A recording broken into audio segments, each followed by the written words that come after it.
All right, the December 4th meeting of the California Law Revision will come to order. Sharon, can you call the roll to establish a quorum? Sure.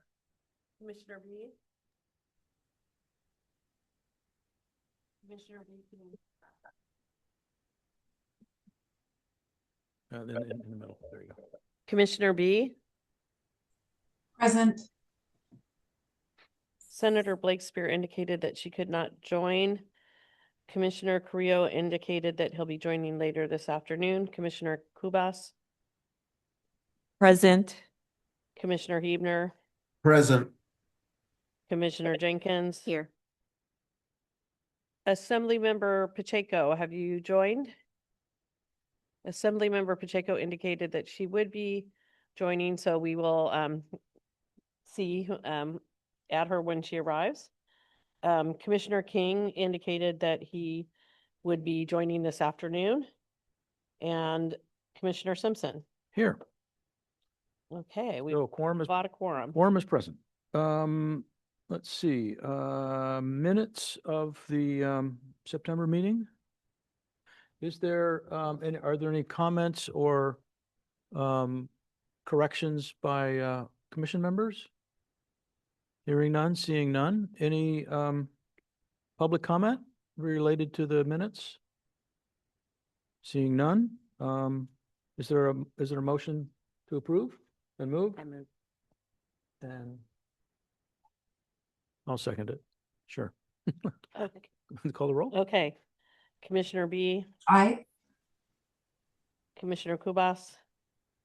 I will abstain as I was not present. Ah, okay.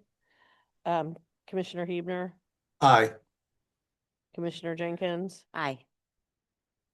Commissioner Simpson, Aye. and that gives us 4. It's a Which ma- I think is enough. Yes, a for majority of everyone. those present and Yeah. voting. Okay, Okay, that's approved. Administrative matters.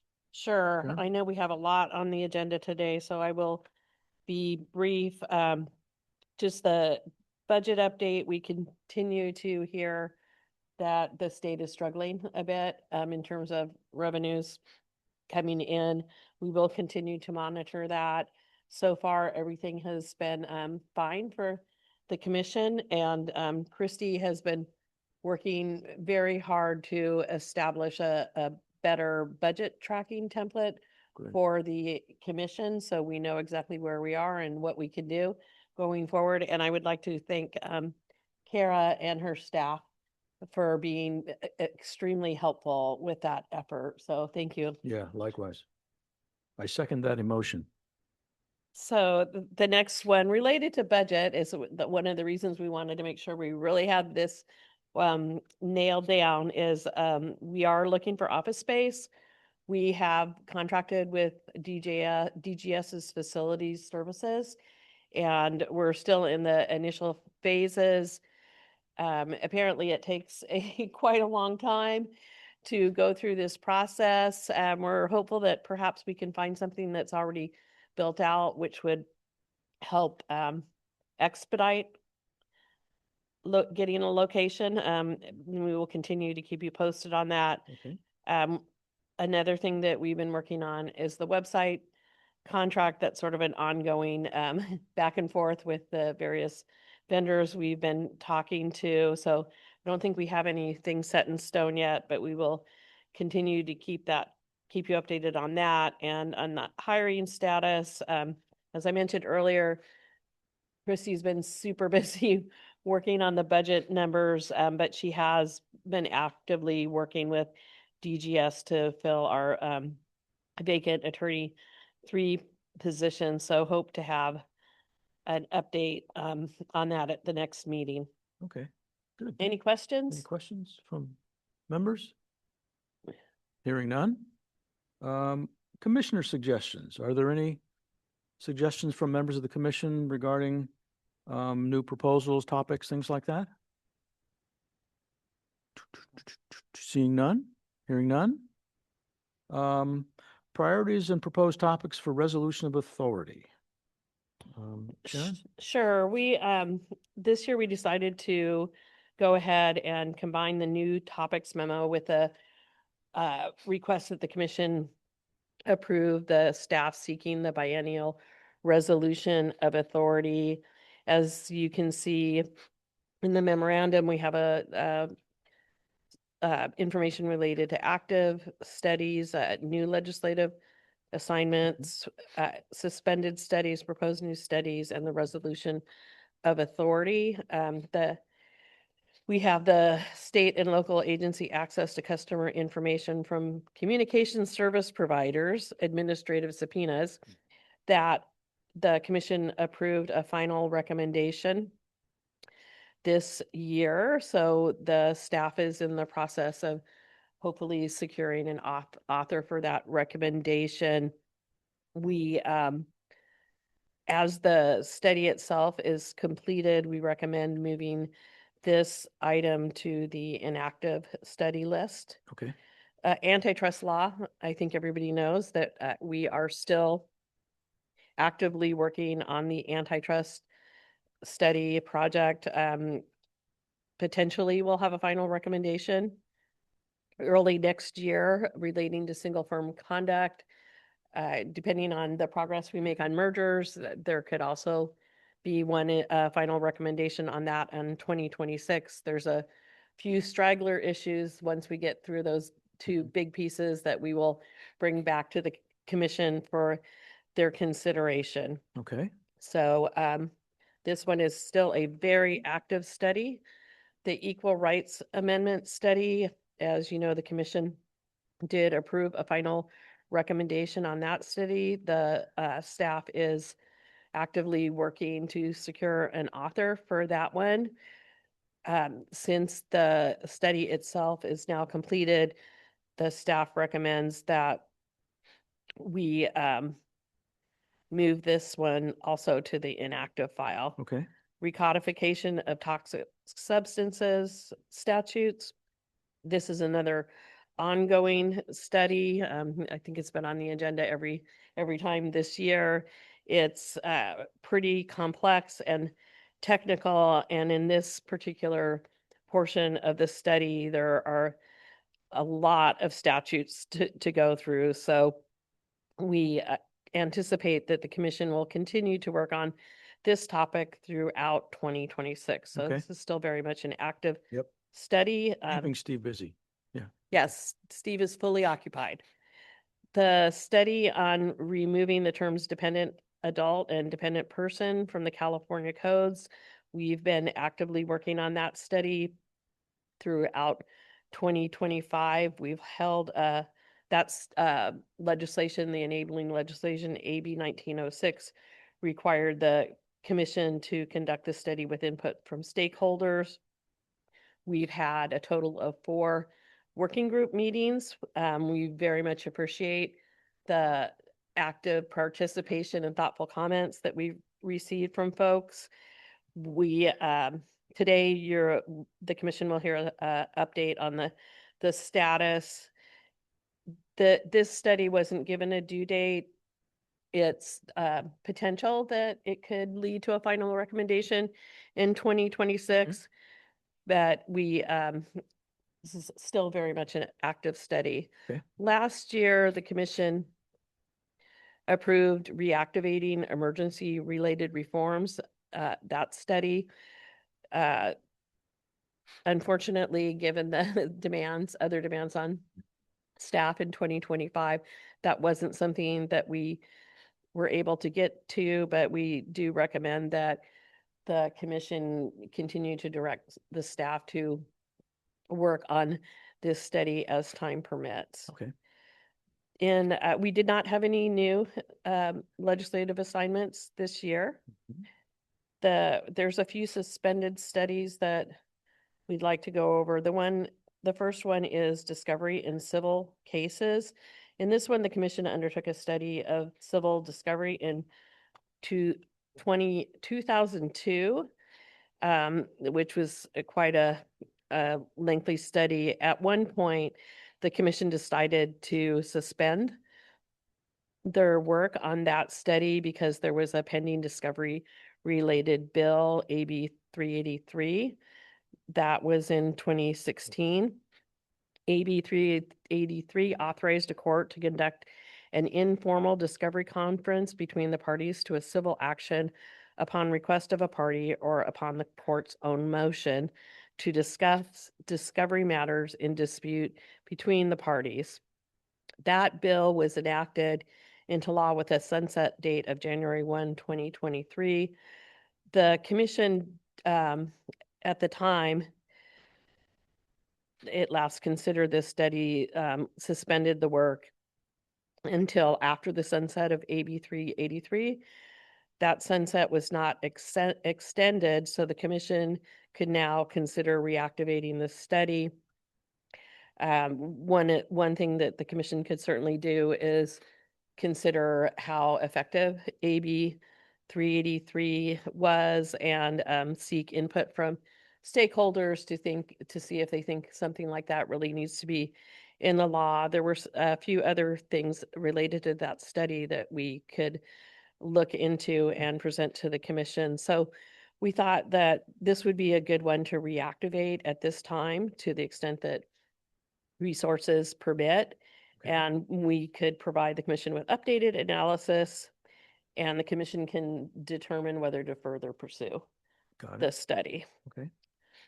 So there was another one related to state and local agency access to customer information that we are not recommending reactivating at this time. We did receive a new proposed new study. This study was received or suggested by the California Association of School Business Officials, and it's requesting the commission to study the numerous reporting requirements of local education agencies. I will note that we also received a letter of support for this study from the California School Boards Association. I think the memo and certainly the CASBO's request makes the case for why this could be something that would be appropriate for the commission to study and add value, particularly if we identify ways to streamline, whether there's obsolete provisions, et cetera, to hopefully introduce some efficiencies.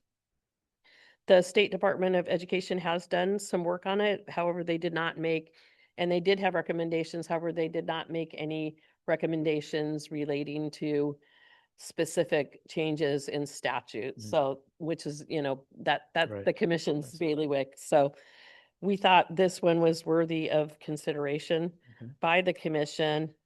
The only thing about this one is that we currently do not have authority to study the education code, but we are seeking the biennial resolution of authority, introduction of it this year. Okay. And we have heard from Senator Blake Spear's office that they are willing to carry it, and we're very grateful to the senator and her staff for doing so. The commission, if it wants to pursue this, could handle it in one of two ways. It could be revising the list of topics that we have now to simply state that the commission has authority to study the education code. That is similar to what we have with regard to the existing authority relating to the evidence code. It simply states that the commission has authority to study Mhm. the evidence code, or alternatively, we could seek the more language relating to the more narrow requests that CASBO has suggested. Does that expanding the authority take place in a statute or a resolution? It would be in a resolution, A resolution, okay. in our biennial resolution of authority. Well, as long as we're not changing any of the stuff I wrote, I think that sounds like a good idea. Okay, thank you. And Okay, and so next we just summarized pretty much what I just said, that we'll continue to work on the active studies depending on what the commission decides today. We will begin working on other issues. So we already talked a little bit about the biennial resolution of authority. We think that the commission should seek to continue its existing authority and recommend adding the piece related to the education code. We actually did consult with some policy committees and didn't get any indication that there was anything on that list of topics that the commission has authority to study that should be changed. The existing authority is listed in exhibit pages 1 and 2. Okay. So at this You need a time, motion?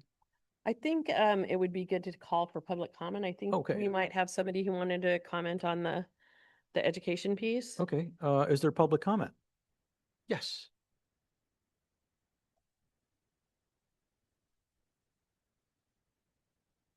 There you go. Thank you. Good morning, Chair Simpson and Commissioners. My name is Sarah Petrowski with the California Association of School Business Officials. Also, the California School Boards Association has asked me to represent them today. We are so appreciative of your consideration of requesting adding the education code to your study topics for the year, and specifically the piece around the reporting requirements that are placed on local educational agencies in California. As you know, in addition to some of the key tenets of the local control funding formula, improving an equitable funding distribution, making sure that decisions are made as close to the students as possible. One of the other important pieces of the local control funding formula was streamlining funding to local educational agencies in an effort to reduce the number of reports and different funding streams that needed to be tracked every year. Since then, there has been an increase in the number of programs, and those have all come with new reporting requirements, new data submissions. We know that this is an important piece of accountability, of transparency, keeping the trust of the public and policymakers. But we really understand, especially school business officials, that every dollar that is spent on a report, on a plan, on a compliance activity is a dollar that can't be spent in a classroom on students and on teachers.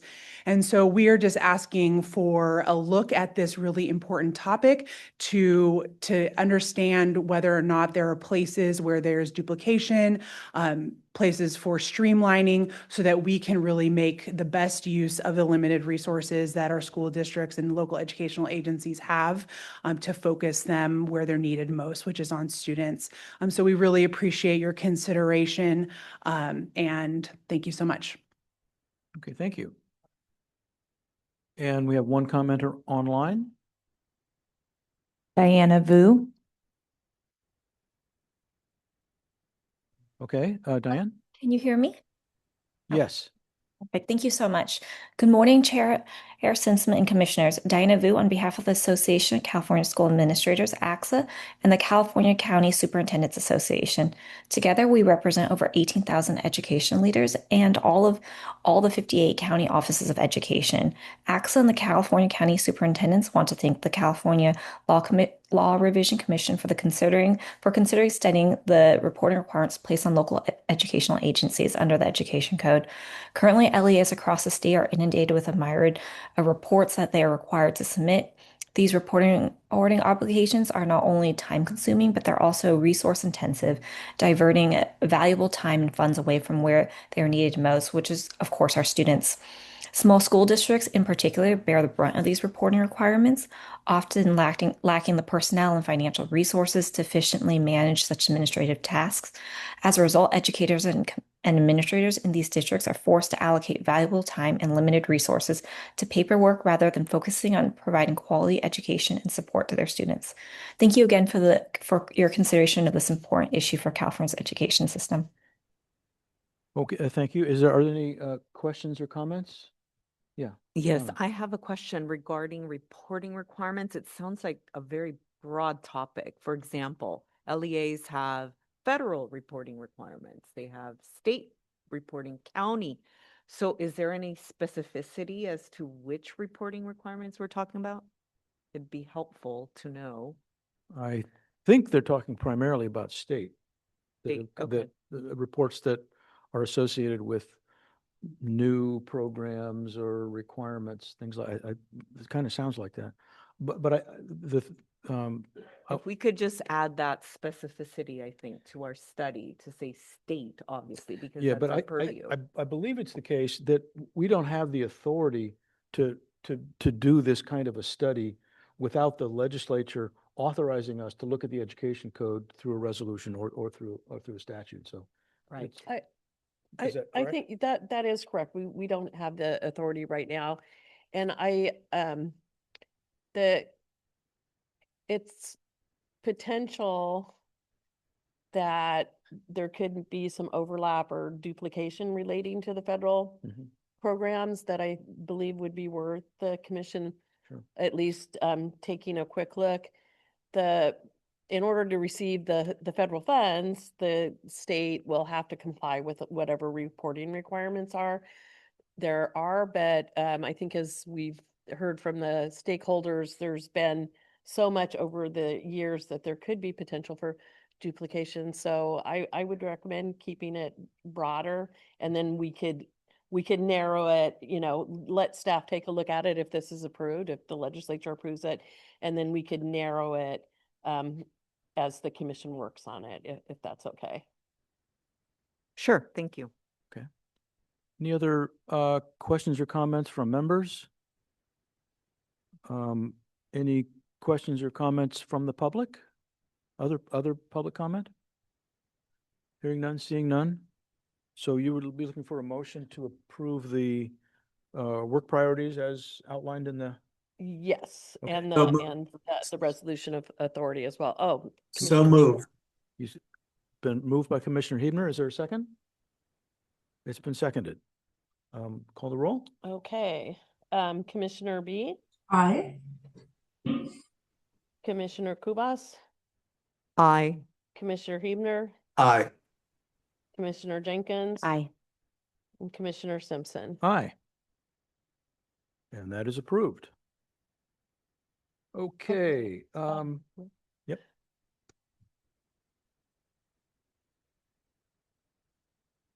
Got it. Okay, if it's okay with the rest of the commission, we'd like to maybe move to the special order, which is at 10:30, since the hour of 10:30 has arrived. Is that, any concern about that? And our ASL translator, is with us. So hearing no objections, Steve? Yes, good morning, everyone. I have, as usual, two memoranda relating to the tax. Memorandum 2549.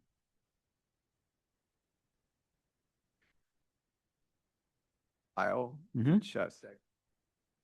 Normally, this, as indicated in the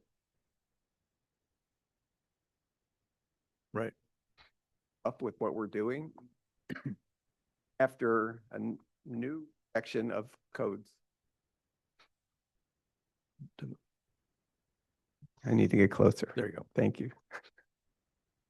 We take the approved revisions, which is in the next memo, when we put it into the cumulative draft, and then any commissioner or any interested member of the public can look at the cumulative draft and see how we're progressing. In this particular case, we have actually 3 issues that we need on.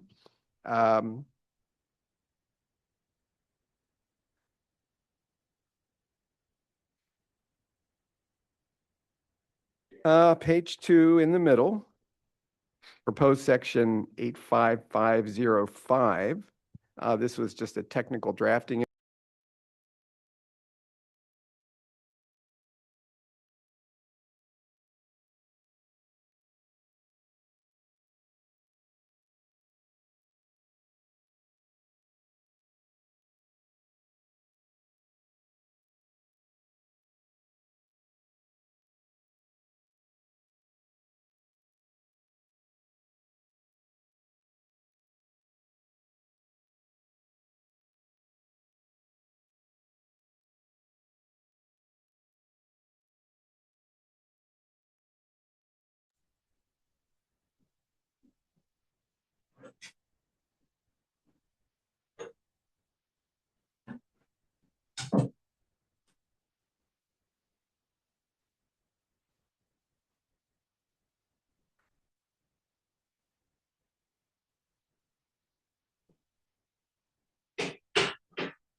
Commissioner B, can you hear?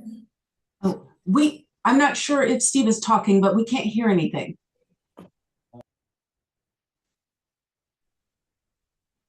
I've had the same problem for the last 5 minutes.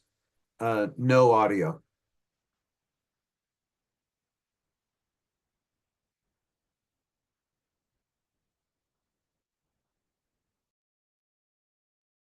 Start Okay. over. I'll start over. Okay. That's fine. I'm assuming was starting with my presentation that Commissioner Heimer couldn't hear. Might as well, yeah. All right, Correct. thank you. Can you hear us now, David? Oh, okay, now they can hear us. All right. Okay, testing, 1, All 2, right. 3. Steve, once more with feeling. Yes. All right, thank you. So the first memorandum is 2549. It's one of the first of the 2 toxics memos. This memo presents a cumulative draft of everything that the commission has previously approved for recodification so far, at least tentatively. We don't yet have a tentative recommendation in this study. Normally, the memo just presents a reference document. There's no questions or decisions that need to be made by the commission. This time, there are 3 issues where we do need a decision. I'll go through each of the 3 of them, but I will ask for a motion at the end to see if all 3 are approved. And then if any commissioner has any objection to any of them, then we'll just take them up separately. But that way we can get public comment at the end of the 3. So the first issue in the middle of page 2, proposed section 85505 in the cumulative draft, incorporated an approved revision by the commission from the last meeting, but the staff noted a technical drafting error and so corrected it. And you can see the correction in the cumulative draft. So I will ask for a motion and approval of that correction at the end of this presentation. If there's any questions about that, though, I could take the questions now. Any questions or comments about that correction? Seeing none? All right, Next. thank you. Next item is proposed section 85560. This section was presented at the last meeting as a new provision. The commissioner requested that the word presenting, which had been added by the staff as part of a proposed recodification, that a new word be found, that it was not a very descriptive or proper word to be included. The staff made that change, but in doing so, because of the nature of the section, made additional revisions to the section, primarily organizational revisions, not substantive changes, but there was more change to the text. In fact, and there was so much change that it would have been very, very difficult to read through all the strikeout and underscore that we often use when we're only making a few changes. So we have proposed a revised version of this section, which we put in the cumulative draft.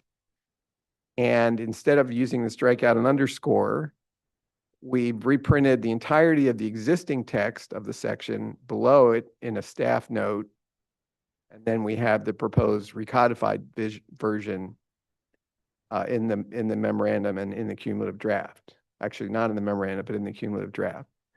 So I will ask for questions about that, the recodification that's now in the cumulative draft. And again, if there's no questions, we'll wait for a motion until we get to the end of the memorandum. Okay. Are there any questions or comments about 85560?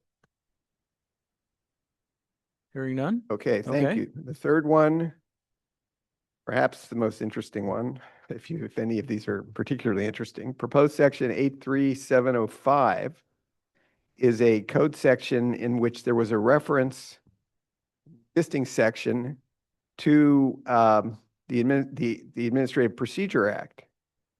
And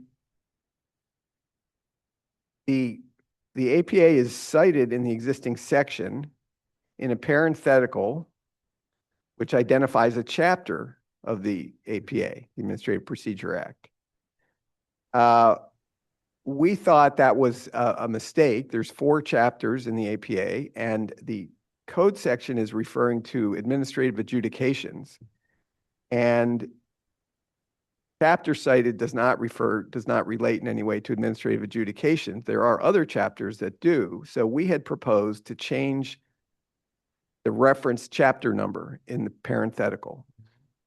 There was no problem with that at the last meeting, but we were contacted by Department of Toxic Substances Control later.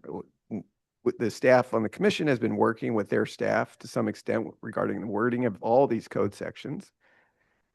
And this staff member over there said, that's a problem because there's 2 chapters in the APA that deal with administrative adjudications.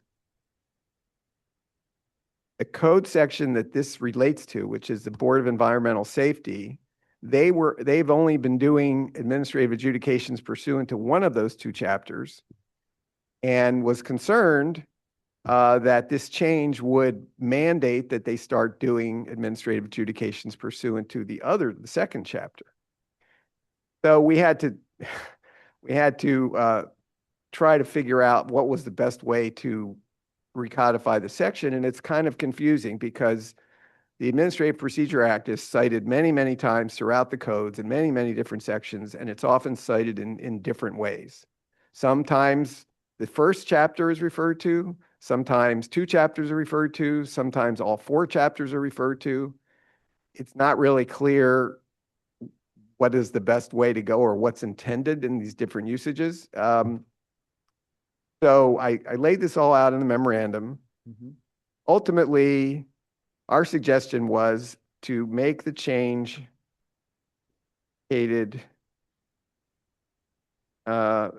well, you can see a staff recommendation. It's at the bottom of page 6, where we would add the words commencing with, and then keep the first chapter the same. So that way there would be no misunderstanding that we were referring to a specific chapter. We were just referring to the whole act, and we were identifying where the act begins in the government code. So that will be one of the things that I would ask the commission to indicate whether they approve. The second issue, which is an unusual one that we only present from time to time in this study, is that we have authority in the directive we've been given we can't make substantive changes in the recodification, but we can identify in some type of appendix in our recommendation substantive issues that we have identified in the course of our recodification work that might be further examined. So this theoretically could be an issue if the commission wants to include this. We've already included a few items, and you can see that at the end of the cumulative draft, the items that we have. We did a long list of items in the last one of these toxics recodifications that we did, if you remember. So that would be the second question, is whether we should, this issue of it's not exactly a substantive issue, but potentially it's a substantive change to a code section. If you change the cross-reference to the APA and how you cite to it, that could make some difference. So the question was whether we should add this issue, that list. So you add the issue to the list of potential substantive issues to be looked at another time, but can't be looked at in this study because we're not permitted to make substantive changes. Okay. So that would be the third and last issue in this memo. Again, questions, if there are any, and then I guess public comment, we'll take public comment on all of them, and then motion for all 3. Is there questions or comments from commissioners? Seeing none. I mean, I thought your suggestion about how to handle it, commencing with, made sense. I can see how someone might see that as a substantive change. Not a big deal, but possibly. Is there any questions or comments from the public on this matter? No? Nope, none? Okay. All right, so far so good. All right, so I suppose if we're going to try and do a 3-part motion here, the motion would be to approve the revised recodification and staff note Mhm. corresponding to, actually, there's no staff note, just the proposed recodification corresponding to proposed section 85505, the proposed revised recodification and staff note corresponding to 85560, and this last issue, I just want to get the wording right here. The proposed recodification in 83705B, these are all proposed sections in the Right. recodification for purposes of a tentative recommendation in this matter. Okay. Is there a motion? Yeah. Just a little clarification. Were you also seeking a motion on whether to whether the commission wants to move the issue related to the Administrative Procedures Act citation to the substantive study list? Yeah, well, yes, I certainly need a decision on that. I don't know if we need a motion, but I was going to just ask separately, Okay, do they want, but we can include, because that's kind of a yes or no rather than approve or not. But I suppose we could have a motion to include it, and then that would be included. So it would be, and the motion would include putting that on the list for sure, that's, substantive. so we'll Okay, take care of everything Okay. at once. all right. Thank you. That's in, we already asked for public input, right? Is there a motion to approve the suggestion as Steve has outlined it? Then Yes. moved and Second. seconded. All right, call the roll? Sure. Commissioner B? I, Commissioner B? oh, sorry, Commissioner Kubas? Aye. Commissioner Hebner? Aye. Commissioner Jenkins? Aye. Commissioner Simpson? Aye. Okay, Okay. and, you want to just, okay. If it's okay, can we move to, disability terminology? Well, certainly, I mean, I have the next two. I don't know that 2550 will take very long, but it might. So I don't know. We have the, Do you want to? there's haven't- nothing there except to ask for anybody, if anybody has any questions. We haven't but done this part. We did this one. The Whatever you cumulative want. draft. We haven't done this one. Oh, okay. So we'll do the recodification of next portion. All right, thank you. So this is memorandum 2550, and this is the next batch of proposed recodified provisions. The only decision for the commission is just whether to approve these provisionally for inclusion in the a future tentative recommendation. And if they are approved, then they would go into a cumulative draft that you would see at the next meeting. Right. There's no discussion points really. I'm happy to ask or entertain Okay. any questions, And, try to answer them as best as I can. Okay, and I think Commissioner Jenkins had a question or comment? Hi, Steve. Thank you for your work on this. I just wanted to note that there is one section on page 7 under 85655. There seems to be some extraneous language there, secondary subdivision C. Yes, thank you for pointing that out, and that's a reminder. I apologize for not mentioning this, but we noted after this memo was published, we noted that we noted some errata, and that is the main one. Okay, good. So if you look online, you will see that that's Oh. taken care of, and I apologize for not indicating that. There was a small window of one day where if someone had downloaded the document, Of course. then they would have seen it. Yes. Thank you very much. Okay, thank you for all your work on this. Any other questions or comments on the this next portion? Any from the public? Any question or comment? Hearing none? So you're looking for a motion to Yes. approve the So moved. okay, Recodified provisions for inclusion in the Recodified, right. tentative recommendation, and provisionally approved. it's been moved and seconded. Okay, Okay, I will call the roll. Commissioner B? I, Commissioner Kubas? Aye. Commissioner Hebner?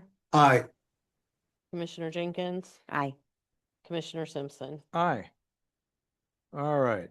And now, Steve, terminology? Yes, this is memorandum. Hi, Steve, before you start, I would like to thank the ASL Oh. translator for your services today. Is he? Thank you. Is he also doing this one though, too? Give them enough time. Oh, okay. Right, seems Right. seems great. Okay, thank you. So this is memorandum 2551 relating to a study that was assigned to us to replace the terms dependent person and dependent adult throughout all code sections with a substitute term that is more respectful of persons with disabilities, but with certain conditions, without making any substantive change to existing law and making the change in a consistent and comprehensive manner throughout the codes. We were further directed to convene a working group to assist with this study, and we have done that, and they have been great. They're all volunteers. We've had 25 organizations that have signed up and at different times have come to meetings. Primarily, the discussion has been about identifying an appropriate substitute term. There's going to be complications that the commission is going to have to deal with in addition to that, based on the constraints of the study. But we wanted to start with getting input from people who are very knowledgeable about these issues in terms of terminology. And as is expected, because most of the people in the group are advocates in one way or another, there were many differing opinions. But we tried to do our best to sort of narrow down at least to some choices of terms that were least offensive and perhaps most preferred. So that's what this memo discusses primarily. We had 4 meetings, and each meeting we attempted to sort of narrow down where we were from the previous meeting, like taking into account what the discussions were. Why don't we think further about this, et cetera. And I think we're probably at a point with the working group now. And again, the work was great and very much appreciated. I think people's positions have to some extent kind of bet.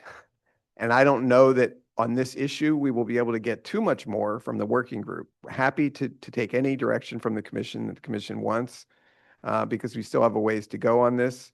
But that's why we reported what we did in this memorandum.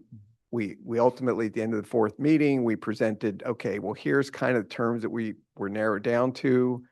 Let's have at least an informal poll to get some sense as to where the members, so we had, I believe, 15 members, or maybe a total of 17, because 2 people contacted me just after the meeting, to get their sense of which is preferred, which is objected to, et cetera. And so that's been reported here. I believe we will have public comment. I think that one of the working group members is here and may want to speak.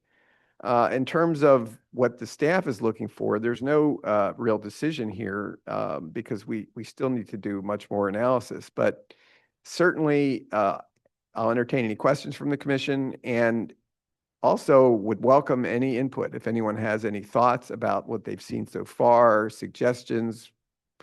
There are going to be issues that we are going to have to sort of struggle with a little bit. One of them is that the term person with the, dependent adult or dependent person, those 2 terms are at times used in codes without a clear definition. And so if we swap out that term for something else, then it may be unclear what the new term means, because we don't really know what was intended by the use of the existing term. It's something we'll have to talk about down the road. And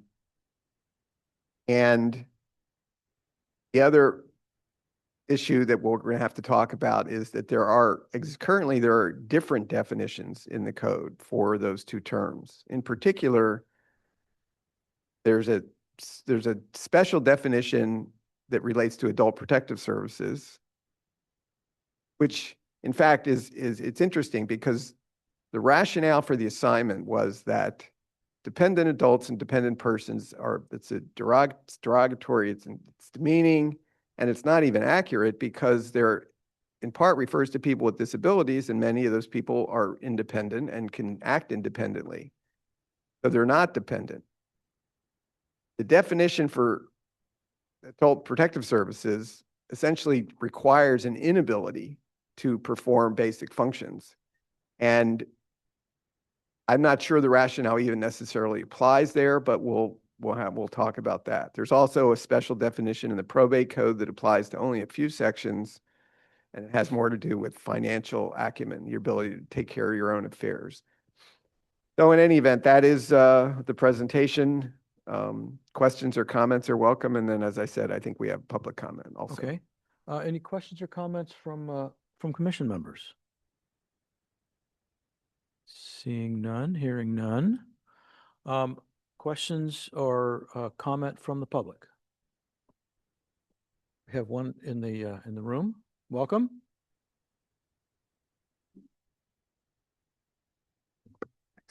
I'm Greg DeGier. I'm the civil rights advocate of the ARC and United Cerebral Palsy California Collaboration, who were the sponsors of AB 1906 Gibson last year that started all this. And I participated in the working group. I'd like to start by thanking the staff for their very professional and cooperative approach to this, what turned out to be a much more complicated and sometimes contentious question than we'd any imagined it could possibly be. And I'm sure we could not have gotten anywhere near as far as you've gotten so far without them. I've said that to them personally, but I wanted to make sure their bosses knew that we were doing a good job. As Steve's staff memo points out, the term that came out top among the working group was persons with a disability or adults with a disability, depending on which section you're using, and then adding as defined in section so-and-so, thus directing everybody's attention, law enforcement officers, social workers, county and state staff, people with disability ourselves and our families, making it clear that is the particular definition to use for that section, which is not the same as not exactly the same as definition used in other sections. I think there's five different definitions that staff has identified. And wanted to again, as your memo points out, the one that came out on top in the discussions with the working group was exactly that. Persons with a disability as defined in section so-and-so, or adults with a disability as defined in section so-and-so. And I should add that after going through the straw poll that Steve took, he asked, is there anyone who really objects to that term? And no one objected. And there were objections to every other term that came up, including sometimes, in my case, an objection to a term that I brought up myself. But I think the working group was unanimous as having at least no objection to that. I should also point out that's the term that is most common in the disability community. We talk about people with disabilities all the time, and I don't think anybody has any problem with that.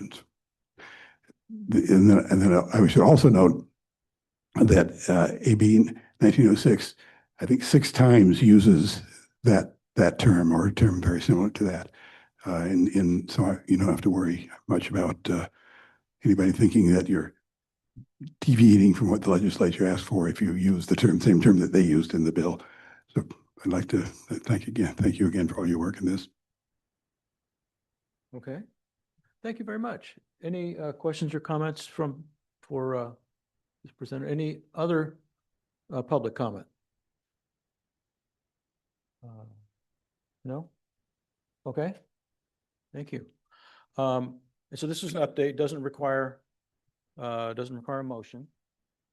Right. And we will look forward to hearing more progress at our next meeting. Thank you. All right. Thank Thank you you. very much. And thank you, sir, for joining us. I think we can move back to meeting schedule. Oh, yeah, meeting schedule. Let's go, yeah, right, back to meeting schedule, which was item 2025-46. Correct.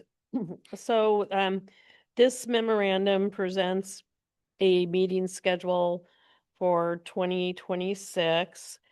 Also a little bit of a reminder about the authority to conduct meetings via teleconference, which the commission has found very valuable and in fact is happening again today. On page 2 of the memorandum, you'll see the list of proposed dates. The staff proposed 2 more meetings than last year because the commission may have as many as 4 legislative proposals in 2026, and the additional meetings will allow the commission to respond if issues come up during the legislative process. I will note that we've heard from a couple of commissioners that the proposed January 23rd, 2026 date will not work for them. Alternatively, staff is now proposing January 30th in lieu of January 23rd. So are there any questions? Any questions or any? The only comment I have is the meeting that Friday before Labor Day weekend. I believe it's September 4th. Mhm. That might be problematic because a lot of folks take off that Friday. So I would suggest changing that one or deleting that one altogether. So that's the only one that caught my attention. Might be problematic for most folks. Okay, let me see if it's problematic for this folk. Thank you for catching that when we went over it. I think we missed that. You could approve this tentatively with the request that staff come back with a modification to either eliminate the September date or to provide a substitute date. Okay. Yes, that makes sense. Thank you. Okay, so is there a? and you I look do at- have one comment though. I would like to say thank you. Fridays are much better than Thursdays, so I appreciate that change Yeah. and the day of the week. Thank you. Yeah. Thank you. We are hoping that it will facilitate the attendance of our legislative members as well, as they're always busy, but Monday through Thursday, they're attending to legislative business in Sacramento, which makes it difficult to attend commission meetings. Good idea. Good idea. Okay, so I guess we're looking for a motion to approve the list as proposed with number 1, changing January 23rd to January 30th and sort of holding open September 4th, and we can deal with that at a subsequent meeting to. So moved. See if, okay, it's been moved by. Second. It's been moved and seconded. My roll sheet, Okay, Commissioner B, Aye. Commissioner Kubas, Aye. Commissioner Hebner, Aye. Commissioner Jenkins, Aye. and Commissioner Simpson. aye. All right, thank you. Final report, legislative program, FYI only. Yes, this is an FYI. You've seen this multiple times throughout the year. And I would note that we have Dan Robbins here from the Uniform Law Revision Commission, who's going to give us a update on the status of SB 25, which is the pre-merger notification bill by the Uniform Law Commission. Basically, the report on this is that nothing has changed since the last time you all looked at it. I've already mentioned that with the approval of various tentative recommendations in the biennial resolution, it's going to be a more active year for staff in terms of interacting with the legislature. Okay. Dan? Let us know what's new with Mr. Umberg's bill. Welcome.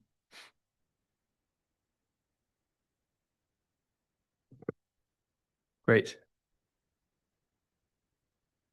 Great, thanks. So thank you for having me back. I'm Dan Robbins. I'm a member of the California Commission on Uniform State Laws and the Uniform Law Commission served as the president from 2021 to 2023. Also the chair of the Antitrust Uniform Pre-Merger Notification Act, and more recently, I'm the chair of our enactment committee. Our commissions, I believe, are a little bit different in that the work at the Law Commission includes both, studying what needs to be done, drafting the materials, and then going into the legislature to get enactment. So just a reminder, this is the bill that gives the AGs early access to the federal HSR filings. These are the filings that that parties have to make if they're doing a merger that's roughly over $125 million. Those are given to the federal government, but they're not given to the states today.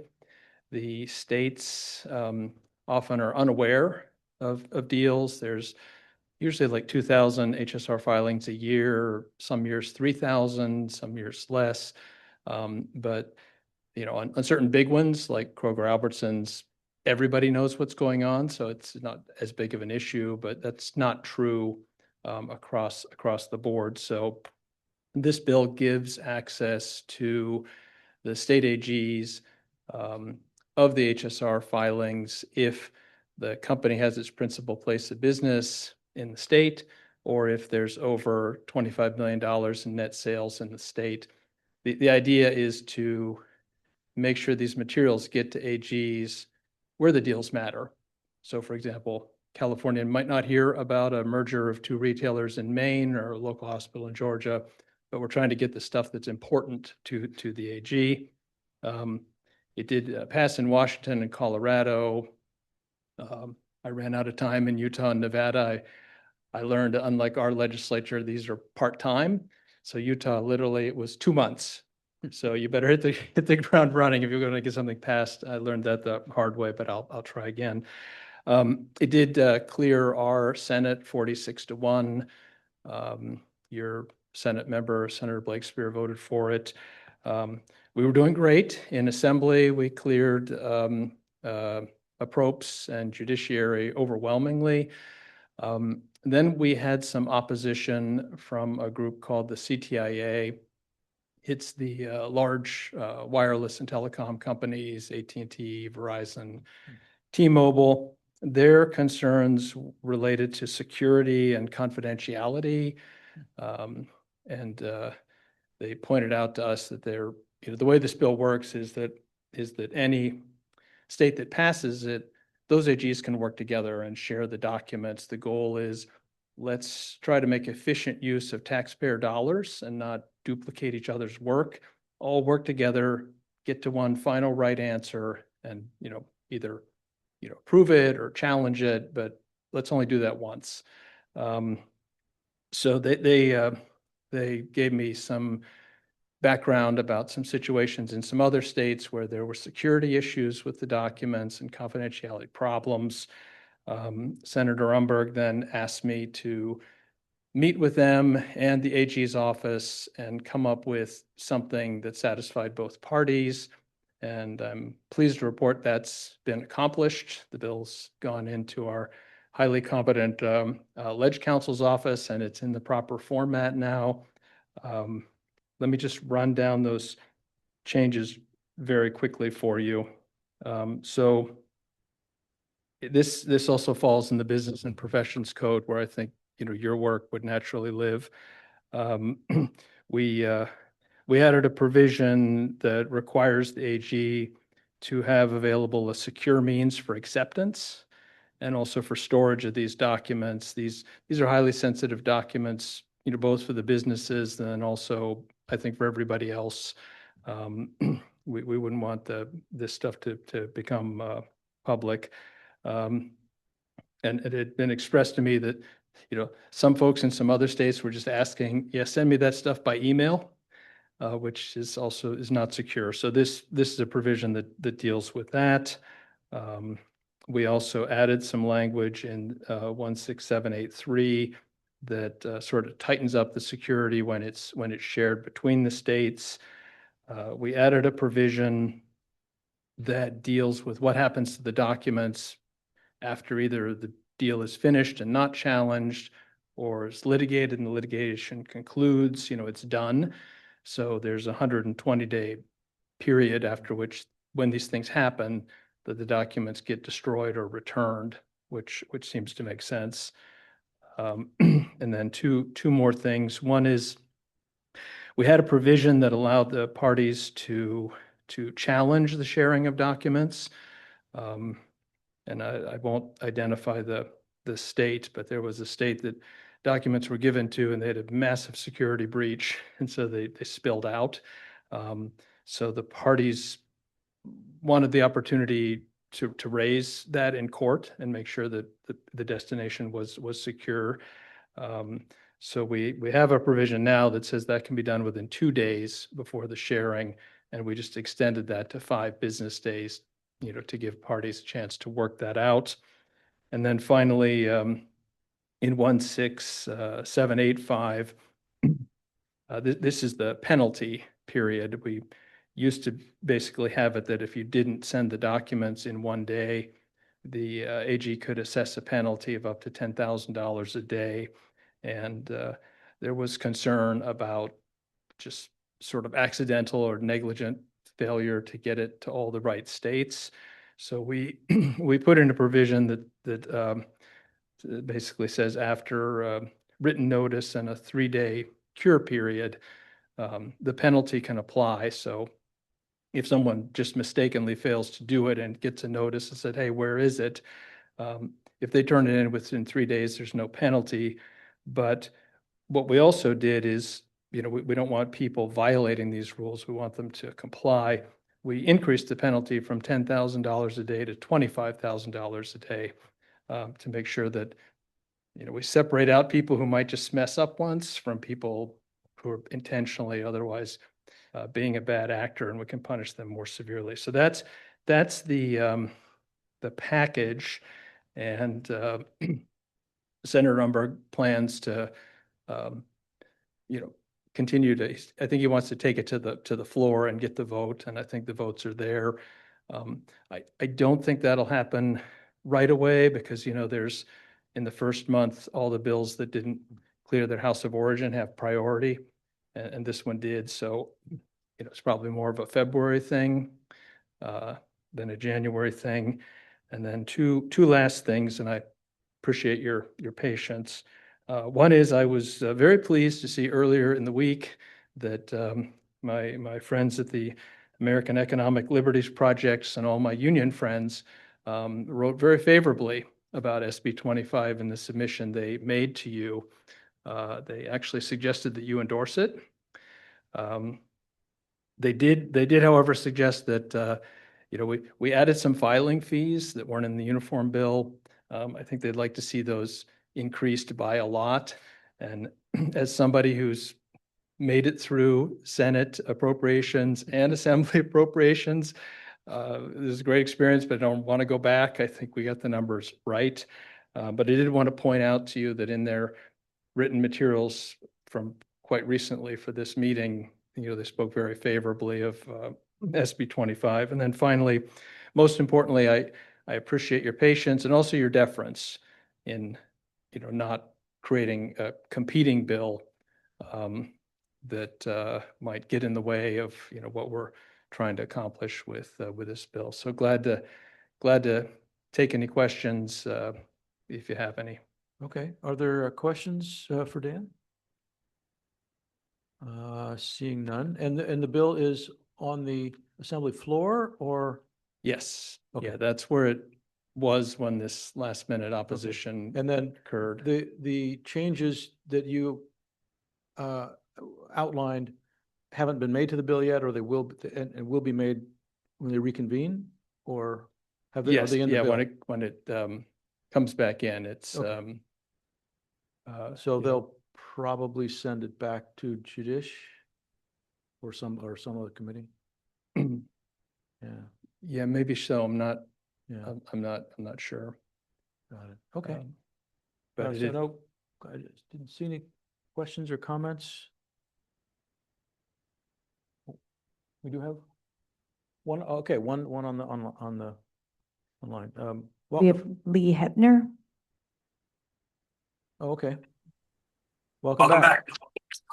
Hello, good morning, commissioners. I just wanted to chime in very briefly on Mr. Robbins's presentation.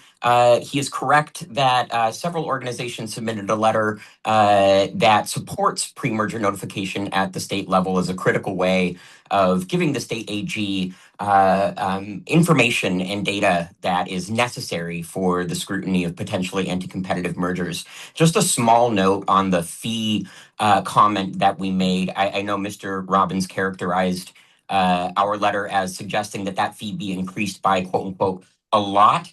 To the contrary, we only suggest that the fee be adjusted to match the anticipated costs to the Attorney General's office, which was provided in an analysis by the Assembly Appropriations Committee at $516,000 in the first fiscal year and close to $1 million annually thereafter, and then allowing the Attorney General's office to adjust those fees to reflect actual upfront and ongoing costs. So I just quibble a little bit with the characterization that we're calling for a large increase in the fee amount, but rather just enough to cover the Attorney General's administrative costs, which are essential to operationalizing this proposal. Thank you. Good, okay, no, appreciate the view. Yeah, and I'm pleased to hear the clarification. So Okay, I didn't mean to suggest it was an exorbitant amount. It was just different from what we came to, and that was done in consultation with the Attorney General's office. okay, So they seemed to be happy at the time with the $1,000 for the filings for principal place of business. And many companies have their principal place of business here, and then there's the $500 for the other piece. So those numbers actually came, but they didn't come from me. They came from the folks that have to look at the stuff. But I'm glad that Lee and I are a lot closer than I thought. That's always good news. okay, So, good to hear. And thank you. I'm presuming that whether the fees cover the cost to some degree will depend on like how many proposals come before the AG in the first place, that their staff has to take action on. Okay. Yes. Yeah, Thank you. great. Any Thank further you. questions? Hearing none? Thank you, Dan. Great. Thanks. Yeah, right. Okay. Well, if we're gonna, yeah, we'll go ahead and do it. Okay. Yeah. Okay, and now, commission handbook updates. Sarah. Hi, good morning, Commissioners. I'm presenting Memorandum 2025-48 on the Commission Handbook Updates and the CLRC Style Guide and Procedures Manual. Many of you may remember when we updated the handbook last year, but since then we've looked more closely and found other provisions that need modernizing. The staff arranged them in the memorandum by those we thought may require some discussion prior to vote, those highlighted for commission notice, but not necessarily discussion, and all other technical and style changes, which are included in the underline and strikeout as exhibits. Before I start with the discussion items, are there any other sections the commissioners would like to add to this list? Any questions from commissioners on, so on any of the things in the, what are you saying? Yeah, so I'll just go through the memorandum really briefly, yeah, and just then we kind of walk can through. take them sort of one And by then- one. So the first one is section 150 with regards to the officers. And this is just a change because previously the handbook required that the election be held on September 1st, but because the commission doesn't have a set Right. meeting time, we just wanted to make it at the end of the last meeting of the calendar year to better align with the legislative calendar. Does the commission approve of this revision? Any comment? No, looks okay. Okay, next, recognition of service. How many of you would love to have a commemorative plaque? Currently, that is prescribed in the handbook, but I am not aware of that ever being done. And while the staff is would wholeheartedly like to recognize chairs for their service, I was wondering if the commission would like to restart this practice or perhaps do something differently. Questions or concerns about the proposal? Yeah. Yes, my only thought was, it does seem like it could be a little, not excessive, but I mean, you're a chair, you can be a chair like almost every couple years, right? Yeah.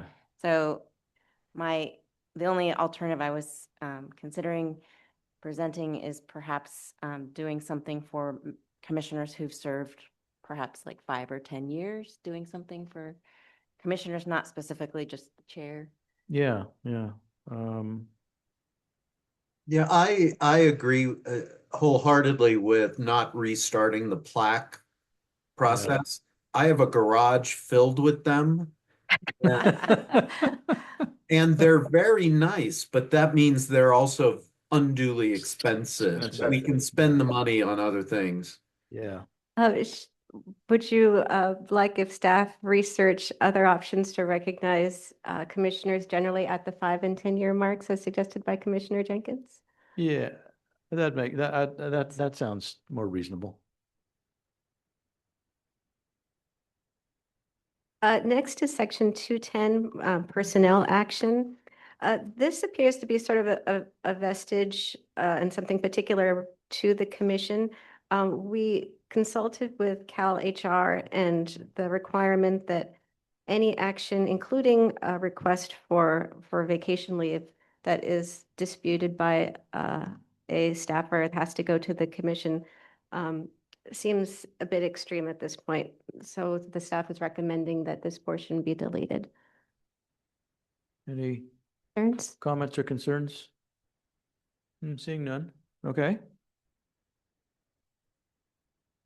Next, commencement of study. Currently, the handbook prohibits the commission from using standing subcommittees.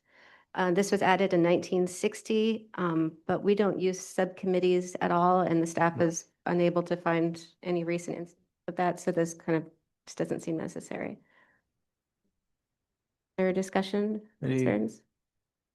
Any concerns or questions? Sounds good. And I'll note, this also has a portion that's addressed more directly later. We note in subdivision B that interested parties are encouraged to add themselves to the commission's electronic notice lists because we cannot add individuals directly because it requires confirmation. Okay.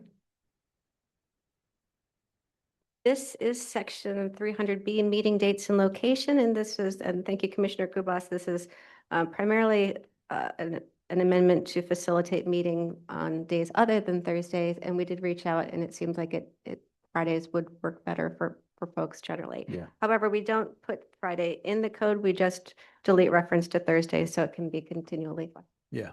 That makes sense. Okay. Meeting start time? Yes. So currently, the commission is supposed to wait no more than 15 minutes if someone is known to be on the way. And the staff is suggesting that we pair this with another amendment First, deleting this altogether. This doesn't seem to be current practice, but also a couple of sections on, we're recommending that we allow the chair to hold the roll open to accommodate votes of other members, of other commissioners. Does the commission would like to delete the requirement to wait for delayed commissioners? Seems to make sense. And again, these are all advisory except for those mandated by statute, so Yeah. this certainly doesn't prohibit any delays. Right, right. Okay, Next, electronic communications. These sections prohibit commissioners and staff from using text messaging and social media to send or receive messages. Read strictly, this would prohibit me from texting Sharon that someone's waiting for Right. public comment. But also many other state agencies and departments have embraced social media to advertise and solicit feedback. And while the commission is not doing so at this time, we'd like permission to make this policy more flexible for receiving or sending messages that relates to the routine conduct of the commission's right. business. We're more consistent with how we're doing things these days. Yeah, thank you. Good. And relatedly, the commissioners may note that we did work on this section in 380 about electronic communications last year. And this again relates to commissioners forwarding messages to staff for retention.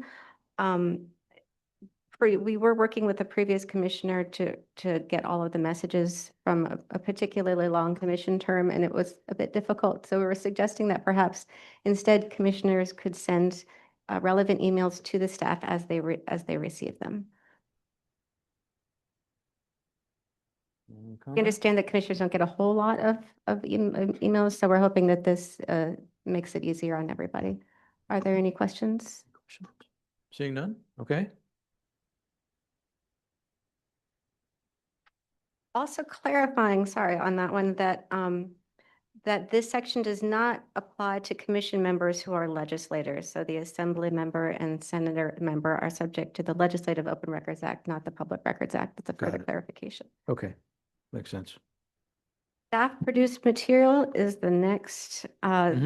This goes back to when the staff used to hand deliver and or mail materials to the commissioners, but now in our electronic age, we just wanted to update this to reflect current practices. And while this particular meeting was a little bit more difficult, we do aim to get all of the materials posted 10 days before the meeting. And currently, the executive director, Sharon, notices the commission when everything is ready. So we no longer hand deliver. So we're hoping to modernize that. Got it. Questions or concerns? Any questions? Nope, good. I have a question. Oh, yeah, Maria. A small point, it says that the materials are distributed to the commissioners, but I don't think that's the actual process. We get our materials from the website.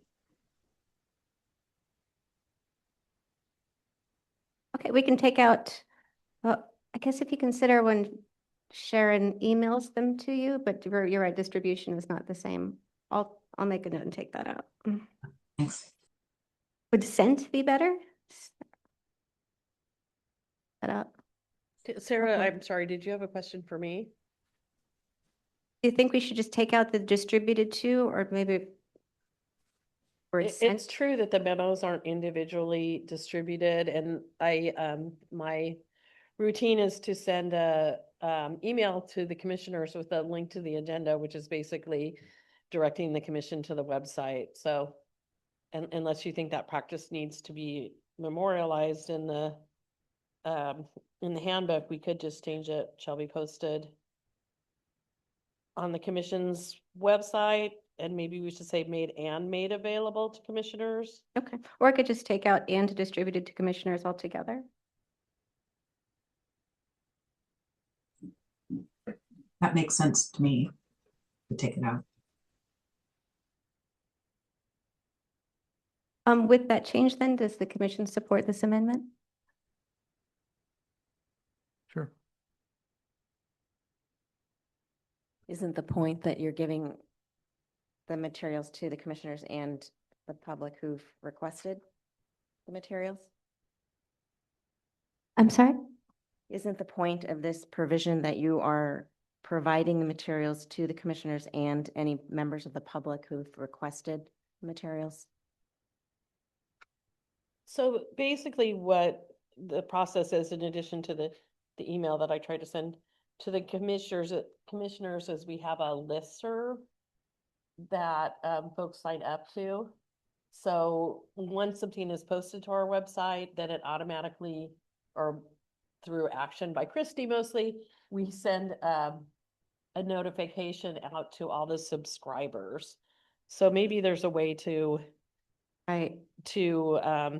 revise this to more accurately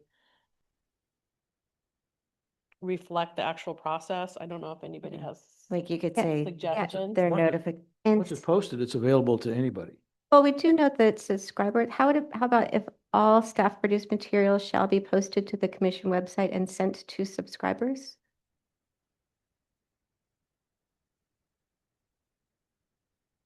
Well, a notification is sent, maybe. And a Okay. notification is sent to commissioners and subscribers. Yeah, something like that.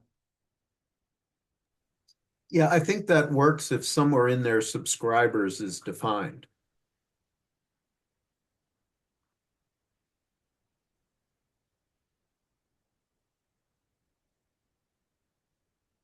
Sharon's taking notes. Okay, so we do have a definition section. I don't remember off the top of my head, Sarah, whether we define subscribers, but we could define subscribers in our definition section. And so basically what I'm hearing is that something to the effect that they shall be posted to the commission's website and notifications shall be made to commissioners and subscribers, something to that effect. And also on page 13 of the memorandum, proposed revision 655 on the electronic notice lists. This references the electronic notice list process. You'd think there's needs to be a more fuller description. Subscribers within this, I'm happy to do that as well.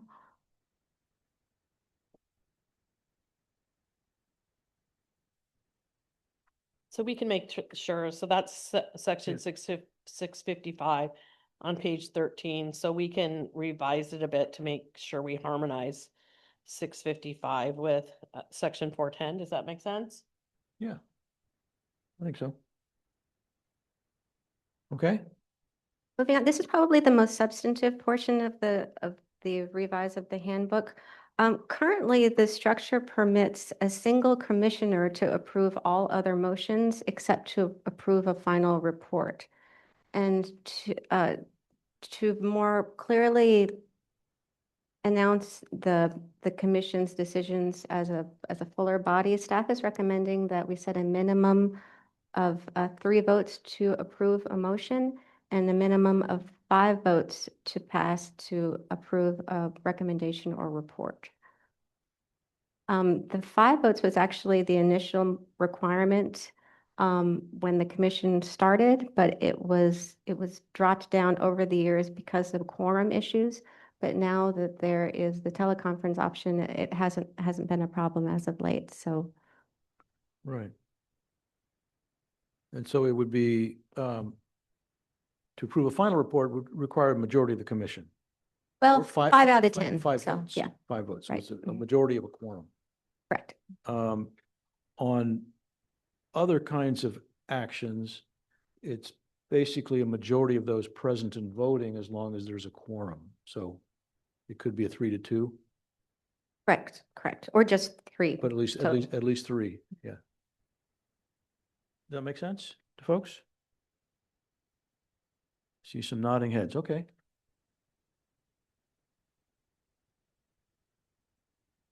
And On the next page, this is 12, section 455. This is this is holding the voting roll open that I referred to previously in discussing the 15-minute rule. This would allow the chair to hold the voting roll open right, to can hold the roll open. And then presumably before the meeting is adjourned, close Correct. the roll and, right, okay. questions or comments? Yeah, that would be helpful, for members who are absent or not here when the original vote is taken, but show up later, like, this afternoon. Yes. Particularly since we raised those voting Yeah, thresholds yeah, as well. that's too. helpful. So the next section, 650, the primary change in this section beyond style is to permit rather than prohibit posting commissioners' biographical information. Currently, it is, we don't do that on the website, but it is in our annual report, and going forward with our website redesign, it may be something that we consider going forward. So we just wanted to leave that option open if the commissioners are good with that. Look okay to folks? Okay. And Next, 655, this is electronic notice lists. This refers back again to the prior issue regarding subscribers. And so this is the procedure by which we send information to individuals who have subscribed. And I believe there's a typo in subdivision D, I apologize. But the idea is that an individual shall only be required to provide an email address to subscribe, and we do not sell or do anything else with those email addresses. Right. yeah, okay. That sound Questions okay, on that one? folks? All right, Getting close. there we are. So the next section is actually the revisions proposed for commission consent. So these are the portions that the staff just determined were probably not a very big deal, but were certainly worth noting. Are there any topics here that the commissioners would like to? This is on the the list starting with section 10. Yes, Yeah, okay. starting on page So 14. that's the sort of consent list. Yes. Okay. Yes. And there are a bunch of other ones. They're primarily technical and non-substantive, and those are included in the underline and strike through previously. And then we've reorganized it. It's meant to be a more user-friendly Yeah. and accurate Yeah, document. okay, any comment? Yeah. I had one recommendation for the definition for teleconference meeting. If we could mirror the definition that's in the Bagley-Keene Oh, sure. Act. Good idea.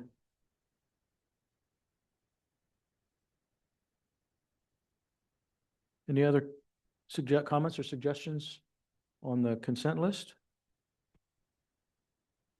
Hearing none. So this Yes. would be, you would need a motion on the whole thing, right? No? Yes, would the commission like to approve the handbook as discussed, including As proposed. as with- proposed by with staff and the- through the with discussion? Changes we've made here. Is there a motion to? Oh, public comment. Public comment. Any public comment on the handbook? Not appears so. None there. Okay. Is there a motion? So moved. Been moved? And seconded. Commissioner B? Okay. I'll go ahead and call it, Sarah. Commissioner B, Aye. Commissioner Kubas, Aye. Commissioner Hebner, Aye. Commissioner Jenkins, Aye. and Commissioner Simpson. Aye. Okay. Thank you so much. And thank you. That was very helpful. Okay, at this time, we can break for lunch and then come back and, probably take 10 or 15 minutes to go through all that antitrust stuff. And so we will recess for what, till what? 12:40, an hour, till 12:40? And then come Yeah, back? that works. And I know we have a couple commissioners who are Yeah. hoping to join for the afternoon, so Right. that'll be That'll be helpful. really helpful to them. Okay, so see you all back here at 12:40.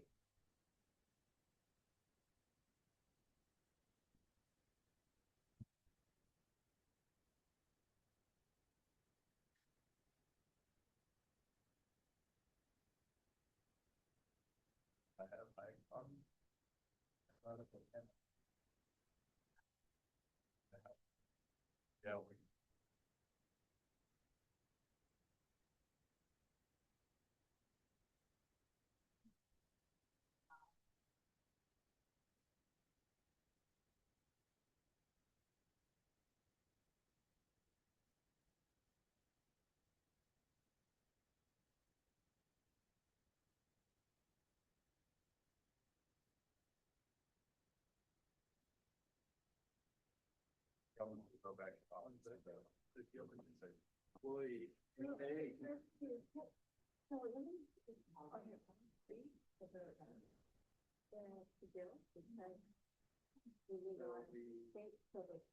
Yeah, well, that's the role, so.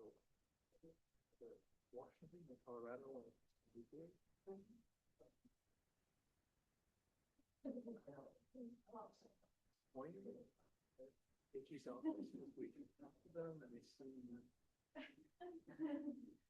have the enthusiasm that others.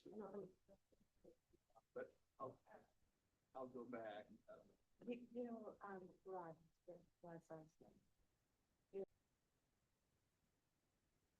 Okay. Welcome back. The hour of 12:40 having arrived. We are back in session and we'll be moving to antitrust. When we go through this, staff will present each full memo before public comment, and commissioners are encouraged to ask questions or make comments at that time. After public comment, staff will walk commissioners through the decision points. And for mergers, when the commission decides to adopt or remove options, staff will call the roll for each vote on those decision points. Alternatively, if staff directs staff to conduct additional analysis and work, then we don't need to vote on those. So we will now go to draft tentative recommendation on single firm conduct. Sure, and just a couple of preliminary members. We received word from Assemblymember Pacheco's staff that she had an unexpected thing come up today and she's not going to be able to join the meeting. Commissioner Jenkins had a conflict this afternoon, so she's not going to be here this afternoon. Commissioner King has now joined us and we expect Commissioner Carrillo to be joining around 3 p.m. From Tokyo. From Tokyo. So just turning to single firm conduct. At this time, we'd like to again express our gratitude to the working groups and including working group members who were available to consult on the tentative recommendation. We tapped into a number of people, especially members on the single firm conduct working group. So greatly appreciated. The attached memo is based on all of the work of the commission. Rather than reiterating everything that the commission has gone over before, we tried to keep it focused on the actual tentative recommendations with robust cites and cross-references to prior memorandum for folks who would like to learn more about particular topics covered in the memo. I would like to note that staff has already begun a comprehensive technical review of the footnotes. As you can see, they're quite extensive. So that's an ongoing project. We apologize if there are errors, but we did our best. It was a lot to pull together, and we will continue to perfect it. So what I'm going to do for this is go over the cover memo, and if commissioners have questions or comments about the memo or the tentative recommendation, just let us know. That everything that's in the tentative recommendation is things that you've seen before, and the purpose of the cover memo is to call your attention to specific issues where staff is recommending a few changes. I did hear from Commissioner Carrillo, who will hopefully be able to join us later in the afternoon. And he asked me to read a statement urging the commissioners to approve the tentative recommendation. And in his words, quoting Commissioner Carrillo, I think the commission's intent was to expand the Cartwright Act to also capture the Sherman Act's single firm conduct provision without losing independence of California. So the goals here were to remove the conspiracy requirement and make clear that anti-competitive acts in section 16720 of the Business and Professions Code could be committed by a single entity while avoiding the impression of an intent to import federal Sherman Act Section 2 case law that is more restrictive than California would want. This recommendation allows California courts to reach single firm conduct and develop independent state law on its contours, being able to borrow from federal law when convenient without being bound by it. If adopted, this recommendation will codify the quoted portion of the Copperwell decision and make clear that any actor, alone or in concert, can act in restraint of trade and face liability for doing so. I respectfully suggest that my colleagues should adopt the recommendation. Okay, so now turning to the cover memo, as you can see there, it starts out with a list of folks who have made public comments. We did have a few late breaking public comments that we've added to our public comment index on the website, as well as provided to the commissioners. The comments that we've received are consistent with what we've seen before, with some folks supporting reform and really urging the commission to move forward with it. And then other organizations raising concerns about the impact that antitrust reform could have. So with that being said, turning to the actual language.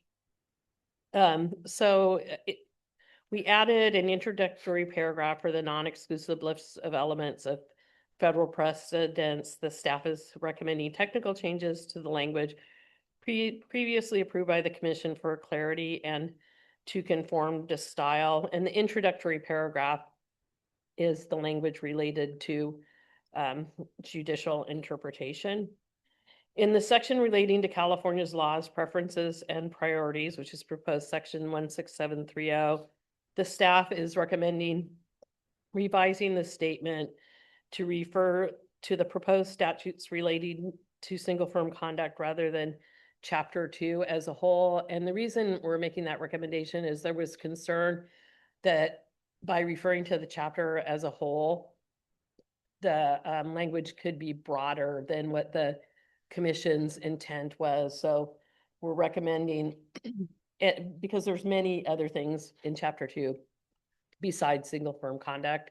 So we're recommending that that paragraph be narrowed to make it clear that it relates to the proposed statutes and the tentative recommendation, which are proposed sections 16729 and 16731, as well as the amended or the new proposed statute 16730.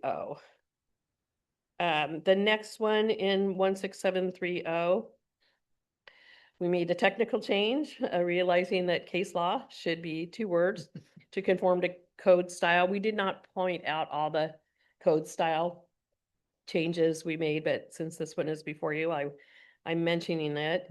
And we're recommending that we replace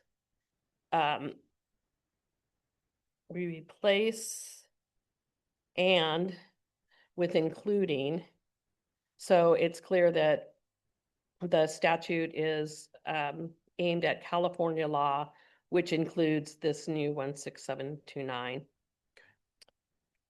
The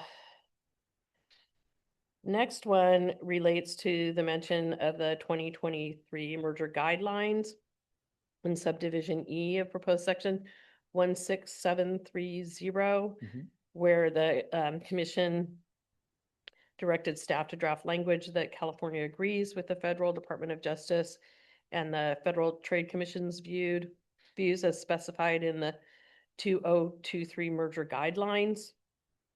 The commission initially at the last meeting thought it should be more general and just refer to the U.S. Department of Justice and the Federal Trade Commission. The staff is recommending that we insert the 2023 merger guidelines.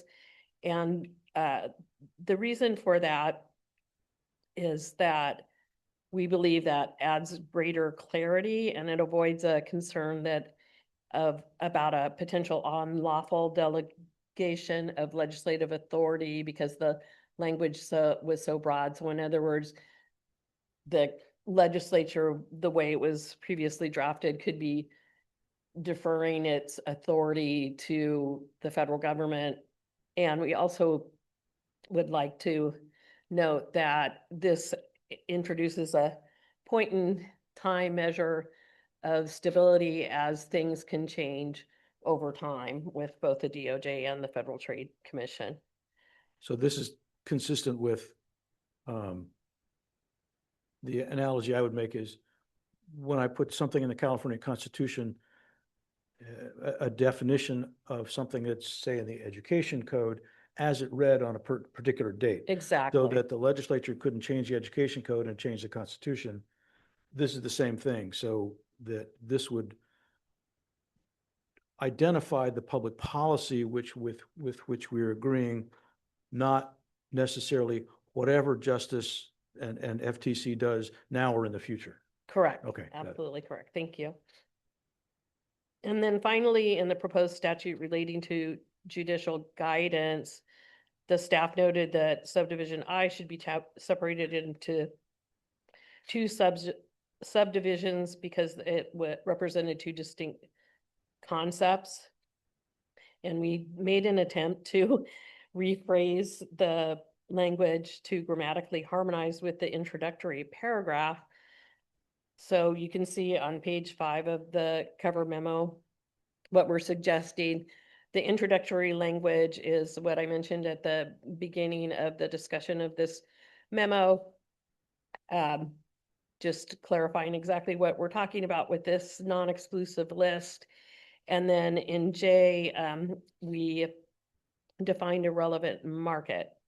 However, I think that Commissioner Simpson has a comment on this. I have a comment. I think the proposed subdivision J sort of conflates what you're not required to make a finding of with whether or not you have to make a finding. Because what you're not required to make a finding of is a relevant market, or the definition of a relevant market where there's direct evidence of market power. By putting in must be defined, it almost says, it sounded to me like almost a notwithstanding. That would say, if someone was looking at this subdivision, it would say, they might interpret to say, well, notwithstanding the fact that we don't have to make some of these findings, here's one we do have to make a finding. So my suggestion is simply take out the must be defined and simply say a definition of relevant market where there is direct evidence of market power. So it's clear this is one of the things you don't have to make a specific finding of. I was about to make the exact comment that you have a double negative thing going on. Yeah, right. Same thing, yeah. That left me completely confused. Yeah. And if you I'd read same- J independently, it would say the opposite Yeah. of what we're trying to say. Right. So yes, I agree with your identification of the problem. I haven't thought enough through about whether or not that's the fix, but I'd be interested to hear how we would change that. But I agree with you, presently written, there's too many double negatives in Yeah. there to make sense. So I would simply have J say a definition of relevant market where there is direct evidence of market power. So that you're not required to make a finding or to define a relevant market where there's direct evidence. So just for clarification, we did run this by our expert, Cheryl Johnson, who in turn, I believe, consulted with several other folks on the single firm conduct working group. And there was consensus that this language would work. Correct, Cheryl? Yes. Yes, The eight- that it would say a definition of relevant market where there is direct evidence of market power. Right. So is there, Are there any questions about the actual tentative draft? other questions or comments? Yeah, David. I have a Commissioner- question. I struggled with understanding the section initially, in part because in subdivisions, for example, F, there's a that, and it wasn't clear to me in some of the other sections how the syntax works. It seemed to me clearer where we said it doesn't require a finding of any of the following if there was a that in the sentence. There's a that in a couple of places, not others. So it seems to me to be inconsistent syntax, which required me to read the section a couple of times to understand what we were saying. Do you have I was looking where there's an example of that. Yeah, I think where I saw it was F. In cases where a defendant's Okay. business is a multi-sided platform, that the defendant's conduct, that that's yeah, it shows up. inconsistent with the rest of the syntax. And the question is, does that help the understanding or is that distracting? But in either case, I think we should have a uniform protocol for these subsections.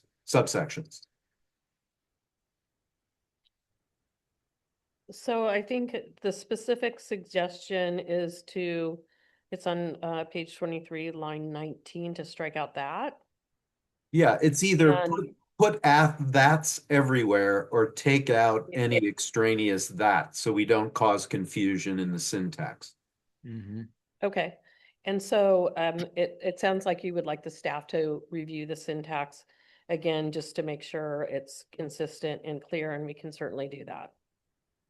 Yeah, and if it's just that one that, then removing the that is the simplest way to do it. Yeah. Okay, There's 2 or 3 of them in that paragraph in F. I don't see it anywhere else in the section offhand, but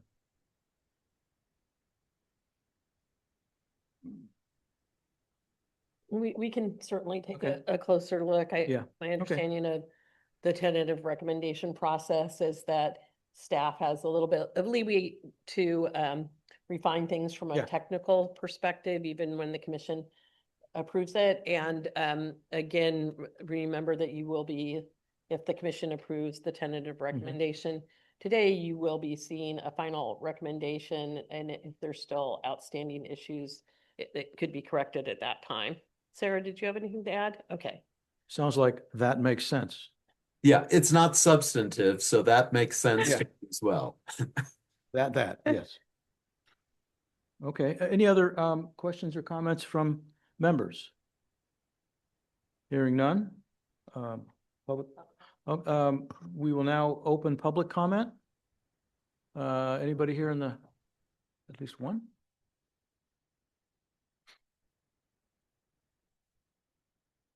Good afternoon. Kristen Heidelbach, Legislative Director for UFCW Western States Council.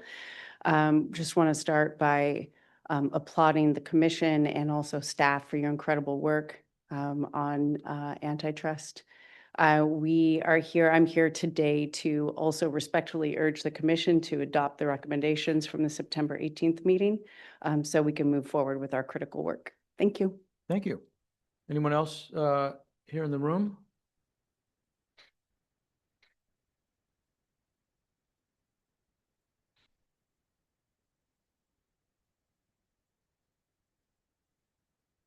Oh, that's pretty cool. Yeah, I know, right? Nice technology here. Good afternoon, Chair and Commissioners. Thanks again for this opportunity to comment. My name is Ben O'Brien, and I'm speaking on behalf of California Life Sciences. We represent over 1,300 organizations across the state's life sciences ecosystem. including innovative biotechnology, pharmaceutical, and medical technology companies, as well as world-class academic research institutions. The life sciences sector is the second largest in California, employing over 350,000 people in the state and generating over $390 billion in economic impact. California Life Sciences is here to voice our concerns about the Commission's single firm conduct recommendation presented in Memo 2025-52. We believe this recommendation is overly broad and operationally incompatible with how scientific innovation occurs in California. I just want to lay out a few of our key concerns, and also noting that we will provide a more fulsome letter in response to the memo that was published last week with the recommendation. So firstly, we believe that the definition of restraint of trade in the recommendation is too broad and could capture standard R&D collaboration. So specifically, the recommendation expands restraint of trade to include conduct merely cognizable under Section 16720 of the Business and Professions Code as restraining trade without requiring market power, anti-competitive intent, or measurable effects. This is troubling because in life sciences, cooperative conduct and collaboration during the R&D process is structurally necessary. For example, a biotech company partnered with a university to co-develop an oncology diagnostic may need to enter into an exclusivity agreement granting the academic lab first access to certain biomarkers. This exclusivity is pro-competitive because it accelerates validation, is required by FDA chain of custody rules, and is standard in translational research. Under the proposed language, the simple fact that exclusivity is coordinated between two entities could be alleged as unlawful restraint, even absent market power or exclusionary effect. The proposal collapses the distinction between collaboration and collusion, which in our sector are often indistinguishable without rigorous economic analysis, which the recommendation does not require. Next, we're concerned with subsection C being added to section 16729. This subsection would prohibit courts from considering pro-competitive benefits in adjacent markets. This directly conflicts with structured rule of reason economics, where welfare is assessed across interlinked markets.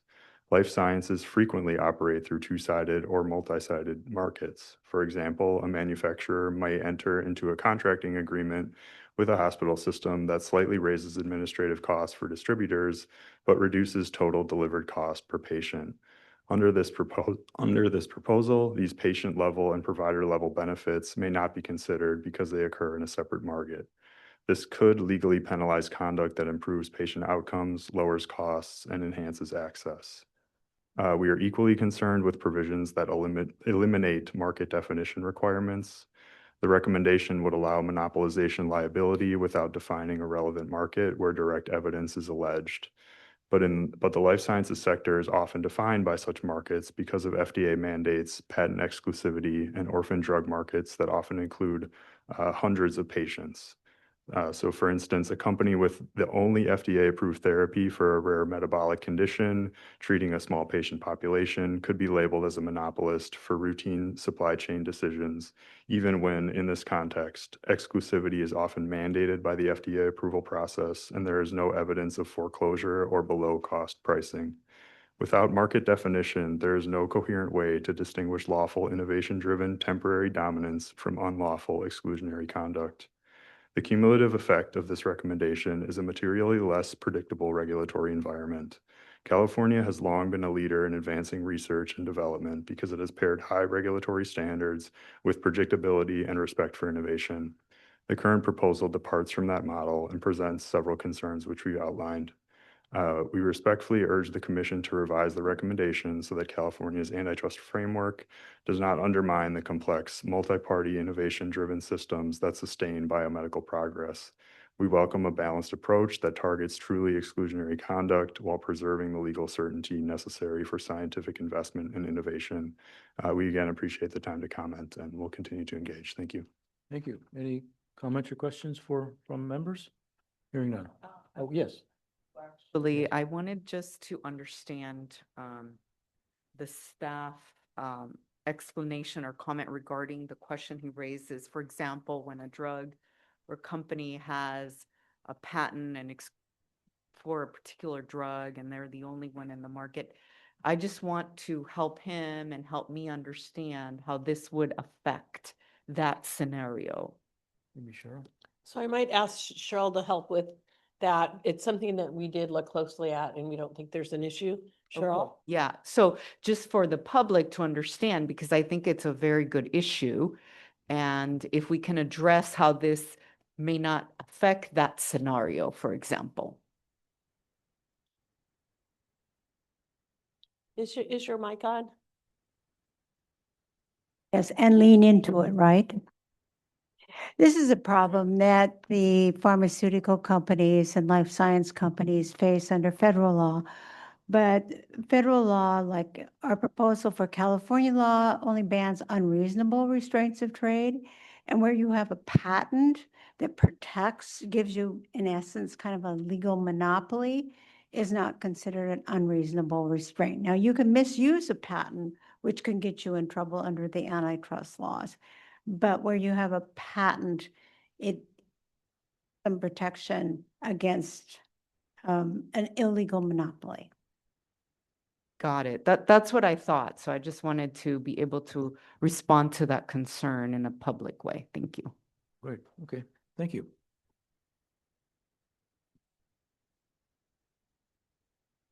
You flip a coin, see who goes next.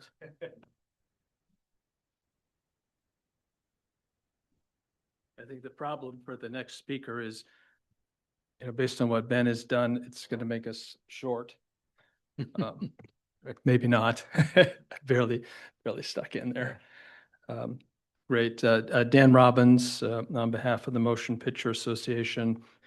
I have two main concerns with what you've done. I think they're serious errors. So let me tell you what they are. So number one, we've always broken apart law that applies to two or more companies, conspiracies, things like that, from single firm conduct. The single firm conduct to be a single firm and have a substantial impact on competition, typically and historically, you need to be large and powerful. The way I read what you've done is it applies to any single firm, no matter what the size is. I think that's going to be a big shock, because what happens today is people look at the federal standard, and I have to admit, I don't think I've seen a case where a plaintiff or government has won with less than 75% of the relevant market. Maybe that number is too high. Maybe that number should drop. I know the FTC has talked about 50%, but I think if you do away with that entirely, and any little business can then fall under this rule and have this is going to be brand new for 99% of the businesses in the state. It's going to be a pretty big deal. I would encourage you to try to find another way to, maybe what happens at the federal level is not the best approach. That could be improved.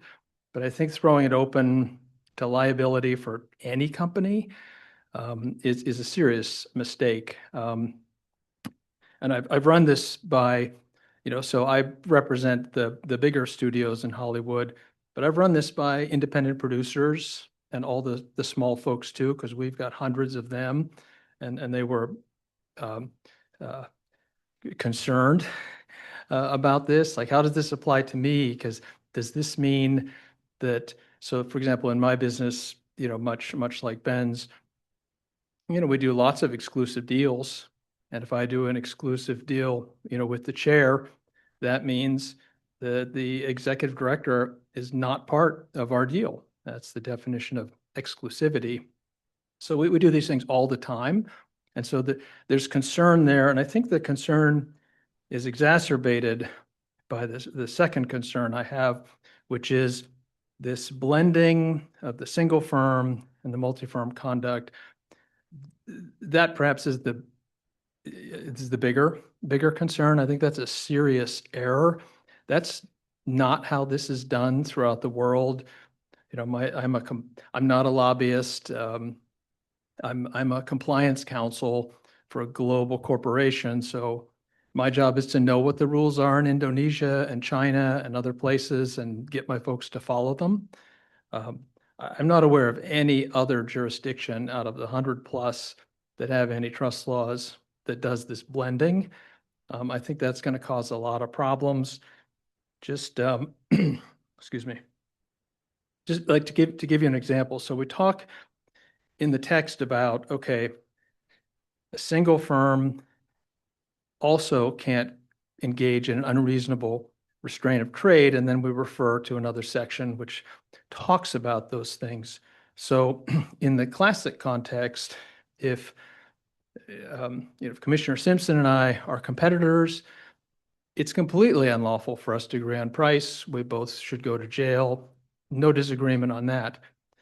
But what's that mean for a single firm? You've prohibited a single firm from doing unreasonable restraints under this other section, so it can't make its own prices?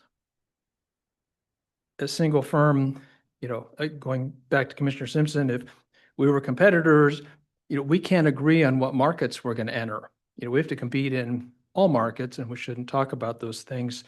But does this mean a single firm can't decide what it's going to do? That's been the law ever since we had the Sherman Act, that single firms could figure these things out and compete with one another. And there's probably a lot more examples as well. I think conflating those two things is a serious error. So those are my two primary concerns. I also thought, the quotation from Copperweld, it's an accurate quote, but that's not what Copperweld is about.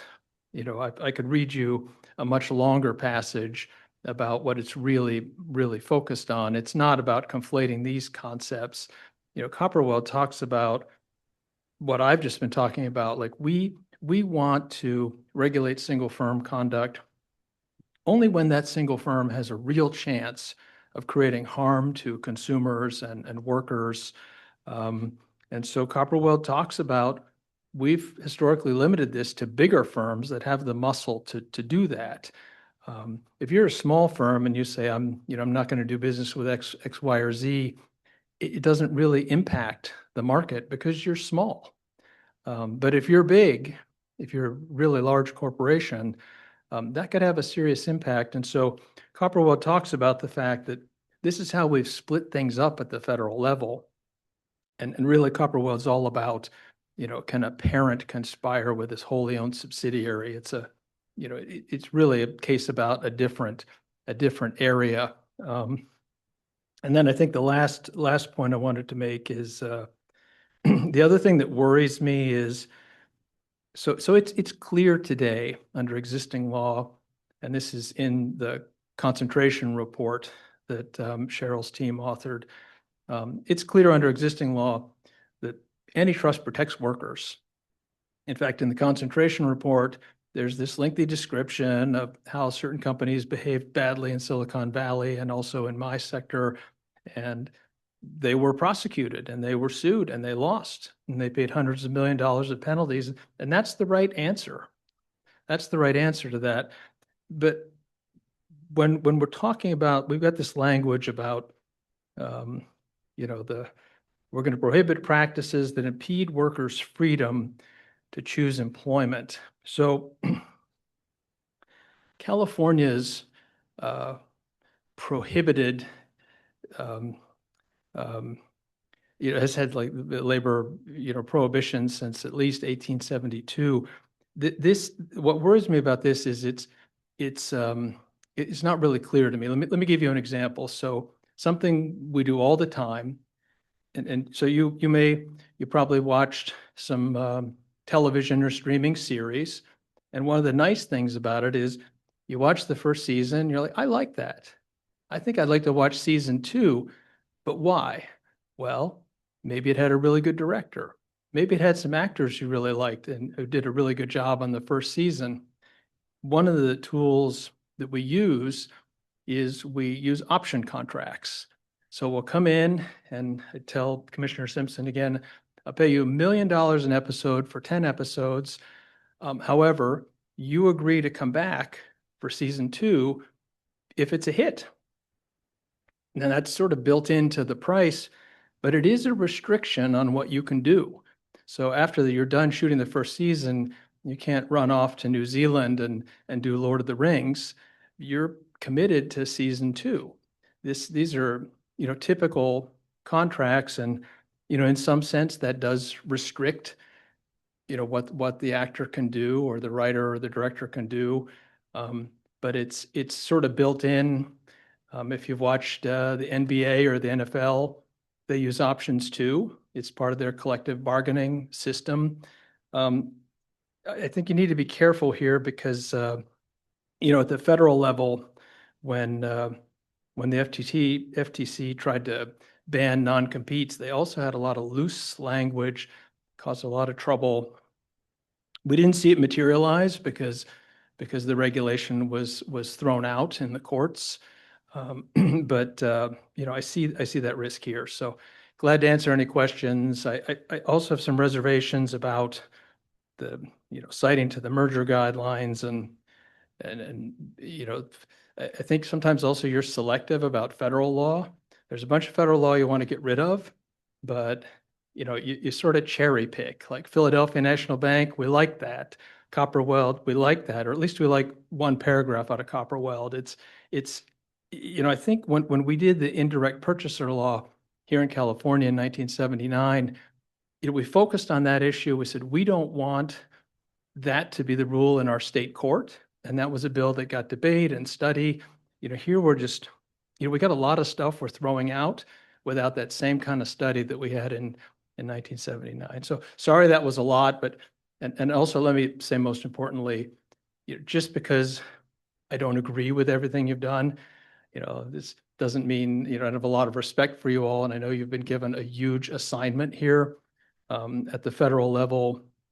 When there was an attempt to do this in the Antitrust Modernization Commission, they had tons of people and lots of resources. And I know the legislature didn't give you all those things. So I do appreciate all the hard work. And just because I'm saying things that are critical doesn't mean I don't respect that. But trust me, as someone who's also a commissioner, I can appreciate that. I'm glad to answer any questions. I know that was a lot of material. Are there questions for Mr. Robbins? Yeah, I have a question. For the single firm, do you have an example in your industry that you say, okay, that's a single firm, this would directly impact that firm, that company? So, yeah, I think like all of the production companies, so, certainly all the big studios, would qualify, but also all the smaller production companies, sometimes when you watch a movie, you'll see these things at the beginning, XYZ production company, there's economic reasons to have this stuff done, every well-known actor, director, they like to form their own production company for tax reasons. But those are production companies that then would be covered. And so I think there'd just be a lot of people who would be surprised by the fact that, because it's a company, it's a corporate entity. And so it would be covered. And what happens today is, because we have today, there's relevant market and market share that are very relevant. And because it's at a high level, like to be candid with you, this doesn't affect like any of my members or any of the other folks because of the level, but you've sort of done away with that and made relevant market secondary. So there's just a lot of uncertainty there. Okay, thank you. Yeah, sorry. Hopefully that helped.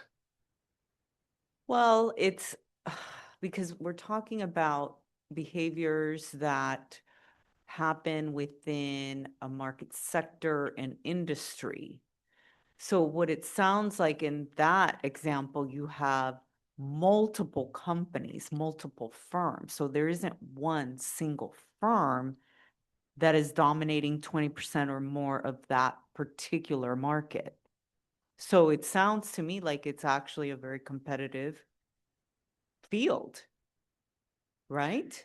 It is, but see, I don't think that matters under what you've written. I don't see any kind of screen here, like any type of, um, today you need at least 50% of the market to have an issue under federal law, maybe 75%.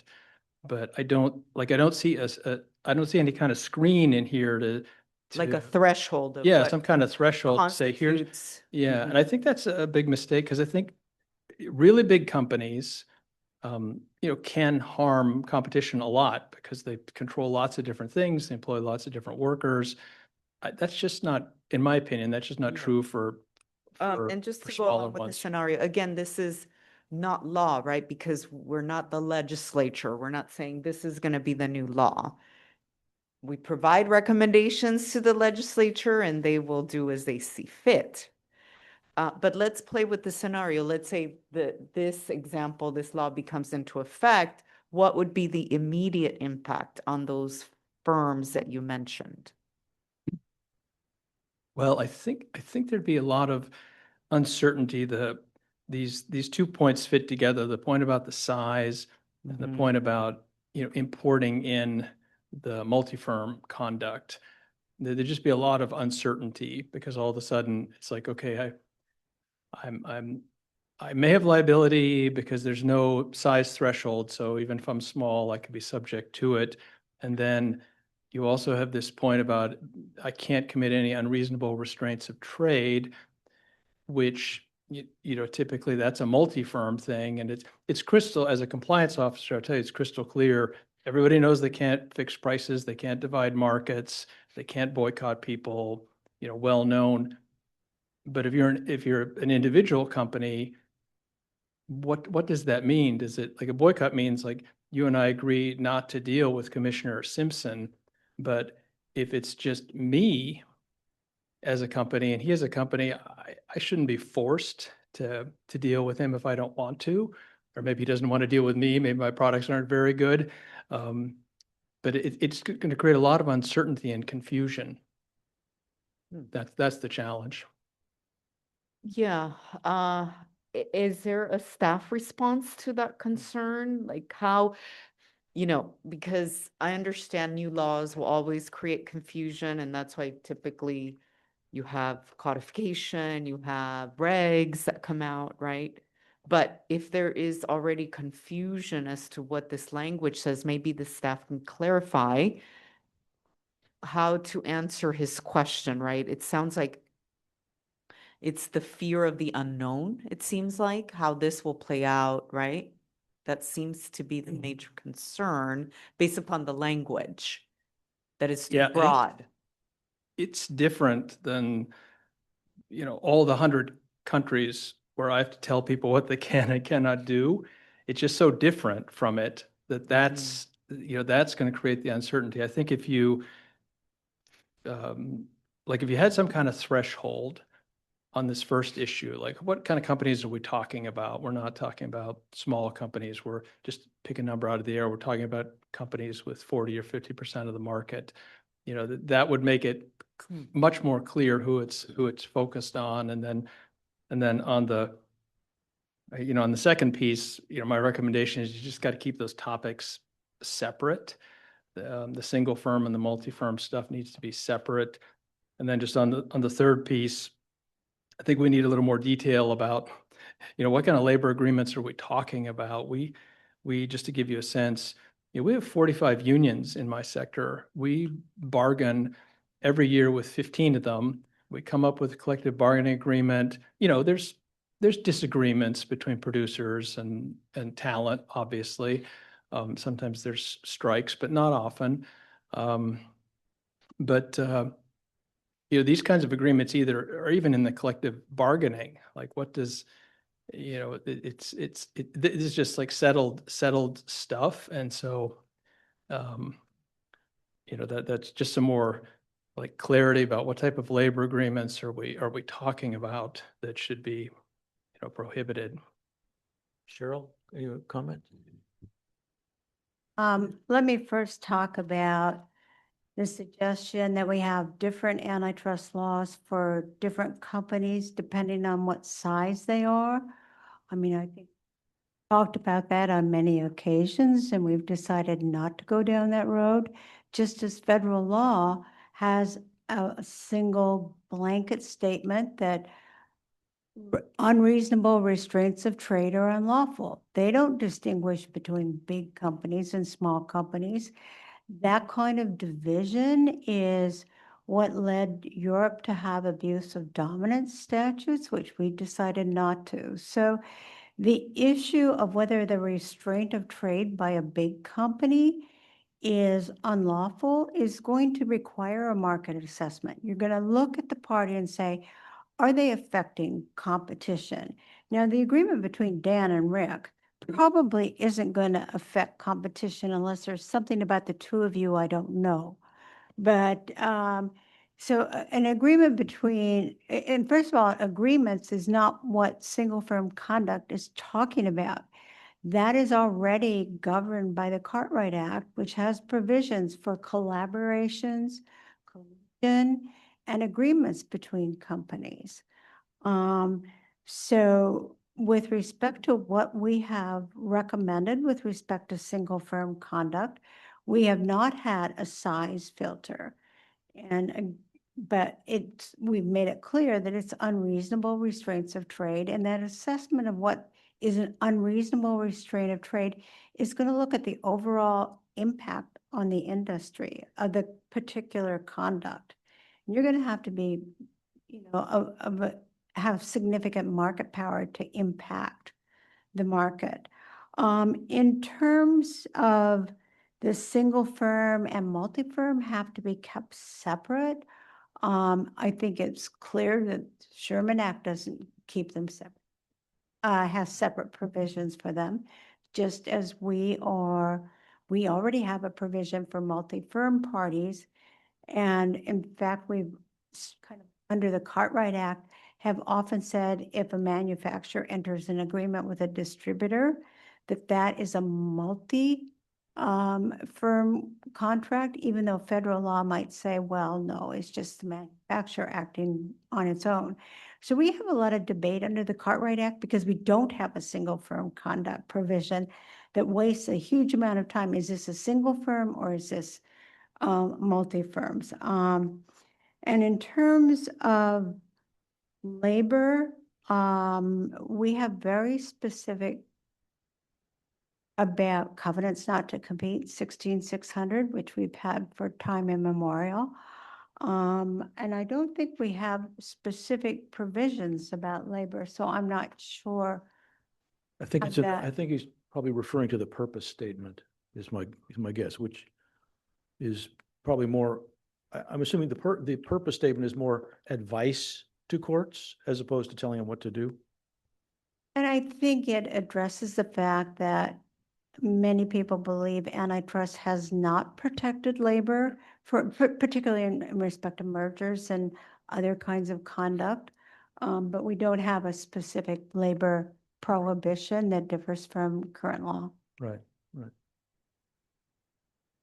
Okay, any other questions for Mr. Robbins?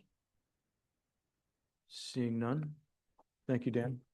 Great. Thank you all.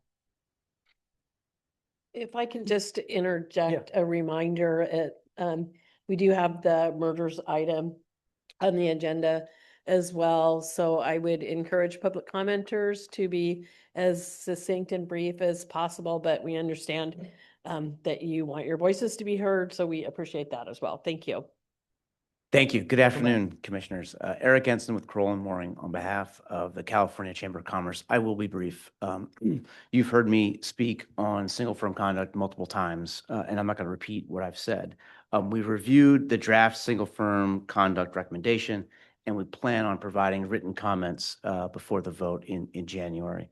But just by way of preview, as Dan said, there remain a number of problems with the recommendation that frankly the commission has not addressed.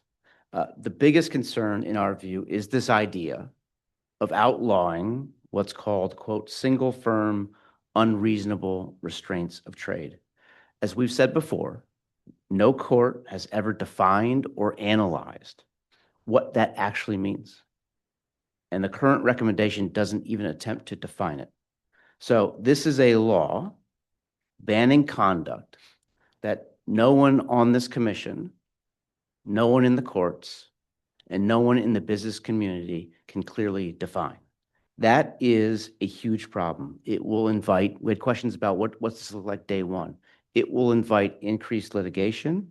It has the potential to discourage the competition and innovation that have made California's economy so strong, and those are real concerns. Now, you don't need to take my word for it. The commission's own single firm conduct working group, which the commission itself has identified as a group of experts on this area, it opposes this recommendation. They've said that it, quote, gives the courts no useful guidance on how to distinguish restraints that promote competition from those that suppress or even destroy competition, close quote. They also warn in memo 2025-30 at page 110 that the vagueness of the proposal would create harmful legal uncertainty. And that's our view as well. And as far as I'm aware, the commission and the staff have not addressed the concerns expressed by the single firm conduct working group. Briefly, Commissioner Carrillo referred to Copperweld, the Supreme Court's Copperweld decision in his statement. Dan brought it up, and so I can't help myself but just mention something about it quickly. Nowhere in that Supreme Court decision is there any definition of what a single firm restraint of trade is. It does not exist. Instead, what the court said was, quote, subjecting a single firm's every action to judicial scrutiny for reasonableness would threaten to discourage the competitive enthusiasm that the antitrust laws seek to promote, close quote. The case, as Dan said, has nothing to do with what a single firm restraint of trade is, because it has not been defined by any court anywhere in the country or in the world, as far as I know. So we still have serious concerns with these proposals. As I said, we'll address them again in our written comments that we'll submit before the vote in January. And I'm happy to answer any questions you might have.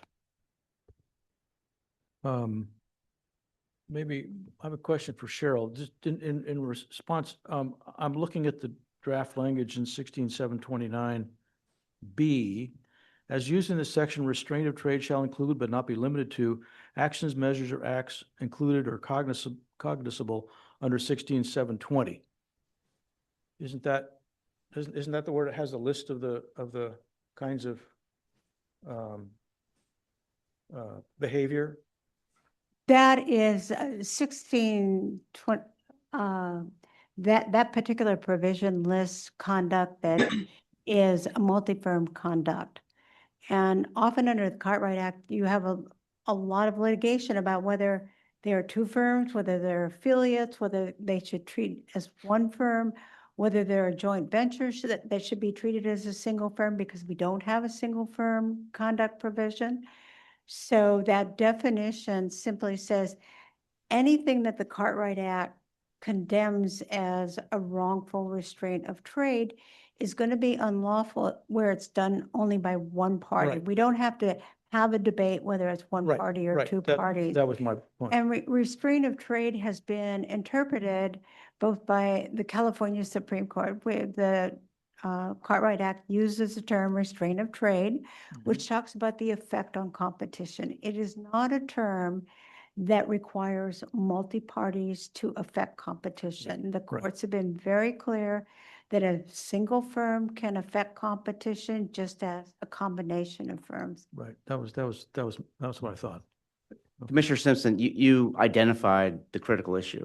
You are right that in this draft proposal, it refers to the conduct prohibited in section Included but not limited to. Yeah. included but not limited to the conduct identified in 16720. And as I said at the last meeting, all of the conduct prohibited in 16720, as Ms. Johnson says, is multi-firm conduct. So for example, it says, in not so many words, it's unlawful for two competitors to rig bids, right? It's unlawful for two competitors to agree on prices. That's price fixing versus bid rigging. That conduct, however, it has always been lawful for a single firm to decide what to bid or not to bid, for a single firm to set a price or not set a price.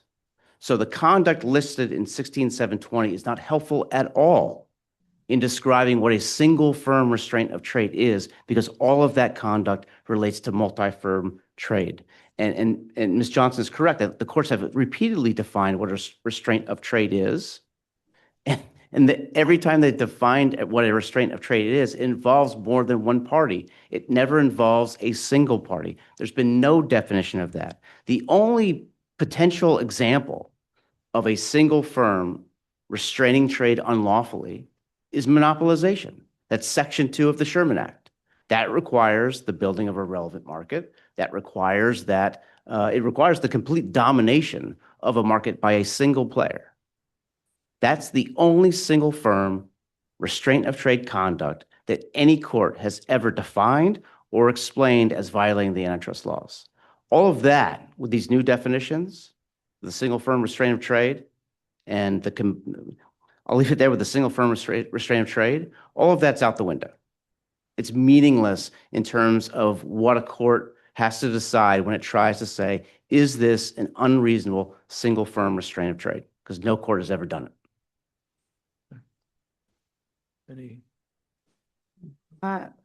We obviously disagree about the law.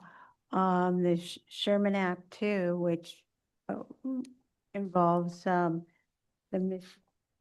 monopoly power, is used to address restraints of trade by a single firm.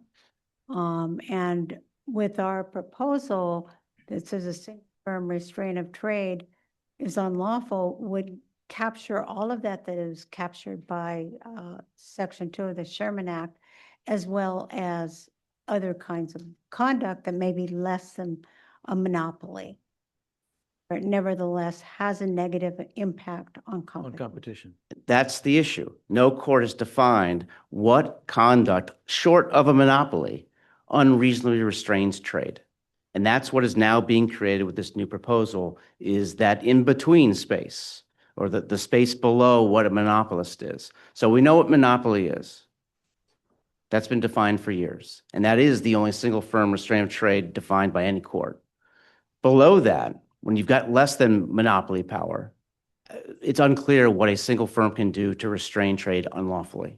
And that uncertainty, to the questions earlier, that uncertainty is going to challenge what businesses are able to do. They're going to have to get legal counsel. And because there are no thresholds, because there's not a market share requirement, it will apply to big firms and small firms, meaning small firms need to be concerned about their single firm conduct, which they never had to worry about, because under Section 2 of the federal law, you had to have sufficient market power, which is not the case with this law. In fact, this proposal says there is no requirement, there is no threshold for market power, which I think is a huge mistake. Victor? Well, implicit in your argument is that single firms should only be held accountable for antitrust violations if there's a monopoly.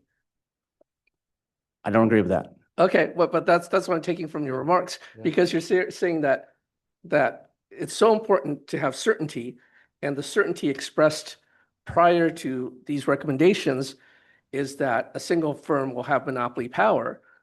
And now you're saying, because we're open to the concept, there are other forms of anti-competitive conduct that we're concerned about other than overwhelming, dominating monopoly power by a single firm. You seem to be implying that there's a standard out there that only overwhelming dominance by a single firm of monopoly power should be regulated by antitrust. I think the recommendation here is doing what you're suggesting, which is leaving open the possibility that there's other anti-competitive things that need to be addressed. And here's the problem, which I think your argument has been skirting. The federal courts have not been enforcing the antitrust laws as intended. I'm convinced of that. I'm sorry if you're shaking your head. The federal courts have had a very skewed or slanted interpretation of antitrust law ever since the Bork Revolution, ever since the Chicago School influence. So I think part of the whole reason we're here is for California, the fourth largest economy in the world, to assert the importance of looking for anti-competitive behavior and to not let all sorts of anti-competitive behavior run roughshod, which frankly has happened in a lot of cases on the federal court level. My response is I understand that that is the intent, is to capture some form of conduct short of monopolization and penalize that, prohibit it, deter it. Then you should define it. You should explain to businesses and to courts, what are we talking about? What specific single firm conduct short of monopoly are we concerned about? That needs to be spelled out in this regulation, which, by the way, is a criminal statute. You are proposing amending a criminal statute with the vague reference to unreasonable single firm restraints of trade. That means nothing to a business in terms of trying to understand what it can and cannot do to comply with the law. And so I understand your intent. I think that's absolutely clear. To follow through on that intent, I believe that more work needs to be done to specifically identify the conduct that you are targeting so that businesses can comply with the law and courts can interpret it correctly. I appreciate that viewpoint, but I guess part of your argument is that there's no prosecutorial discretion here, that there's going to be rogue prosecutors out there saying like, oh, we just don't like what this company is doing, so we'll just file litigation saying that it's horribly anti-competitive under the new statute as recommended by the Law Revision Commission. There's going to be prosecutorial discretion. They're not going to go after every single company, even the small ones that seem to have some market advantage in some specific way. The marketplace is going to determine what will be prosecuted and what will not be prosecuted. That marketplace, through stare decisis, through evolution of case law, will help better define what activity is anti-competitive short of pure dominating monopoly. Anytime this commission passes a recommendation and anytime any law is passed, it's implicit that the courts and the system will refine through case law and decisions and prosecutorial discretion what will happen to the law. So it's not a convincing argument to me that there's going to be uncertainty. This is just another variety of the, well, you haven't had an empirical study to tell us what you certainly need, you know. Commissioner King, this law that you're recommending? That you've been arguing for doesn't exist in any area of the law that's being rewritten. The law, the recommendation that you are voting on today is not limited to Attorney General prosecution. Private parties can file lawsuits under this, under the Cartwright Act as well, and frequently do more often than the Attorney General. Those cases cost millions and millions of dollars to defend. They are frequently brought by competitors. This recommendation makes it far easier for a competitor who has lost the competitive race to file a lawsuit. That is one of the biggest concerns, not so much the Attorney General. I agree with you. There is prosecutorial discretion, and we believe in that and we trust that. There is no way to rein in the private enforcement of this law. And you're correct. Courts will figure it out. They always do. It has been 130 years since the Sherman Act was passed. We are still debating what it means. We are still trying to figure it out. And this law will be brand new. I don't know how long it will take until stare decisis takes control, until we have a clear definition of what an unreasonable restraint of trade is. But there will be a lot of short-term pain until we do figure that out. And that's going to cause businesses to be less competitive. It's going to minimize innovation, and it's going to greatly increase litigation costs. Okay. Any other questions or comments for? No? Thank you. Thank you. Are there people on the online? Okay, how many? 11, okay. I guess I would ask, because we still need to get to mergers and acquisitions, to try to keep your comments brief. Okay. Vidushi Dial.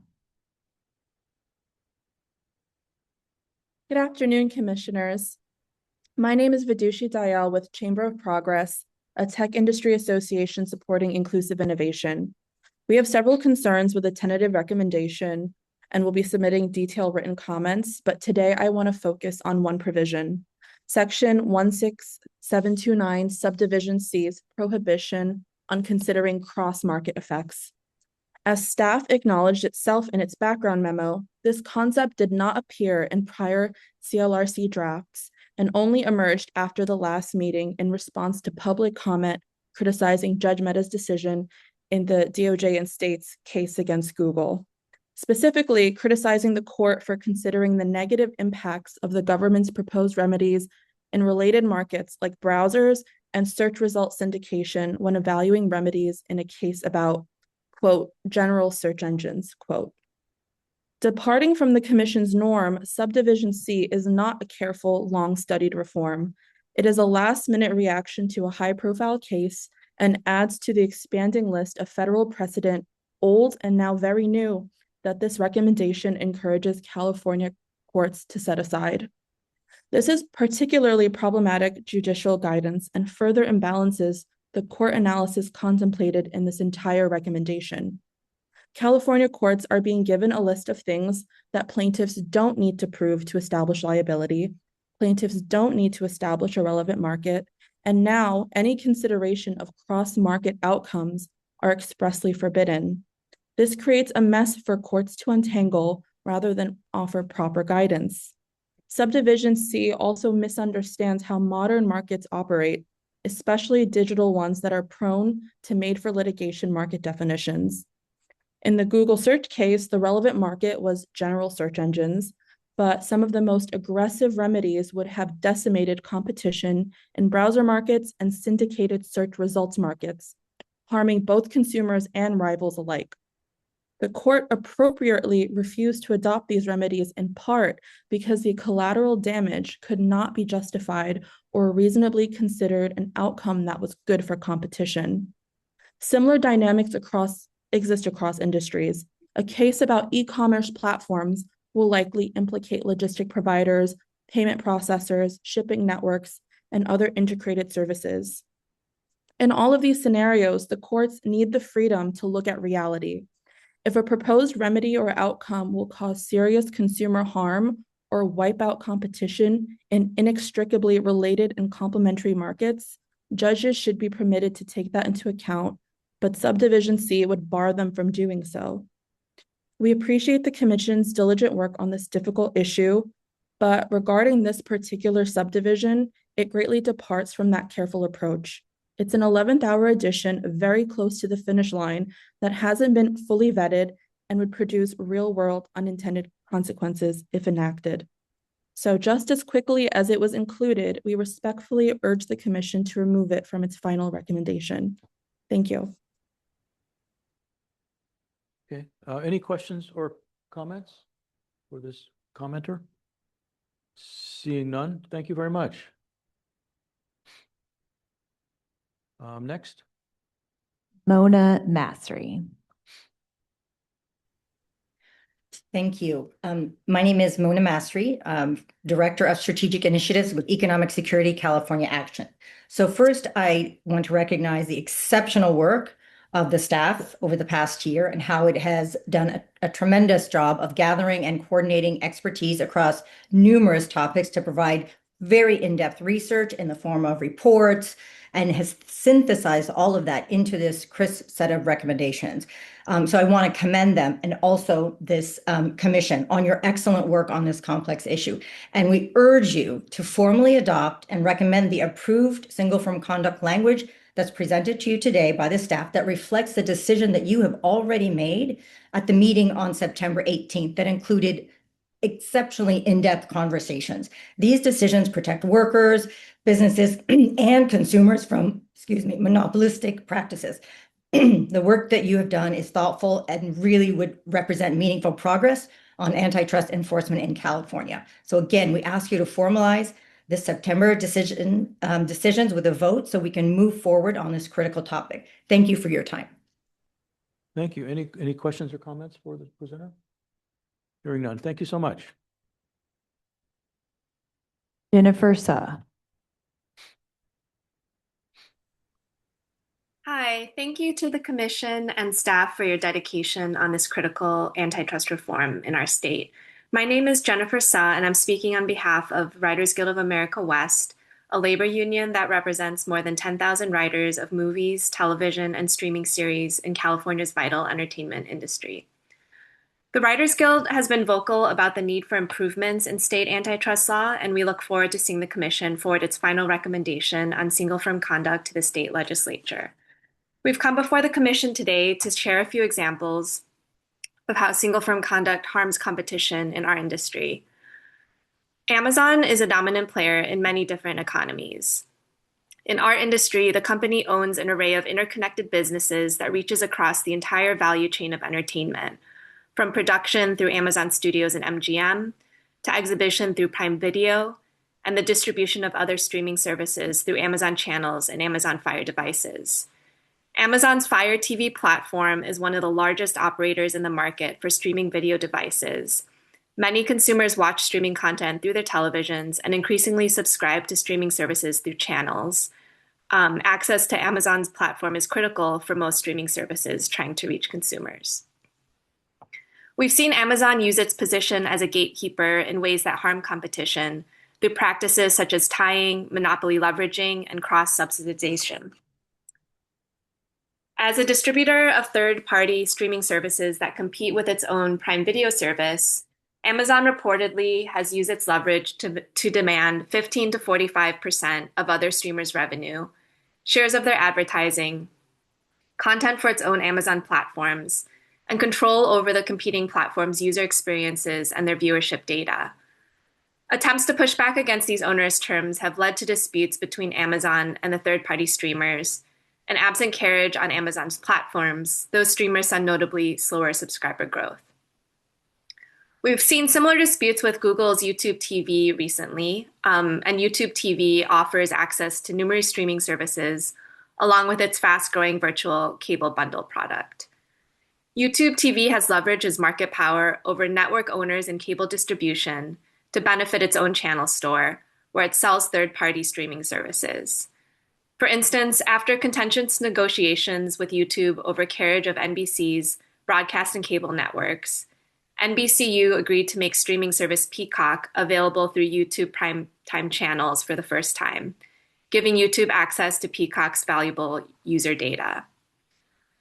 Without rules limiting anti-competitive behavior of a single firm, companies like Amazon and Google have the power to disadvantage competitors across the entertainment industry and streaming ecosystem.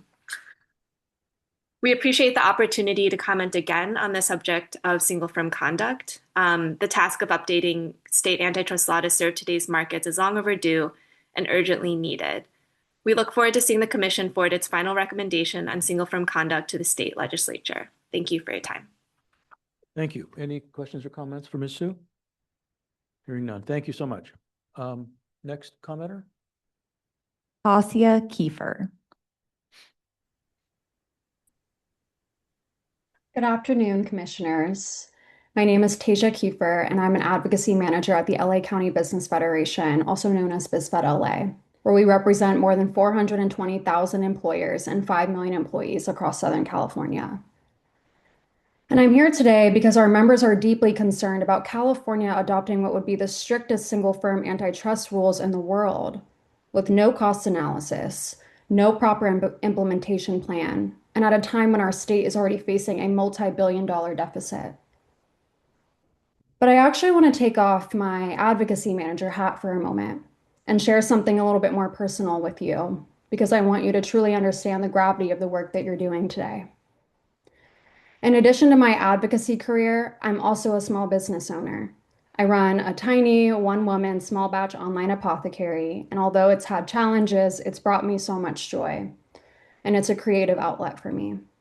It's not just a small business, but a dream come true that has helped me bring a meaningful connection to my community. And my business exists because platforms like Etsy exist. I don't have a marketing budget. I can't afford billboards or ad campaigns or even a team. I rely on marketplaces that already have a big reach. Marketplaces built by large companies that spend millions so people like me don't have to. That's what lowers the barriers to entry. That's what a young woman with a laptop and a dream should do to actually participate in California's economy. And I also depend on tools like Google Workspace, which costs $12 a month to help me operate my website, my emails, my storage, and it's really given me the ability to operate in a professional way. These platforms make entrepreneurship possible for people with limited resources like me. And commissioners, I'm afraid. I'm genuinely afraid that overly broad single firm conduct rules created without economic analysis will disrupt the very tools that allow my small business to exist. That the unintended consequences will not fall on the billion-dollar companies you all believe that you're targeting, but will fall on the small businesses. People like me, people without margins or teams of lawyers, people who simply want to create, sell high-quality products, and serve. And allow me to digress for that for just a second. It is already astronomically expensive to operate a small business here in California legally. Just maintaining an LLC costs $800 a year, a fee that takes me nearly half the year to earn back. And for many Californians, these costs make entrepreneurship simply unattainable. And that's quite alarming in a state that's home to the most small businesses in the country. People that see the value in driving our economy, creating jobs, and people that believe that business is what makes California work. Any additional regulatory burdens risk putting these vital engines of growth completely out of reach. And as a business advocate, I'm afraid because I carry the concerns of 420,000 employers on my shoulders every day. And our members are very afraid of what rushed, untested rules could do to our business environment. And as a taxpayer, I'm afraid of what it means to expand state obligations in the middle of a historic deficit, because we all know who pays when the government takes on more than it can handle. It's the everyday Californian. California cannot afford to experiment with untested, unprecedented antitrust rules, especially not now. Not with a multi-billion-dollar state deficit, not without studying the cost of implementation, and not without understanding how many small businesses actually depend on the very platforms these rules may destabilize. What makes this even more concerning is that this recommendation is already on track to become a legislative package just next month, before the commission has even fully decided on its final form. I urge you all to take a moment to understand the impacts of the work that you're here doing today. These decisions that you make will ripple across the state, affecting businesses, workers, consumers, and taxpayers alike. Please don't take the responsibility lightly. Thank you for your time. Thank you. Any questions or comments for Ms. Kiefer? Seeing none, thank you very much. The next. Amy Hine Shake.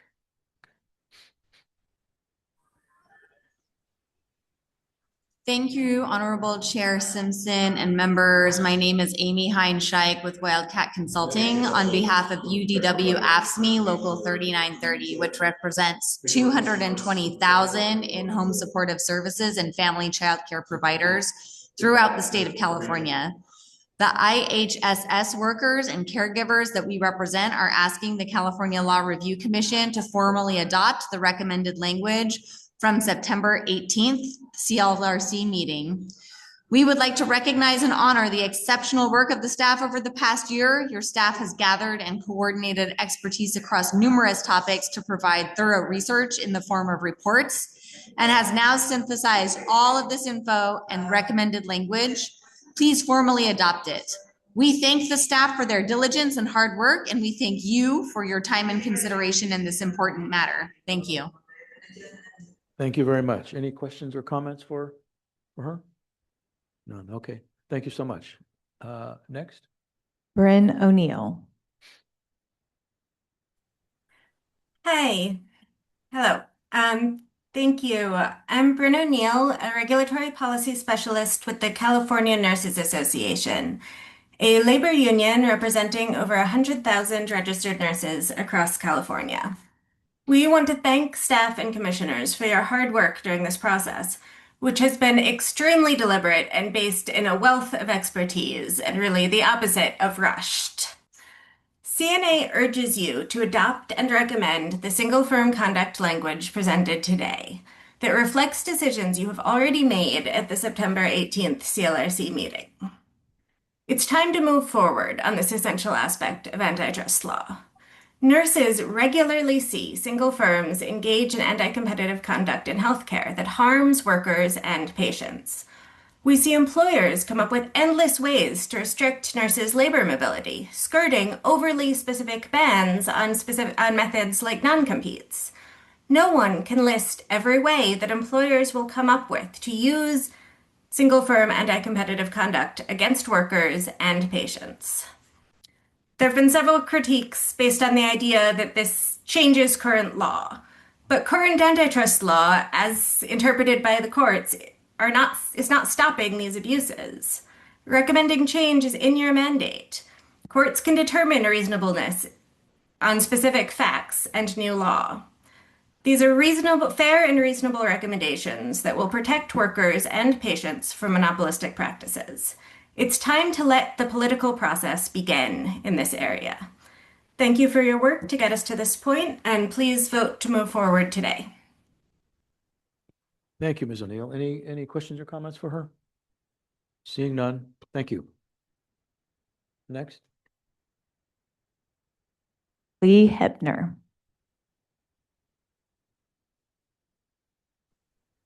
Good afternoon, Commissioners. Lee Hepner from the American Economic Liberties Project.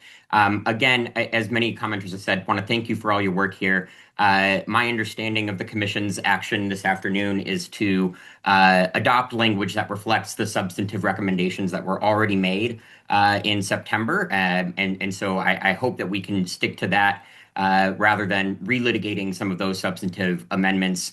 I want to particularly thank Commissioner King and Ms. Johnson for their comments in response to the comments from Mr. Ensign and the Chamber of Commerce. This is not a radical new proposal. This really affirms a lot of principles that have been part of the history of antitrust law for well over a century. I find it very odd to suggest that no court has ever interpreted an unreasonable restraint of trade. That is the essence of antitrust law from its inception. And so I think I'll just leave my comments with the need to distinguish between good faith inquiry about what this law means and bad faith hand-waving about uncertainties that I'm sure we are going to encounter over the course of next year's legislative process. And it is incumbent upon all of us to make that distinction so that we can adequately educate small businesses, workers, consumers on their rights and obligations under the law without drifting into frankly hysterical uncertainties. So I'll just end my comments there. Thank you so much for your work. Thank you.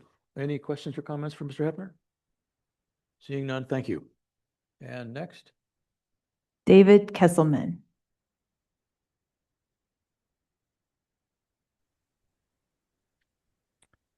Good afternoon, Commissioners. My name is David Kesselman. I actually had the privilege of testifying before you last year. I was a member of the Big Tech Working Group. I'm also practicing antitrust lawyer, and I've also been an adjunct professor of antitrust law for a number of years. And I really just want to also commend you and the staff for the tireless efforts that you've made. And I'm here in my personal capacity to also suggest that you adopt the single firm conduct recommendation. I think we are at a place, and this is based on my experience, and I've represented plaintiffs and defendants over the years, but we're really at a place where small and mid-sized businesses are often foreclosed from being able to utilize federal antitrust law. Over the past 30 to 40 years, the federal courts have made it extremely difficult and sometimes impossible for small and mid-sized businesses to meaningfully address anti-competitive conduct in the market. And so in my view, the recommendation here, does a really good job of addressing where some of the federal courts have really gone to a place where it's made it almost a barrier to entry for small and mid-sized businesses to be able to bring their their case and be able to argue at least that there is anti-competitive conduct in the market. And just with respect to some of the comments that have been made or the concerns that have been raised, I would simply note that the Sherman Act, just like the Cartwright Act, these are basically common law statutes. And so, there have been many, many cases that have defined unreasonable restraint of trade and monopolization over the years, but it's an evolution. And the courts have made clear, and I have full confidence that California courts, if this ultimately were to be adopted, would also pick up that mantle and continue the evolution that happens with all common law statutes.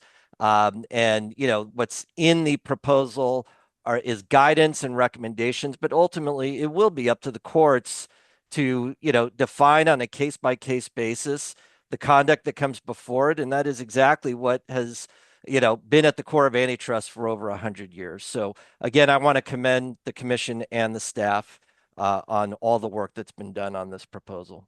Thank you. Thank you. Any questions or comments? None? Okay. Next presenter.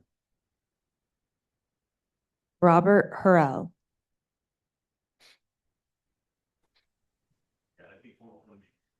Hi, good afternoon.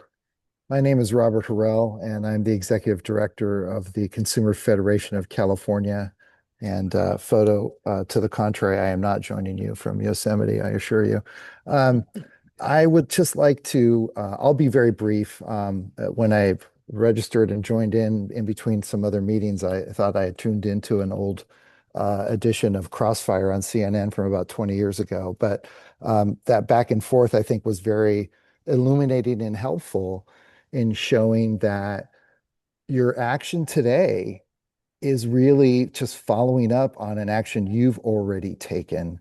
And I'll just remind the commissioners again, after thanking you and the staff, I know the staff has done just a ton of work here. This is a major endeavor. Thank you for everything that you're putting into this, this is a recommendation to the legislature, which will then begin their process. And so I would urge you all to move forward. I won't belabor the point with any details on any particular industries, although at Consumer Fed of California, we have certainly a laundry list of industries where we see this kind of abusive, monopolistic, and antitrust violative behavior. So thank you again, and urge you to take action today. Thanks for your efforts. Thank you. Any questions or comments for Mr. Hurrell? Seeing none. Next presenter. Bianca Bloomquist.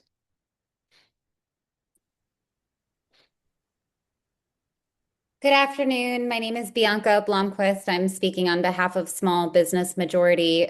First, I'd like to uplift the work of the staff over the past years. Your work has enabled engagement from our network of small, often marginalized entrepreneurs who struggle to compete in every sector at every stage and with no regard to geographical location or personal ideology. I'm speaking on behalf of Small Business Majority. We are a research and education network of more than 85,000 real, authentic small business owners. There is an authentic voice that exists in public policy for small businesses. It is often drastically underrepresented, misrepresented, or co-opted by larger business interests. So we focus on the needs of the smallest firms in the economy. And in fact, 99% of all businesses are small. 97% of those businesses are micro businesses with less than 10 employees. These are the folks powering our economy. These are the folks struggling to deal with consolidation, rising costs, and barriers to competition. If we would like to talk about barriers to entry and entrepreneurship, I hear from small businesses, healthcare prices. It is paying average 90% APR for small business loans because they can't get a loan at a traditional bank. It is providing quality jobs to their communities because they can't afford Facebook level benefits. It is a lack of childcare for women entrepreneurs so they can make their first jump into their day job to their small business full time. If you ask a small business owner how many options they have to sell their products online outside of the platforms discussed today, ask them how negotiating those terms with platforms are going. It is not because of the single firm conduct provisions being discussed here today. Savannah Williams runs digitalmediaservices.net. She said the biggest challenge is not about the quality of my work, it's about the unfair advantages that large corporations received. I'm forced to use the same platforms as multi-million-dollar corporations and run by multi-billion-dollar corporations, but I'm hit with the same fees and rules without any of the benefits they get from volume and scale. This means my business is directly competing against companies that pay less for the same services and supplies that I need to survive. Megan Wyatt from Granite Bay says, small businesses already struggle to compete in the marketplace. For supplies and services, I have to assume larger corporations are getting better discounts than me. In terms of reach, we'll never compete with Target, Amazon. My focus is predominantly on my brick and mortar location and my community. My goal is to be part of the fabric of the community. This is what makes me effective at a local level. Consolidation is my biggest concern. I'll also share that as we all know, they face take it or leave it contract terms, rising fees, shrinking market access, and platforms that can change the rules overnight. We urge you to formally adopt the single firm conduct language that reflects the decisions you made at your September 18th meeting. These provisions are essential for protecting the small businesses, consumers, the workers that they hire from monopolistic practices. Thank you. Thank you. Any questions or comments from Ms. Blomquist? Hearing none. Next presenter, please. Andrea Luquita. Good afternoon. My name is Andrea Luqueta. I am a senior policy counsel at the Center for Responsible Lending. I just joined CRL at the end of July, and I want to thank you for having the opportunity to speak today. I just want to very strongly echo and support the comments of colleagues at Small Business Majority, Economic Security Project, and Consumer Federation of California. At Center for Responsible Lending, we focus on lending, and we do have early information about consolidation, particularly in the mortgage and fintech lending space. We're not at the place that other industries are, but we see the trends coming. And I just want to highlight that the impact where it's hitting the most is in formerly redlined communities where mortgage lenders, consolidation among mortgage lenders, non-bank mortgage lenders are really dominating lending in those spaces and steering folks towards the higher priced, less competitive options. So I just to give that quick example, and just to also ask you that you continue the excellent work that you're doing, and that you adopt the decision that you made in September. Thank you so much for the opportunity to speak. Thank you. Any questions or comments for her? Hearing none. Okay, next presenter. Devin Gray. Hi, everyone. Really appreciate the time and energy that's been clear for all of us to see from both the staff and all of you here today. It's certainly not gone unnoticed. My name's Devin Gray. I'm the president of End Poverty in California. Much like the folks ahead of me, I'd really like to echo the sentiments of others who've commented by urging you all to formally adopt and recommend the approved single firm conduct language presented to you today. That, of course, reflects the decisions that were made a couple of months ago as well. Our organization spends considerable time in communities up and down California, and regardless of geography, there really is an overwhelming and, I would say, justified perception that the economy is rigged against working people, and that corporate concentration in particular has indeed harmed low-income communities in the aggregate by harming workers and consumers, and of course making it harder for small businesses to thrive. We know that these harms are, of course, disproportionately felt by low-income communities of color as well, and with all of the other structural reasons, we have an opportunity to act here. Further, I think it's clear, just in having talked to thousands of Californians about their experiences with the economy, that there really is a tremendous amount of popular will among Californians across regions in favor of reforming our antitrust framework. And so we have an opportunity here to be responsive to what Californians are calling for, as well as being able to set an example for the rest of the country, and of course, making our state one where working people can actually succeed and thrive. So thank you all, and encourage you to move forward. Thank you. Any questions or comments for the presenter? Hearing none. Next person. RJ Cervantes.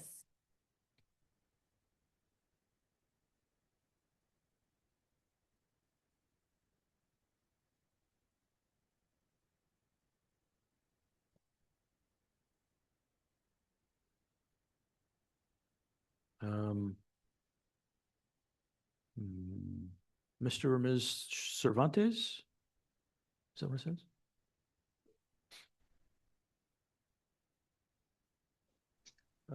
Let's Hi, go to can the you hear me next- now? Oh, there we go. Okay. There we Perfect. are. Sorry about that. No problem. Chair and members, RJ Cervantes on behalf of the California Waste Haulers Council.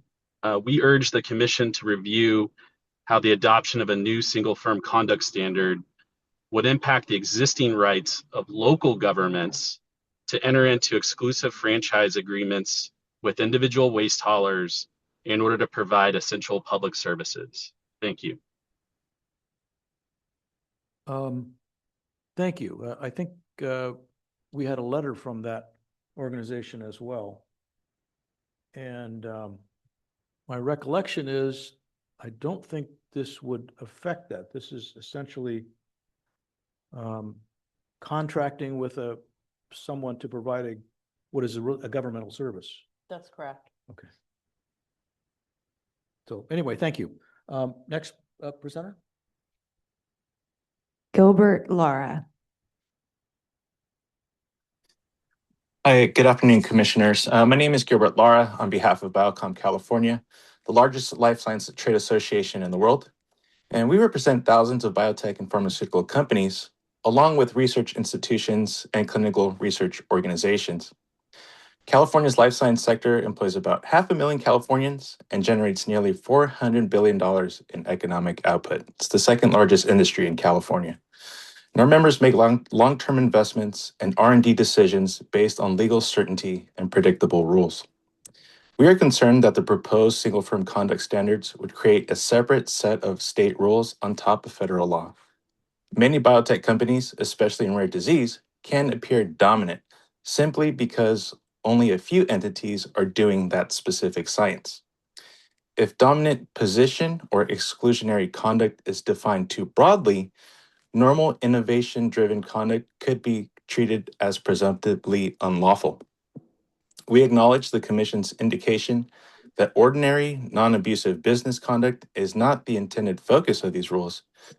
The problem is that if key terms remain vague, our life sciences companies cannot know in advance whether standard IP and contracting practices will later be labeled exclusionary.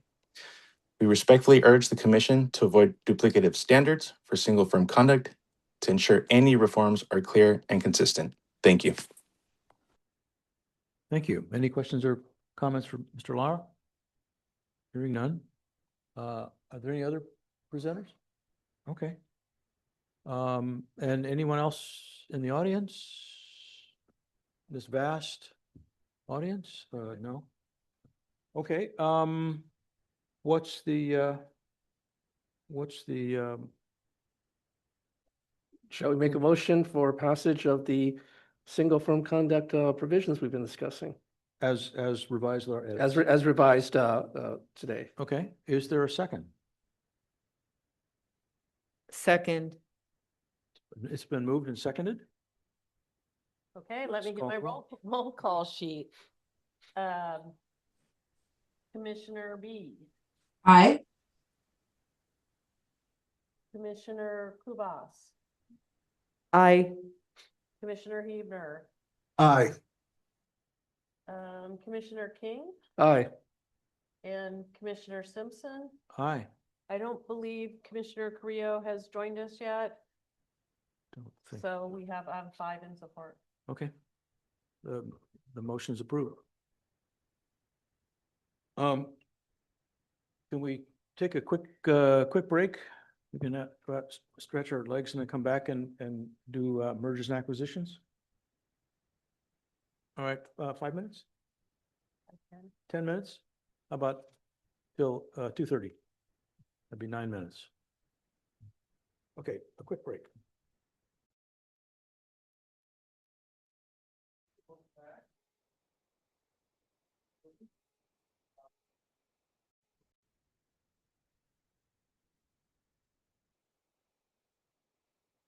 Sorry. It's now 2:30. We're back in session and we will turn to mergers and acquisitions. So Sarah? Good afternoon, Commissioners. I'm presenting Memorandum 2025-42 and its first through fifth supplements relating to mergers and acquisitions. The Commission received a significant amount of public comment on this issue. And in summarizing the comments as relates to the options staff presented, the commenters fell into the following groups, advocating for no change, in addition that could work for all four options, option 1, and interestingly and unexpectedly, combinations of options 2, 3, and 4. Okay. The only supporters of option 1 were 4 of the 5 members of the Mergers and Acquisitions Working Group. And no one actually supported options 2, 3, or 4 as written, but multiple groups supported a combination of these 3. Okay. So broadly, the second group of commenters supports changing the standard from prohibiting mergers whose effect may be to substantially lessen competition to create an appreciable risk. So fundamentally, they're looking to change the standard. The standard. And combining these options is interesting because adopting option 4, which is the staff-generated option that contained the change to appreciable risk, would substantially change options 2 and 3, which were meant to only be relatively slight deviations from existing federal law. And so this means options 2 and 3 would presumably link Philadelphia Bank to the appreciable risk standard. Okay. While the groups coalesced around may be to create an appreciable risk, that phrase, they diverged on the second half of the phrase. Interestingly, only one of the groups, the Writers Guild of America West, individually explicitly supported the staff's option 4 phrase, may be to create an appreciable risk of lessening competition more than a de minimis amount. And the other groups suggested these variations. Professor Kwoka from the Mergers and Acquisitions Working Group, who will be speaking to the Commission later, prefers the term may be to create an appreciable risk of materially lessening competition more than an insignificant amount. Cameo Network preferred Calera's phrasing. This is the federal Senator Klobuchar bill. Create an appreciable risk of materially lessening competition. The group of International Brotherhood of Teamsters Organizations, ESCA and partners, and the United Domestic Workers, AFSCME Local 3930, preferred a simpler may be to create an appreciable risk of lessening competition without the materially or more than a de minimis amount qualifiers. Further, the American Economic Liberties Project and their coalition partners wrote in their letter that it supported the language in the staff recommendation, but also aligned itself with the letters from other groups, including the International Brotherhood of Teamsters and United Domestic Workers, AFSCME Local 3930, which did not actually support the staff language. So I think at some level it speaks to the uncertainty of any replacement phrase that no one really agrees on the exact wording beyond appreciable risk. Right. And it was like different language which might have different effects on one hand on the probability that something bad would happen, and then the other phrase on how bad it was, right? I would say generally. Yeah. So, and moving on to additional suggestions beyond those options, the Writers Guild suggested a lower HHI.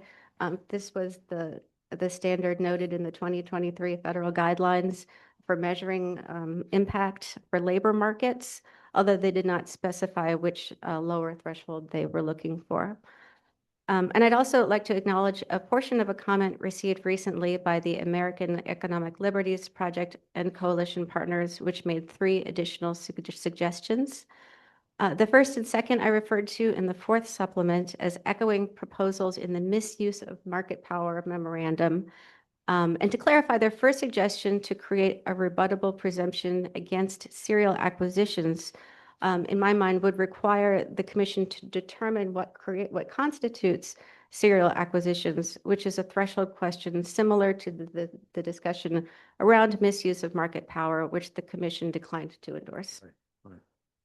Staff knows also that serial acquisitions are presently addressed in the 2023 federal guidelines, and any resetting of state law would likely capture this activity in its impact to competition without the additional direction.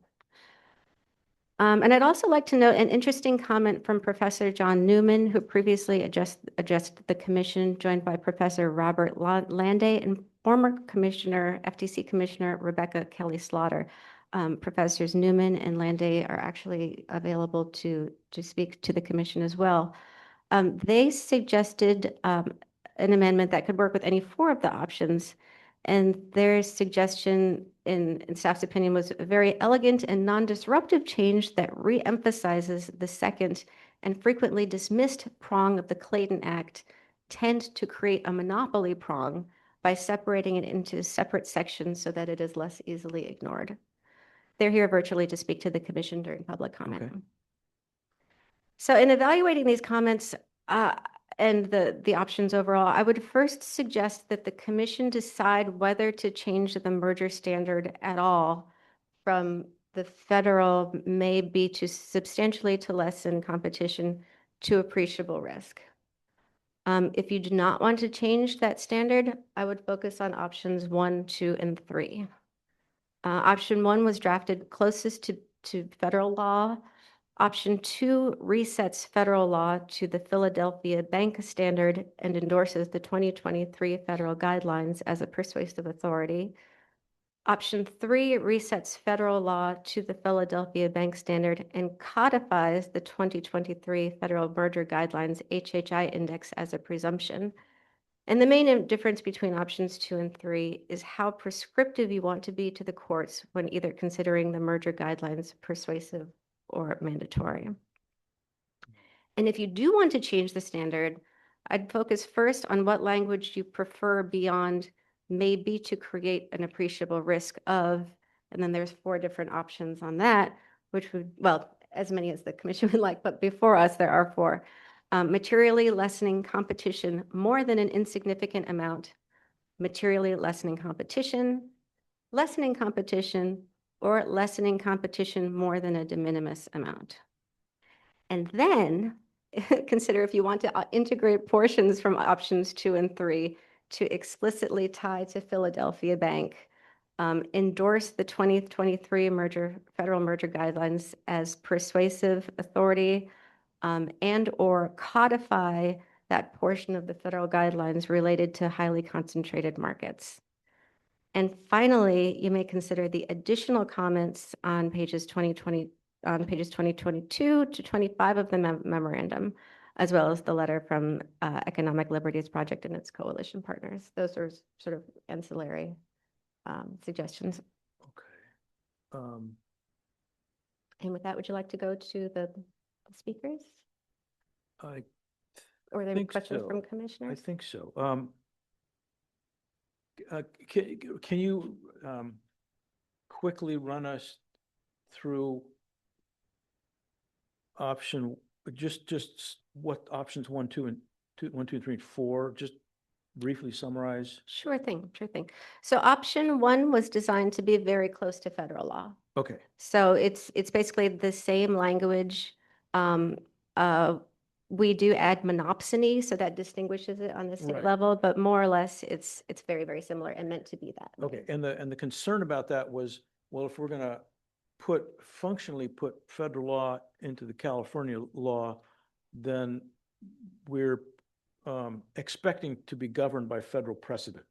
Right, it That's brings, the- the argument is that it brings a lot of baggage with it. Yeah, okay, okay. And then option 2, Option 2 is, it uses the federal language, but then sort of pegs it to the Philadelphia National Bank Standard, which created a presumption about concentration. If a merger that produces a firm controlling an undue percentage share of the relevant market and results in a significant increase in the concentration of firms in that market shall be deemed to substantially lessen competition.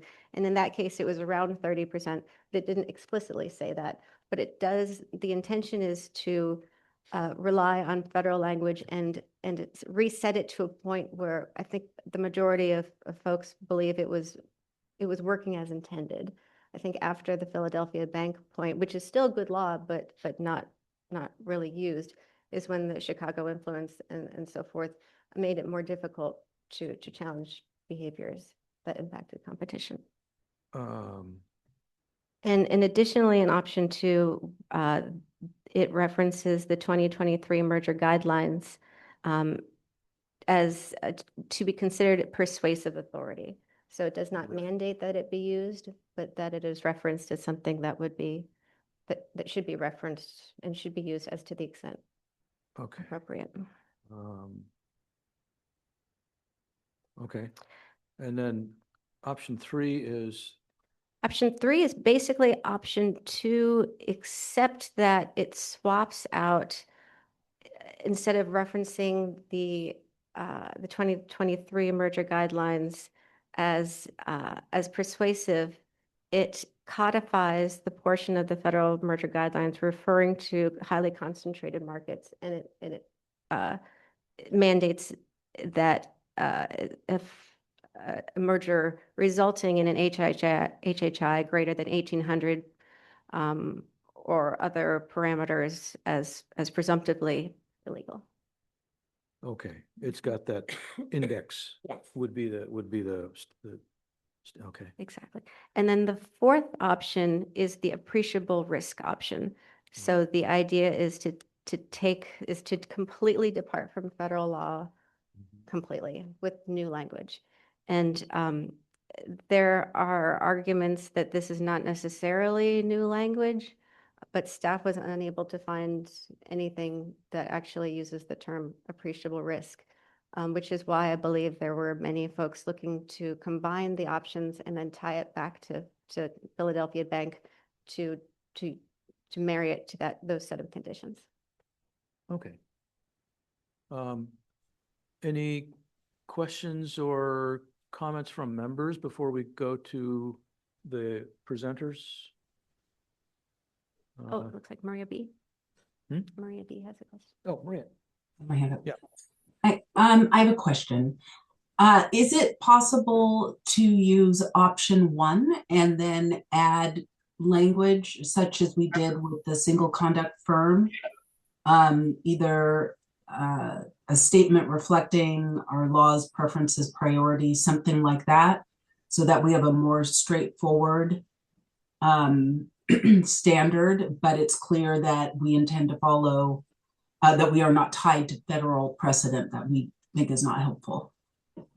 Yes, certainly. And I believe there was a footnote in that section that said that we could also reference whatever code section we make the mergers provision to reflect the purpose as applying to that as well. And that would then differ from option 2 because it wouldn't make reference to the Philadelphia Bank. And remind me what the Philadelphia Bank thing said. Sure. Just It is essentially said, and Cheryl, please feel free to jump in. It creates a presumption that highly concentrated markets are presumptively illegal. And in that circumstance, the concentration from the merger would have been around 30%. Is that correct, Cheryl? Okay.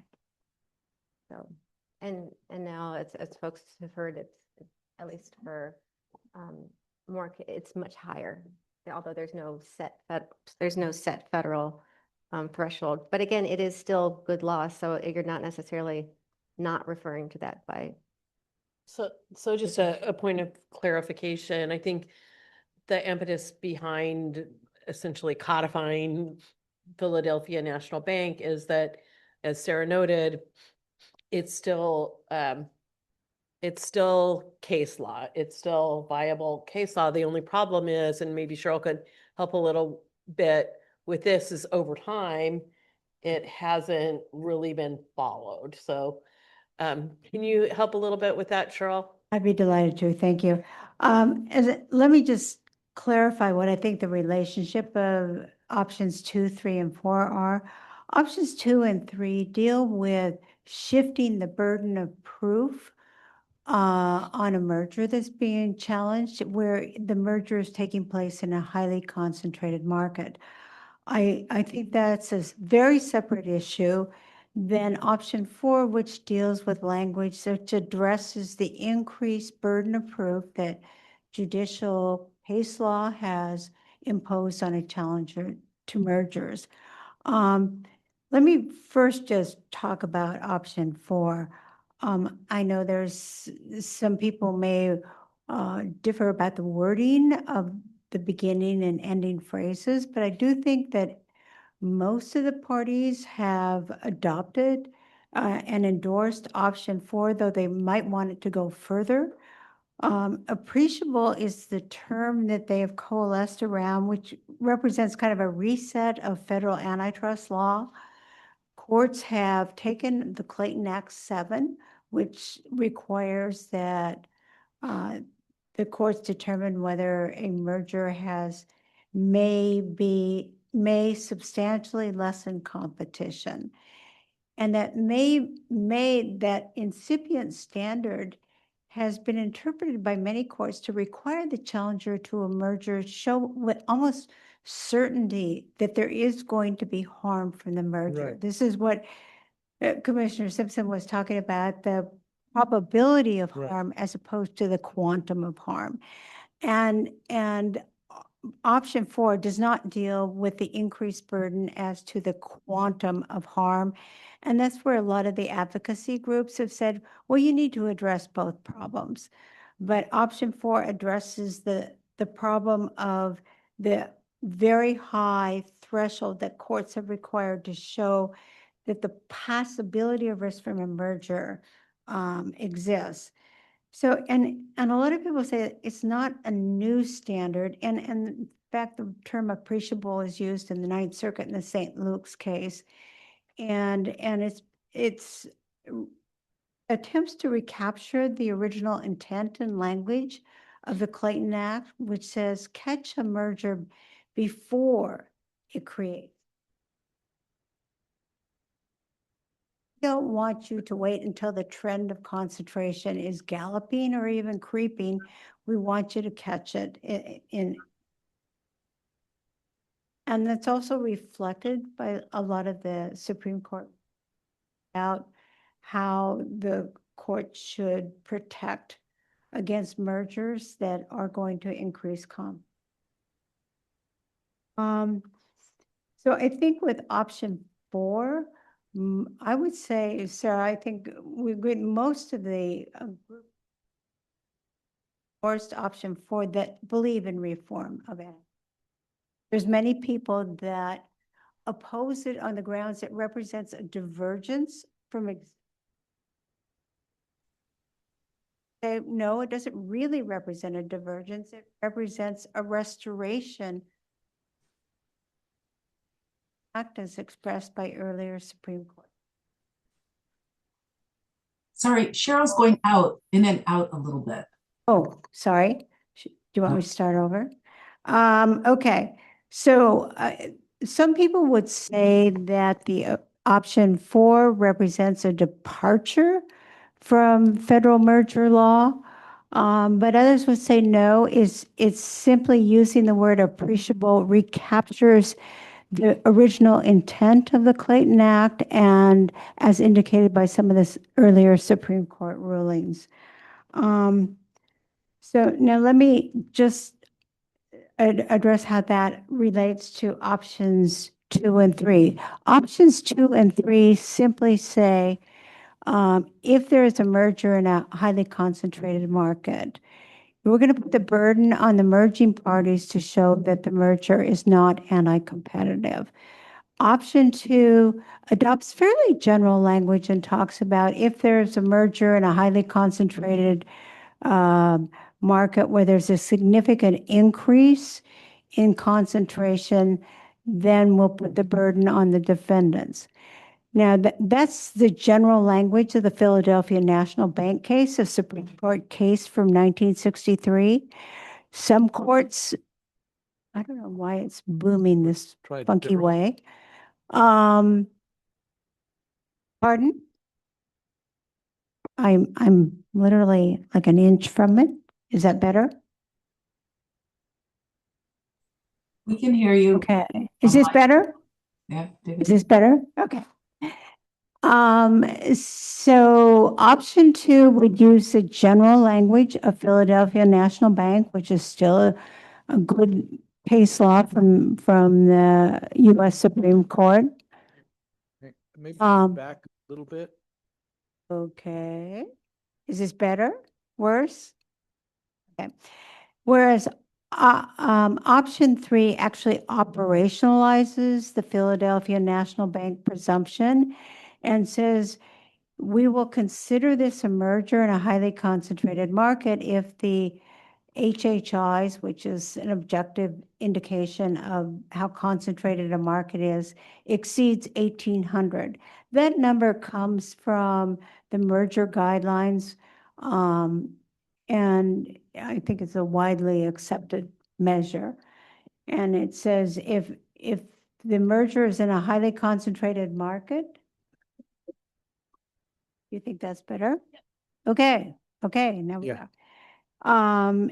And then the burden is on the merging parties to show it's not anti-competitive. That way, you're not debating the general terms in option 2 as to whether you're in a highly concentrated market. And you are not debating the term of whether there is a significant increase in concentration brought about by the merger. In option 2, we refer to the merger guideline as being persuasive. In option 3, we actually adopt the language in the merger guideline, which sets forth this or operationalizes, I guess I'll call it, the Philadelphia National Bank presumption. Okay. Thank you. That helps. So presenters?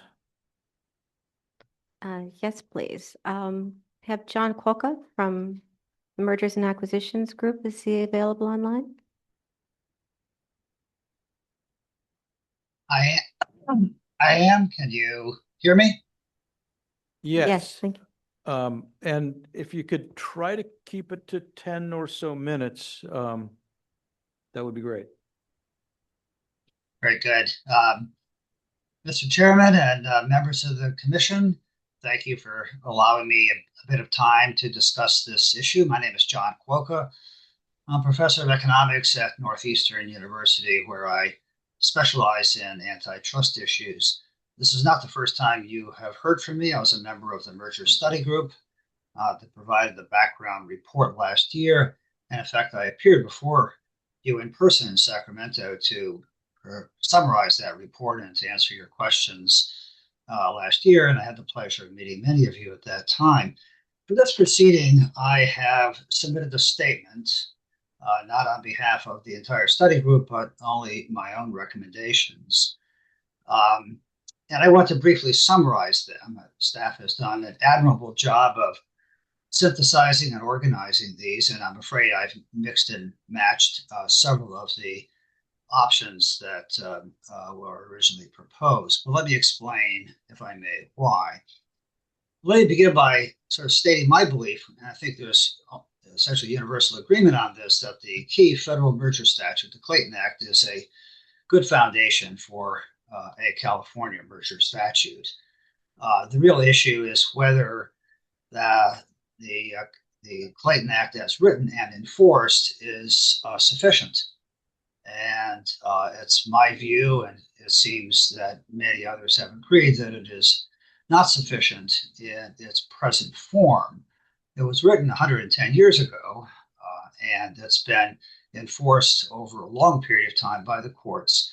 And we have a great deal of evidence about its adequacy and where it may need changes, in part to restore its original meaning and intent, and in part to deal with things that were obviously not well recognized a century ago.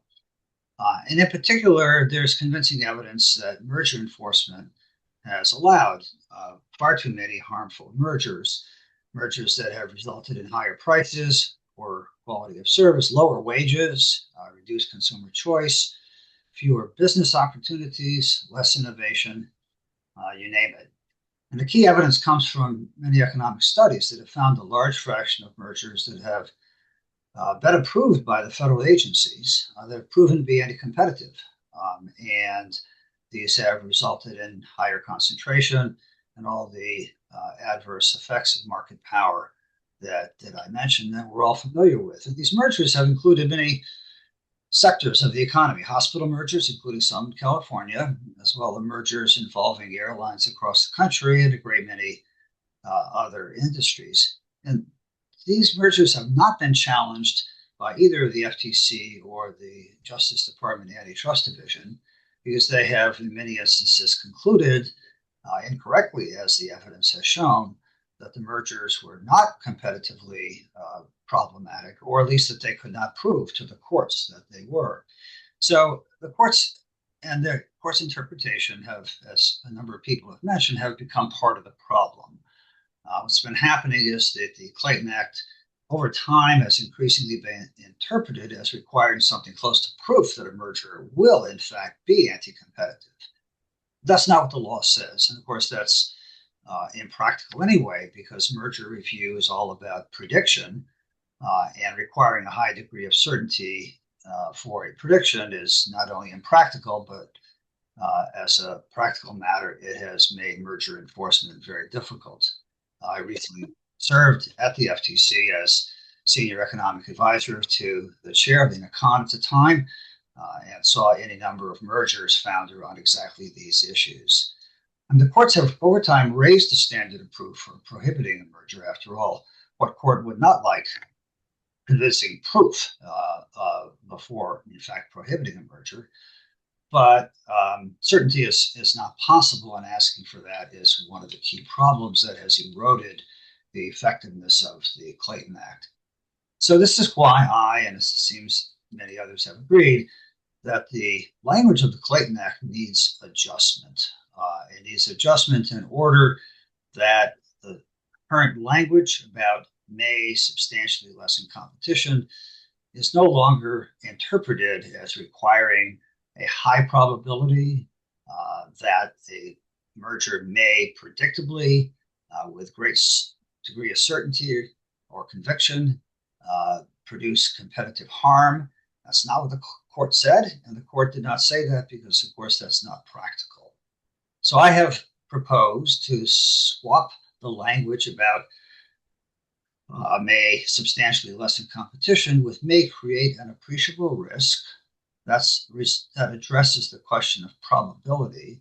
And then, as both the chair and staff have emphasized, there is the issue of how substantial the effect might be that triggers a competitive challenge. And there I would propose the language lessening competition by more than an insignificant amount. Let me just quickly interject that there's alternative language, appreciable amount, which I think is not operationally different from what I have in mind. And while I might have reasons for preferring the language that I proposed, I think this is truly a secondary or tertiary issue, since I think there's widespread agreement that language along these lines is in fact necessary at this point in time. So that's one of my proposals, to alter the language that currently is being misinterpreted, really, so as to make antitrust enforcement extraordinarily difficult in all cases, but those that are so clear that they are beyond dispute. I have a further proposal. The agencies and courts sometimes find themselves with mergers that result in monopolies or near monopolies in only one or two or three remaining firms.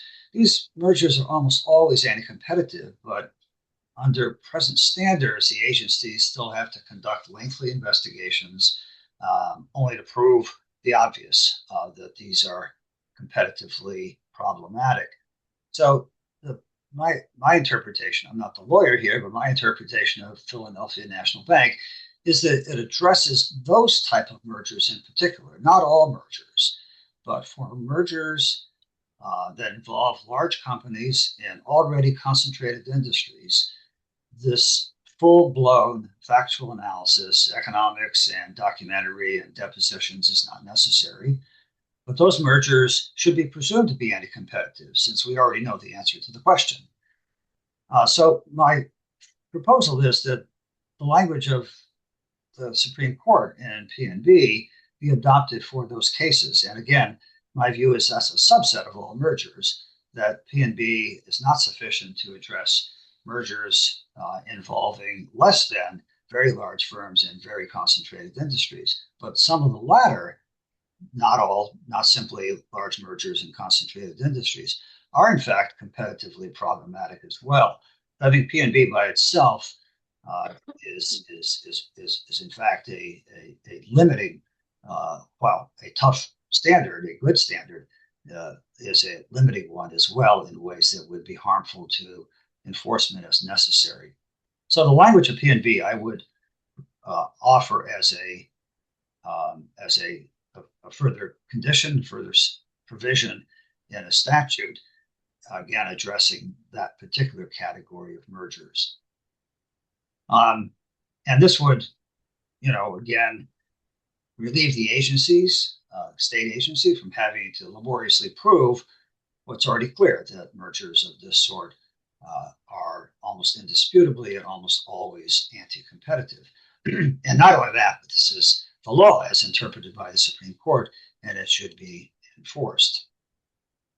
Let me also add and conclude, and certainly offer to answer any questions you may have, by noting, as staff has done, that Professors Land and Newman and FTC Commissioner Slaughter have submitted a recommendation to include in any California statute language that prohibits mergers that tend to create a monopoly. They will speak to this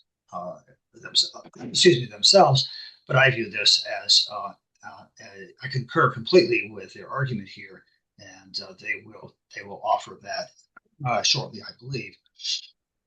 I mean, let me note that a number of commentators, though I think not so many at this stage, have urged the Commission simply to adopt the language of the Clayton Act, saying that, well, it's done a good job. There's a great deal of background and evidence at the federal level and litigation to rely on, court precedent to rely on. This should be sufficient for California. That statute is more than a century old. And over that time, we've learned a lot about how well it has worked, whether it's achieved its purposes, whether it's up to the challenges of today's mergers. And I think we should not ignore what we've learned. And what we've learned is that the Act does need clarification and strengthening. Nothing that I proposed, I don't believe is at all radical. I believe these are modest and restorative provisions, basically restating and emphasizing and perhaps strengthening a bit the initial purposes of the statute. So my proposal is to retain the Clayton Act, but to restore its standard of proof, to incorporate the Supreme Court and Philadelphia National Bank. I think these are relatively straightforward, and I think they are urgently necessary so that any new statute that this commission recommends, and hopefully might be approved by the legislature, will ensure the benefits of competition for consumers and workers and businesses in this state. So thank you for your time, and let me emphasize, as everyone else has, the heroic work that staff has done and the commission as well. And I am happy to answer any questions you may have. Thank you. Thank you. I'd first like to note that Commissioner Carrillo has joined us. Hope you're not too sleepy. You're what, quite a few hours either ahead or behind. I'm not sure. All good. Happy to be here. Great, great. Questions for Professor Kwoka?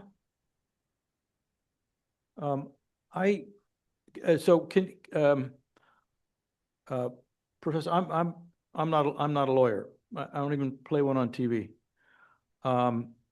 So can you just briefly tell me what in your suggestions, how would it differ from current law? Differ in, thank you. It would differ in 2 or 3 ways. One is that it would substitute for the crucial problematic language about may substantially lessen competition with 2 phrases. One is to adopt the language of a appreciable risk, and to attach to that language that appreciable risk of a not insignificant effect, not insignificant lessening of competition. So I understand. The first half of that phrase is an attempt to redefine the probability that a bad thing would happen. And so rather than may reduce competition, you would say creates an appreciable risk of reducing competition. Is that? That's exactly right. The term may is what has been, turned into a standard of high probability. Exactly. Okay. And is there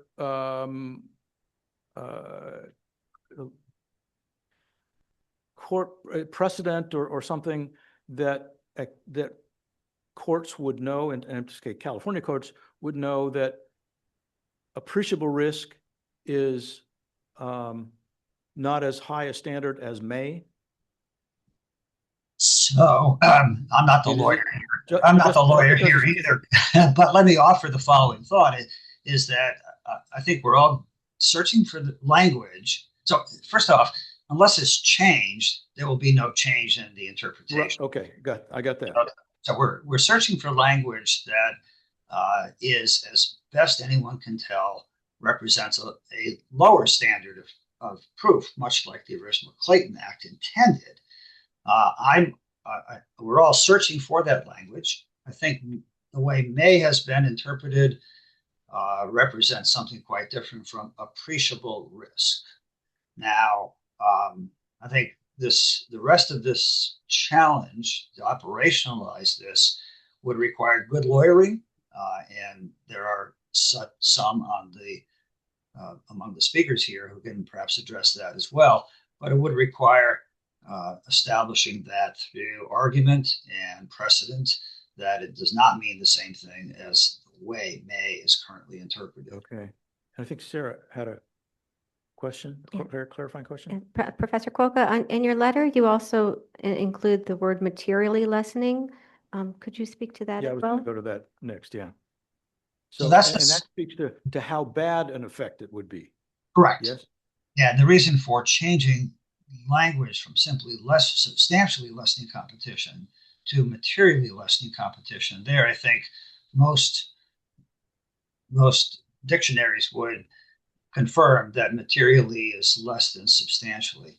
And the reason for changing that is that as a companion to establishing the right level of risk, we want to be sure that at the end of that inquiry, parties don't successfully argue that, well, maybe the risk is only appreciable, but the magnitude of harm would be substantial. And unless the merger and the state agency can prove both of those, that the merger may still be okay. So I think this is kind of a whack-a-mole thing. It's an effort to be sure that the rest of the language is not misused as well. Okay. Let me just say that you asked initially, Commissioner, Mr. Chairman, about what else. So that's one difference. The other is that I would insert the Philadelphia National Bank standard virtually verbatim, or truly verbatim, as a companion provision of the statute, because my interpretation, and I think the plain language, is that it applies to large mergers in highly concentrated industries. But neither the merger guidelines nor the case law is limited to challenging those. And so I would not want to rely on that strictly. I think that's a subset of all problematic mergers. And I think it's language that, as has been mentioned, has been overlooked So it's potentially powerful language to bring to bear on that subset of cases. So I would want to be sure, I would advocate being certain to include that as an additional provision beyond the discussion of appreciable risk and substantial and material lessening of competition. Okay, so that would say, so you would say you would be suggesting that a new California law both apply to mergers in highly concentrated markets, which is what Philadelphia Bank refers to, as well as mergers generally.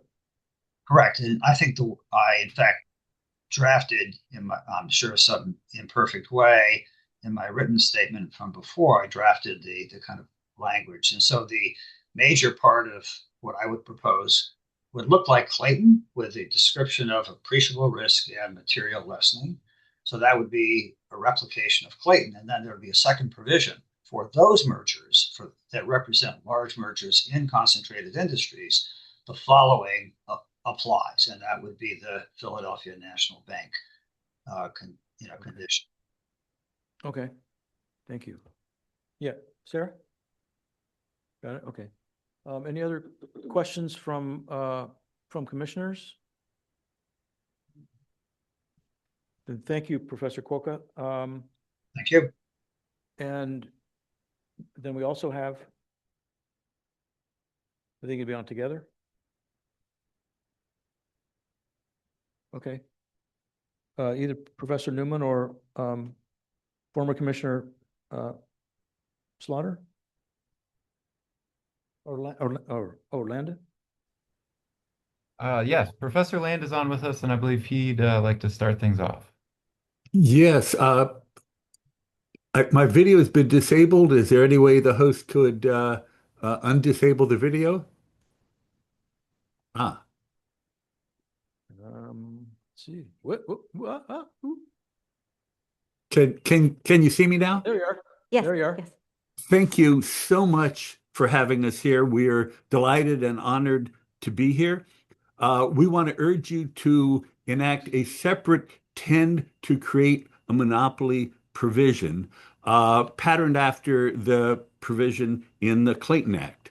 I'd like to begin by reading the relevant portions of the Clayton Act to this committee, even though you're all very familiar with it. No person shall acquire another person where the effect of such acquisition may be substantially to lessen competition, comma, or to tend to create a monopoly. So the Clayton Act contains two clauses separated by a comma in a way that makes it clear that they are meant to be different. And there's lots of case law holding that the two clauses of the Clayton Act are different. It's also significant that the word substantially, the substantially requirement, applies only to the lessen competition clause, not to the tend clause. There's older, but still valid, Supreme Court case law that interprets the tend clause quite vigorously. The DuPont decision holds that the tend clause bars any merger that may move the post-merger firm, and I quote, measurably closer to monopoly. The International Salt decision adds that, quote, it is immaterial that the tendency is a creeping one rather than one that proceeds at full gallop. The statute, quote, condemns the direction of the movement. However, recent enforcement actions and court decisions have only rarely relied on the tend to create a monopoly clause. For example, my co-author, Professor Newman, and I analyzed every federal court decision between 2010 and 2020. We found 26 that relied upon the first clause, the maybe substantially to lessen competition clause, but none that relied on the tend to create a monopoly clause. And this is puzzling because the 10 clause should benefit from the rise of textualist legal analysis, which has been embraced by the Supreme Court in recent years. Textualism helps those of us who believe in tough merger enforcement. As the commission knows, a textualist asks what a word like tend meant when the Clayton Act was passed in 1914. Well, it turns out that tend meant exactly what it means today, to move in the direction of or towards something, in this case, a monopoly. Notably, none of the sources from the 1914 period that we were able to find define the tend term so as to require any particular amount of movement. Moreover, when the Clayton Act was passed, the Sherman Act already existed. The Sherman Act had been interpreted by the Supreme Court in 1905 to only ban actions that would result in a dangerous probability that a firm would acquire monopoly power. But Congress decided that the Clayton Act should embody a stricter standard that tend to create a monopoly standard with no requirement that the tendency be substantial. In short, textualism interprets tend exactly the vigorous way it was used by the Supreme Court in those cases that I cited to you. In addition, a textualist analysis of each of the words used in the Clayton Act shows that they all meant in 1914 exactly what they mean today. The crucial may language that Professor Quokka talked about at length, for example, meant only to require a modest, reasonable probability, but not a likelihood, and certainly not what Professor Quokka correctly said, the almost proof, almost beyond a reasonable doubt standard that some courts use today. So in light of all this, I'd like to finish just by repeating the words of the statute to better fix in your mind the power that Congress in 1914 intended for the tend clause to have. No person shall acquire another person where the effect of such acquisition may be substantially to lessen competition, comma, or to tend to create a monopoly. And now I'd like to turn the microphone over to my co-author, Professor Newman. All right. Well, thank you, Professor Land. Thank you to the commission for this opportunity. And thank you. I'll echo everyone's thanks for the work that you all are putting in on this extremely important project. So just to be clear again, we don't collectively take any particular position on any of the particular formulations that appeared in the staff memo or Professor Quokka's variation that he discussed. I think personally that would be an excellent proposal, but again, we aren't collectively taking any position on that. We do think the beauty of our proposal is that it would work regardless of which option the commission decides to recommend, and regardless of which option the California legislature, should it do so, ultimately takes up. Our proposal, in short, is to establish this statutory prohibition on mergers that may tend to create a monopoly as its own distinct sentence in a proposed statutory provision, rather than tacking it on as an alternative clause.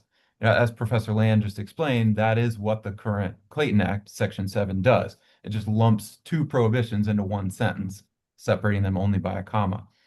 We think that by simply separating out the prohibition on mergers that may tend to create a monopoly into its own sentence, the California legislature could very clearly signal to California enforcers, as well as California courts, that they should be using this statutory prong more actively. We also think that this would be a good policy for a variety of reasons. I'll try to limit myself to just one or two. The statute, as Congress envisioned it originally, Clayton Act Section 7, really created a very elegant sliding scale prohibition that responds well to actually very modern economic understanding. That unfortunately has fallen out of vogue. We've only focused on one of the prongs, and the statute at the federal level has lost that elegant sliding scale approach. You all have a chance, though, to revive it. Okay, so what do I mean by that? It's bedrock economics that the more power a firm has, the more harm it can cause, right? So an ideally crafted merger statute that reflects this sort of sound economic understanding and good decision theory, I think, would impose a sliding scale. As a merged firm's power increases, the threat posed by even a relatively small acquisition grows, and so liability should become relatively easier to prove. That's what we mean by a sliding scale. And a law with two distinct prohibitions can achieve that. So you would start out with just a relatively little acquisition by a relatively unpowerful firm. That's not prohibited. You move up to a substantial acquisition, even by a relatively powerless firm. That could be problematic. That would be prohibited by the familiar substantially lessened competition prong. An already powerful firm, though, can use even a relatively small acquisition or a series of small acquisitions to cause harm, right? To increase and entrench its power. And that's what the tend to create a monopoly prohibition is supposed to guard against. Liability becomes easier as the firm's power increases. So it's harder to prove the power prong, but easier to prove the size of effect prong in the second prohibition. Just to give you some examples, we identified several of these in our academic work, but just to give you some examples of mergers that would be prohibited by a distinct and actively enforced tend to create a monopoly prong. Here's one. Let's say a private equity firm decides to roll up an industry, and this has happened in a wide variety of markets all across the country, using a series of relatively small acquisitions. Now, viewed in isolation, any one of them might not substantially lessen competition, but it's much easier to explain to a judge, I think, and easier for a judge to understand how it could move the acquirer toward a monopoly. Example number 2, let's say we've already got a dominant firm and it just decides to buy a small though viable competitor. Easier to explain to a judge how that may tend to create a monopoly than to explain how it would substantially lessen competition. And then finally, example 3, and this one, if you'll bear with me, gets a little more wonky. And this one draws, in part on my experience as both as a U.S. DOJ antitrust division attorney and as deputy director of the FTC Bureau of Competition. So in practice, we encounter firms using a clever, though ultimately harmful strategy, whereby they would propose a harmful merger, but then also propose a series of voluntary non-binding fixes for that harm. And what some courts have started to do is to say, if your voluntary half fix, your partial solution, brings the overall level of harm below the substantially threshold, you may be able to get a merger through that everyone, even the defendants, would agree is harmful. I think that's pretty pernicious. And I think to stop it, we're going to need some merger law on the books that's actively enforced that doesn't have that substantially qualifier attached to it. Obviously, we don't want to ban all mergers. We think that would be bad policy. And that's why the tend to create a monopoly, which has a built-in power requirement, has a kind of nice limiting principle as well. So just in sum, we think a merger statute that has an actively enforced bar on these mergers that may tend to create a monopoly would be good policy. And we think that simply separating that out into a separate sentence would be a simple, clean, and effective way to signal to California enforcers and courts that it is supposed to exist and be actively enforced.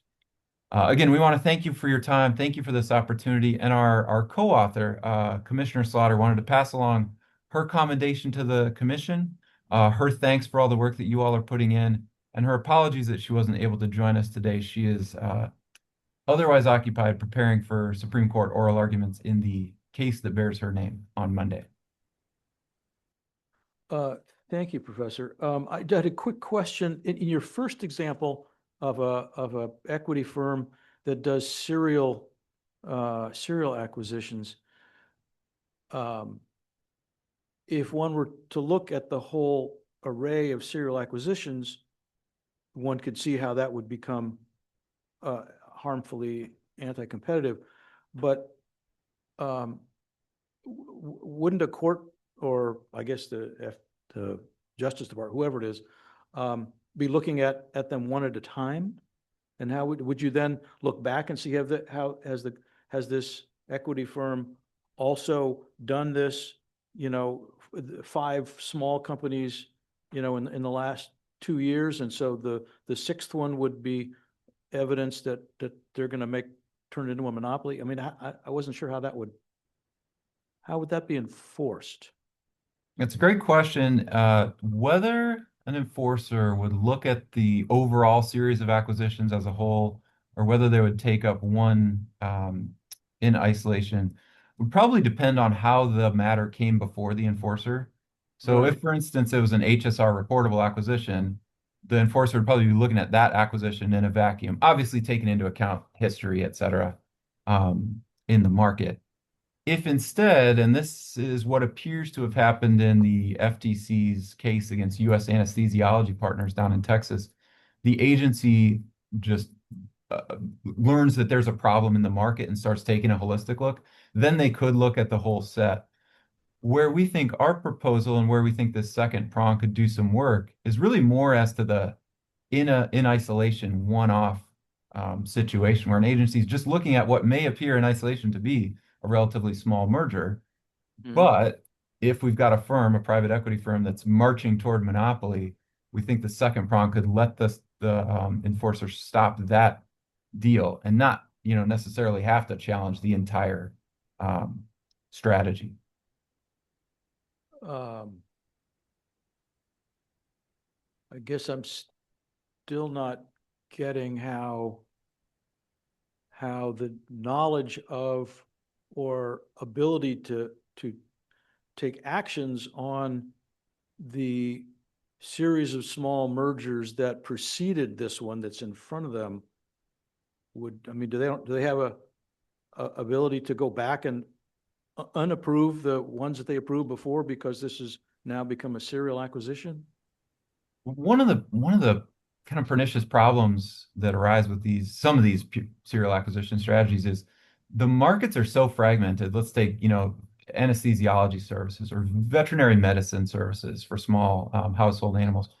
These tend to be very fragmented markets, such that an acquisition of any one vet clinic or anesthesiology practice isn't large enough to trip the reporting trigger. So the agencies really don't get a chance to look at those previous small acquisitions before they occur. We might, does that help to answer the question? Well, I guess if that's correct, then I guess I'm not understanding how a proposal for state law would affect that one way or the other.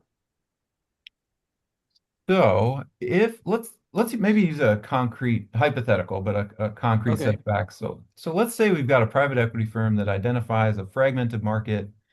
It's got 100 different players in it, but the private equity firm realizes, hey, if we can roll up enough of these, say 60, we'll wield something like monopoly power and we'll be able to degrade service, raise prices, et cetera.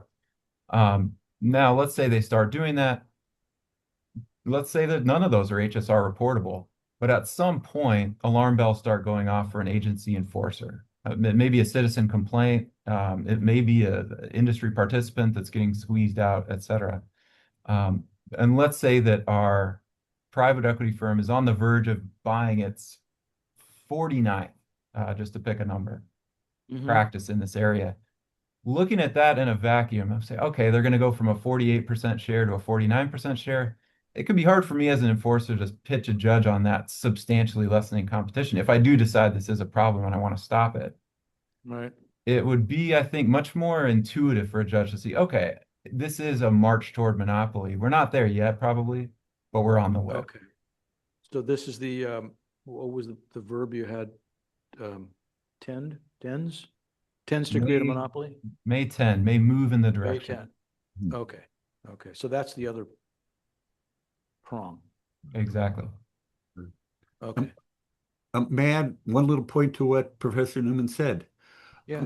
In theory, a court could go back and unwind the earlier mergers, the 46 to 47, 45 to 46 merger, consider it as a whole and then go back but as a practical matter, they almost never do that. And as a practical matter, defendants almost always scramble the eggs. And then they say, Your Honor, so much has changed.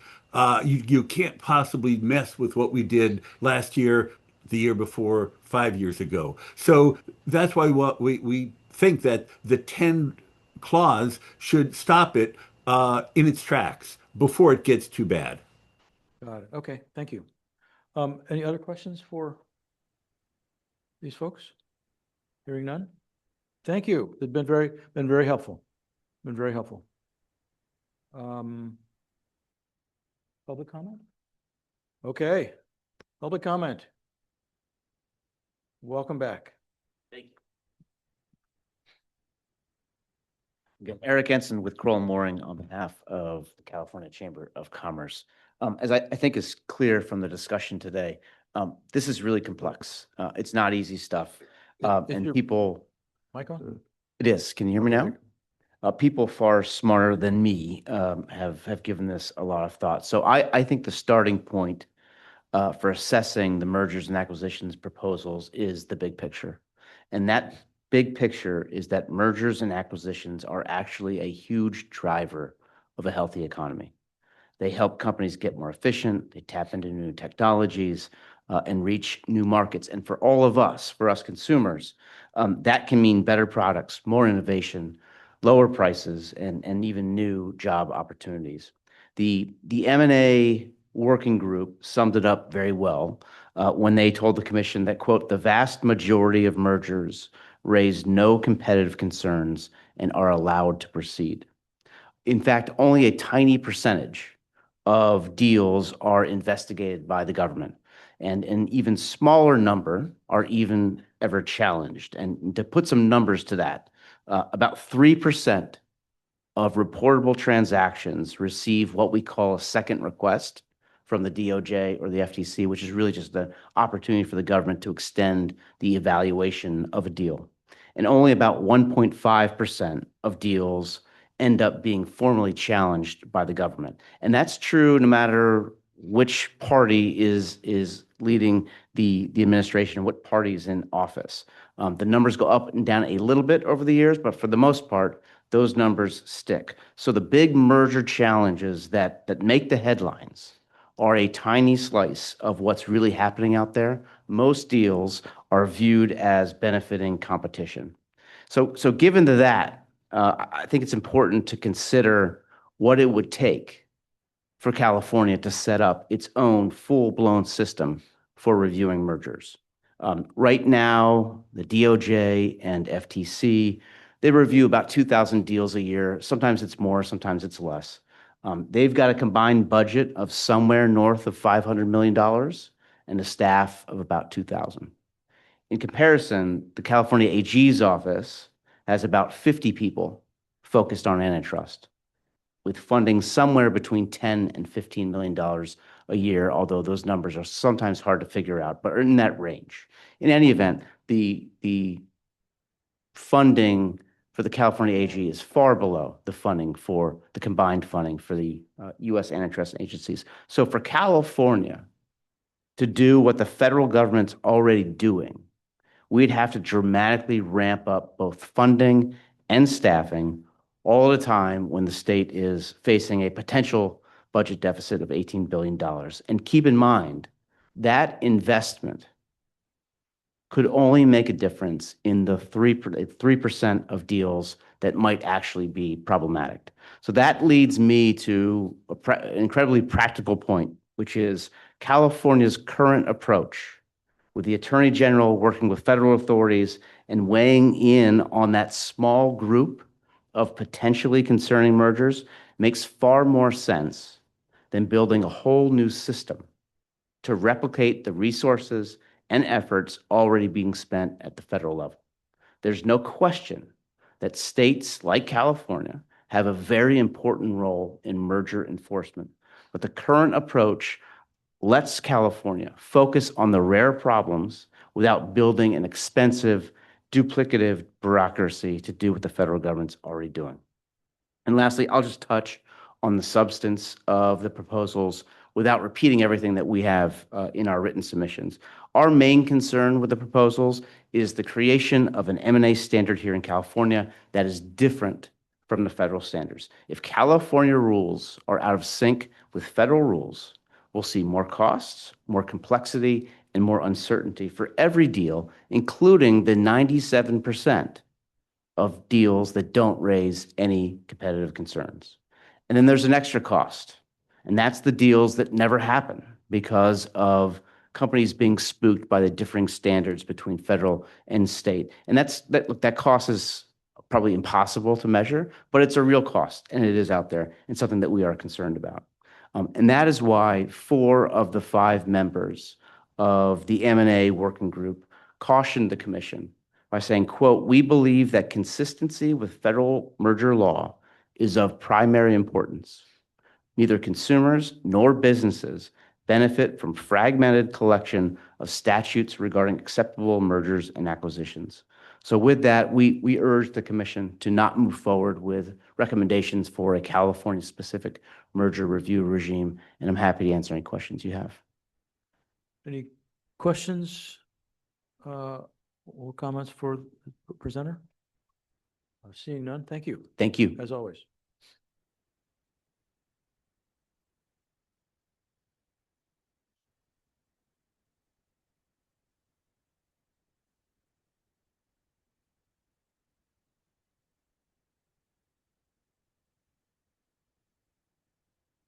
Good afternoon, Commissioners. Thanks again for the opportunity to comment. My name is Ben O'Brien, and I'm speaking again on behalf of California Life Sciences. This time I rise to express concerns regarding the proposed changes to California's antitrust laws outlined in the Commission's staff memo 2025-31 related to mergers and acquisitions. So mergers and acquisitions are essential for California's life sciences industry, especially for early stage biotech firms that rely on partnerships with larger entities to access capital, regulatory expertise, and commercialization pathways. Over 90% of life sciences companies in California have fewer than 10 employees, and most operate without profit, engaging in high-risk, long-cycle research that often spans decades. M&A activity allows novel therapies, particularly in rare disease and emerging modalities like gene editing, to reach patients faster and more affordably. The options presented in Memo 2531 risk destabilizing this innovation pipeline. Specifically, I'll lay out some concerns with each of these options presented. Option 1, while it uses language similar to the Federal Clayton Act, we believe applying this language at the state level shifts enforcement to state courts, introducing significant uncertainty as to how state courts may interpret and apply these standards differently than federal courts. Whether state courts follow existing federal case law or move in a different direction, it will take years before the industry has a clear sense of how state courts will interpret this language. During the intervening period, the uncertainty will decrease pro-competitive M&A activity that is essential for early-stage biotech firms and innovation-driven partnerships. Option 2 is concerning for its presumption that mergers in highly concentrated markets are inherently anti-competitive. This is concerning for life sciences companies because life science market segments, as I've noted previously, are often highly concentrated by nature, especially in rare disease and emerging technology areas.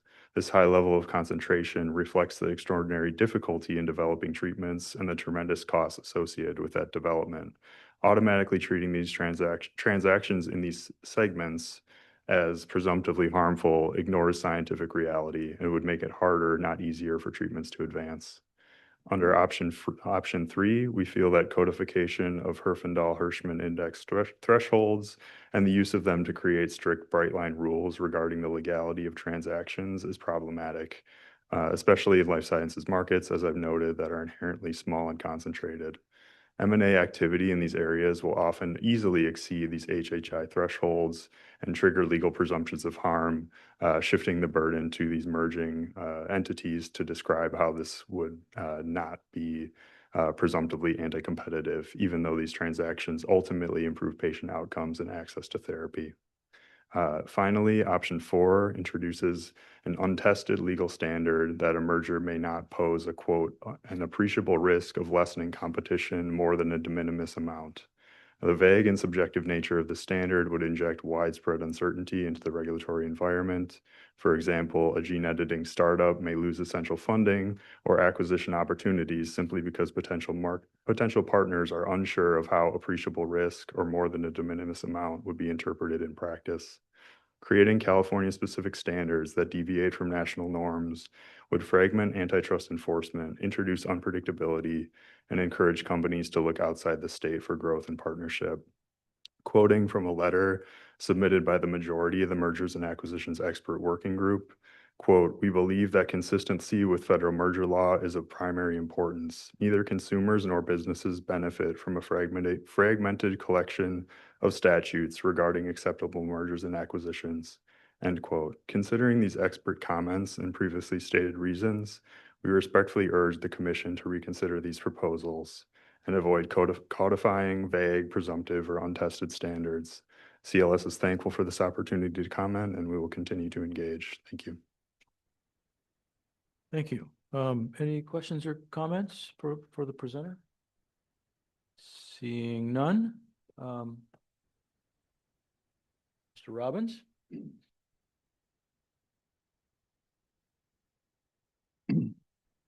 Great. Thank you. So consistent with the prior two speakers, I think you received a letter from 34 major trade associations at the national level expressing concerns consistent with the last two speakers. These are all groups that rely on existing merger law and predictability.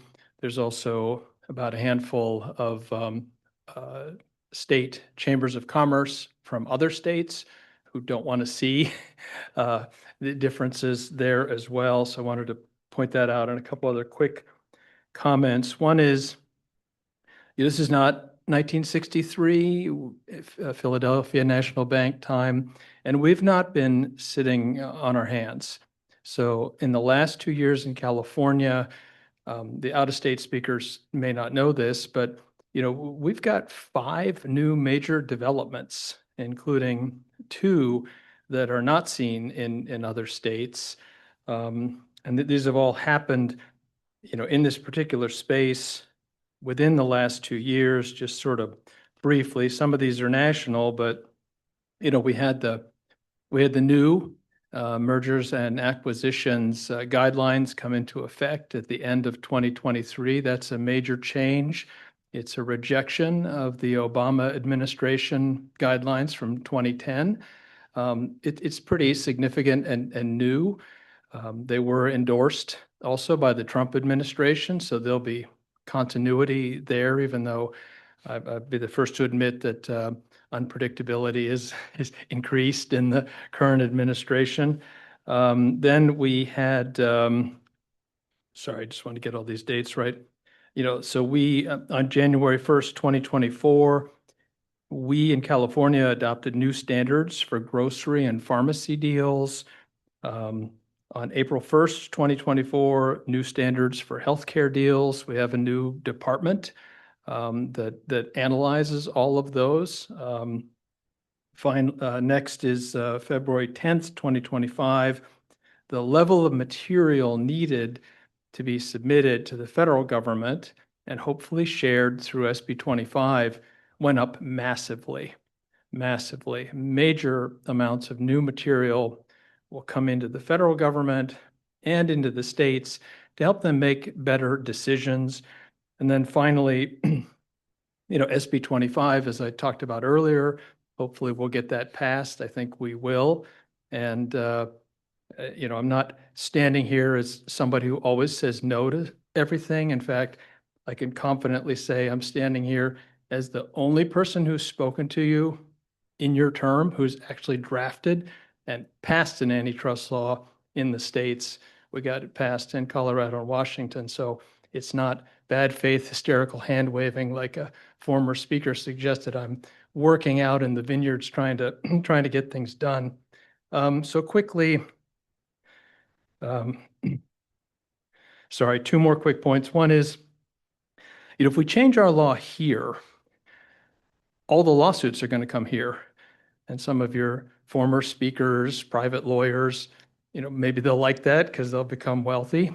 But I'm not sure that's a good thing to have all of the M&A cases come here because our standard is different. There's 2 pieces to that. One that Mr. Ensign explained, our state AG doesn't have the resources to be the clearinghouse in the United States for M&A activity.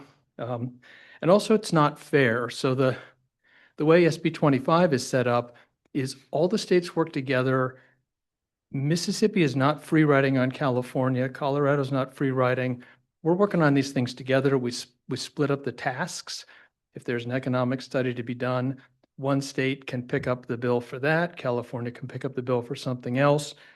If instead everything is coming here, it's California taxpayers who have to pay for it. And the folks in Texas can say, or Florida can say, thank you very much. But I just don't think that's fair. And then finally, the flip side, sorry, two more quick points. One is we talk a lot about mergers, but this field is mergers and acquisitions. They're all covered by this. An acquisition could be picking up an exclusive copyright license. It could be picking up a lease. There's a lot more to this than just, Kroger Albertsons or, T-Mobile Sprint, even though, those are the things that get all the press coverage and they're much more interesting. And then finally, there's always two pieces to antitrust. One is, we've been talking a lot about what can the state AG do? What can the federal government do? But there's private rights of action. And those can be problematic, because when our AG brings an action, the AG has to operate on behalf of the public interest. The AG is looking out for all of us. That's their mission, to protect us. And on the business side, people have a lot more confidence in those types of actions. When a private party brings a Clayton Act action or something under our new law, they're there to protect their shareholders. They're not there to protect consumers. They're not there to protect workers or any of the other people who've spoken to us today. They're looking out for the other companies or their shareholders. And this is an issue that motivated Justice Marshall in the famous Brunswick case. There was a party that was going to have to compete with a newly merged entity, and the newly merged entity would be more efficient. And the competitor didn't like that because they were going to have to up their game.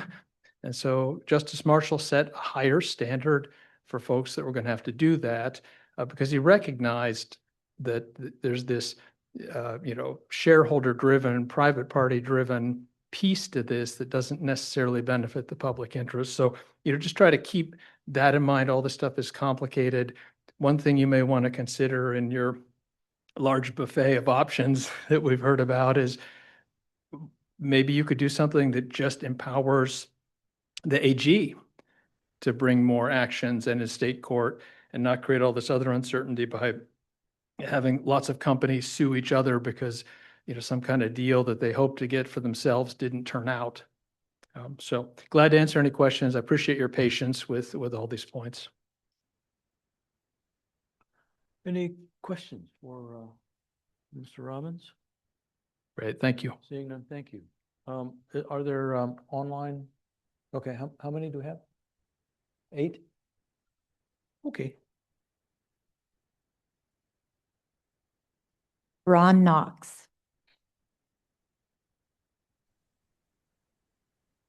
Good afternoon, commissioners. My name is Ron Knox. I'm a senior researcher and advocate at the Institute for Local Self-Reliance, where I've spent years working with states across the country to strengthen and modernize their antitrust laws. I want to thank the commissioners and commission staff for your outstanding work on this crucial study of how to improve and strengthen the Cartwright Act. I particularly want to commend the Commission on its dedication to recommending a California-specific merger statute to the legislature. As Commission staff and many others have pointed out, a California merger law would give the Attorney General the tools and statutory backing required to be notified of, investigate, and prevent unlawful anti-competitive mergers that threaten grave harm to California small businesses, workers, consumers, and communities. At ILSR, we've studied in depth the harms that corporate mergers can have on the ability for small businesses to overcome barriers to entry to market or secure the supplies they need on a fair and competitive basis. I'm gonna speak about independent businesses because that's what we focus on. I'll leave the potential harms to workers and consumers to others. But I think about independent pharmacies, for example. Independent pharmacies serve as anchors of their communities. They often provide a better service, lower prices than their larger retail counterparts. But over the last 2 decades or so, there have been dozens of mergers approved by the federal authorities against the core goals of the law, I should add, that have given pharmaceutical drug middlemen unchecked power to set prices that often gouge smaller drugstores and push them out of business. This power has triggered a crisis in California and around the country and created pharmacy deserts that leave the most vulnerable residents without access to the drugs they need. That includes a lot of places in California, like Coors Gold, California, for example, where Yosemite Drug, one of the only druggists in town, was forced to shutter earlier this year. As advocates in California well know, it can be exceedingly difficult to regulate and enforce against companies that have already acquired excess power in an industry. And preventing this kind of monopoly power from forming is crucial to ensuring fair and competitive markets. That's why it's so important for California to adopt its own merger statute that creates clear, enforceable standards that can prevent this kind of consolidation. The hopeful result, I think, of any merger law is that it prevents an industry from tilting towards monopoly in its incipiency and inviting further consolidation within that industry and, really throughout the economy. That's the standard animated by the Supreme Court's decision in Philadelphia National Bank and preserved in the federal agency's 2023 merger guidelines. I encourage the Commission to adopt the key elements contained in staff's options 2, 3, and 4 when considering statutory language creating a California-specific merger regime. Really doing so would make clear, that market structure and concentration matters, and that mergers that create an appreciable risk of tilting a market towards monopoly are unacceptable. I'll add that when ILSR submitted its substantial recommendations to the federal agencies when they were contemplating the new merger guidelines, we did suggest that the proposed and eventually adopted HHI thresholds for a problematic merger may well be too high to capture all mergers that threaten competition and could potentially tilt an industry towards monopoly and should be revised downward. I'll extend that same recommendation to this commission today. I'll also ask the commission to add 2 crucial rebuttable presumptions to their recommendations. One that would help prevent anti-competitive roll-ups and serial acquisitions, as has been discussed, and another that would help prevent acquisitions by companies already large and powerful enough to threaten monopolization in an industry. We also support the very common sense recommendation of a California-specific pre-merger notification requirement with the fees sufficient to cover the cost of an AG's review and investigation.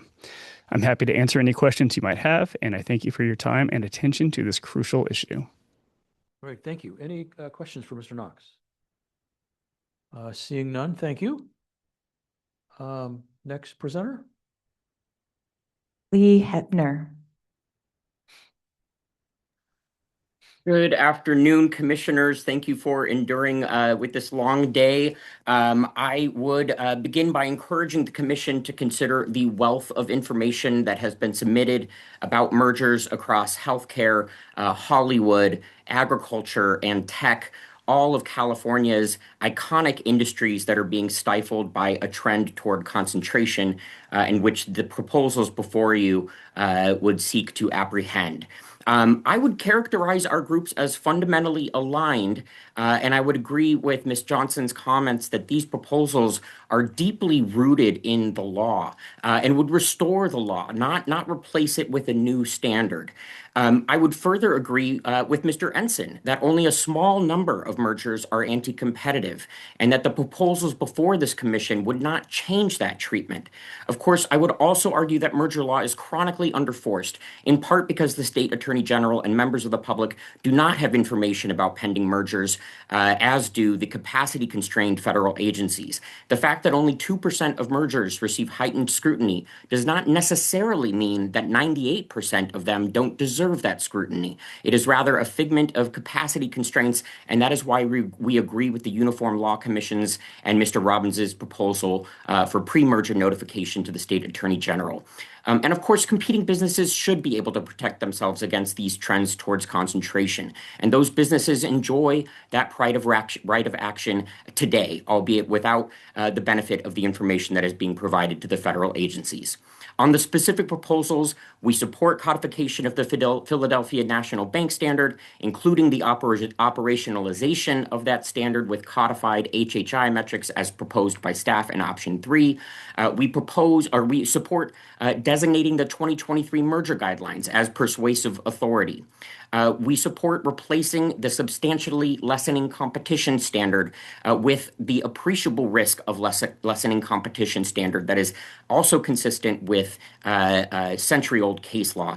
And I am supportive of additional language along the lines of more than a de minimis amount or more than an insignificant amount as proposed by Mr. Quokka. I also support the proposal to separately codify a prohibition against mergers that tend to create a monopoly as proposed by Professors Land, Newman, and former Commissioner Slaughter. None of these proposals are inconsistent with each other.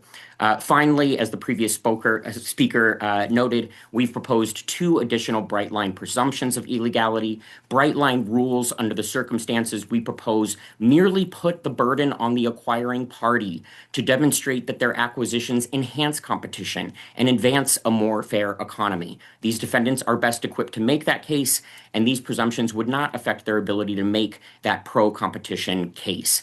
The first presumption we recommend is for mergers by firms with a market capitalization of over $600 billion, which we've described as presumptively dominant firms, and there are just 15 of those corporations in the world today.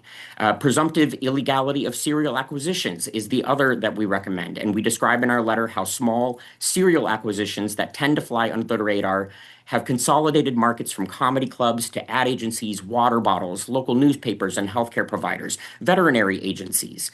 This presumption would say that a merger is presumptively unlawful where the evidence shows a string of acquisitions by that same firm in the same or complementary markets. These presumptions would still allow the merging parties to defend themselves, but like the Philadelphia National Bank presumption, would shift that defense burden earlier in the litigation. These are very common sense bright line presumptions that would greatly enhance enforcement of the law. And I would just maybe quibble slightly with staff's comment that either of these presumptions are derivative of a misuse of market power standard, which we associate with single firm conduct, not mergers. These presumptions are consistent with the merger context and are wholly consistent with the other recommendations and options before the commission today. Thank you very much. Thank you. Any questions or comments for Mr. Hepner? Seeing none, thank you, sir.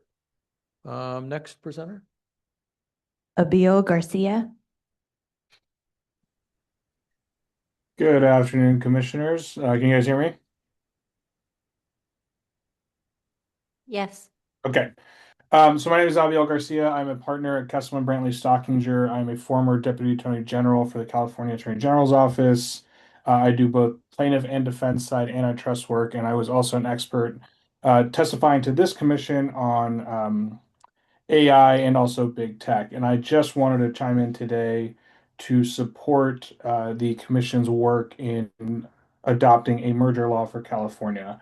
I think I wrote an article a while ago saying it's clear that California should have its own merger laws, given that it's one of the largest economies in the world. And specifically, the California Attorney General should have its own tools to challenge mergers that it views as problematic.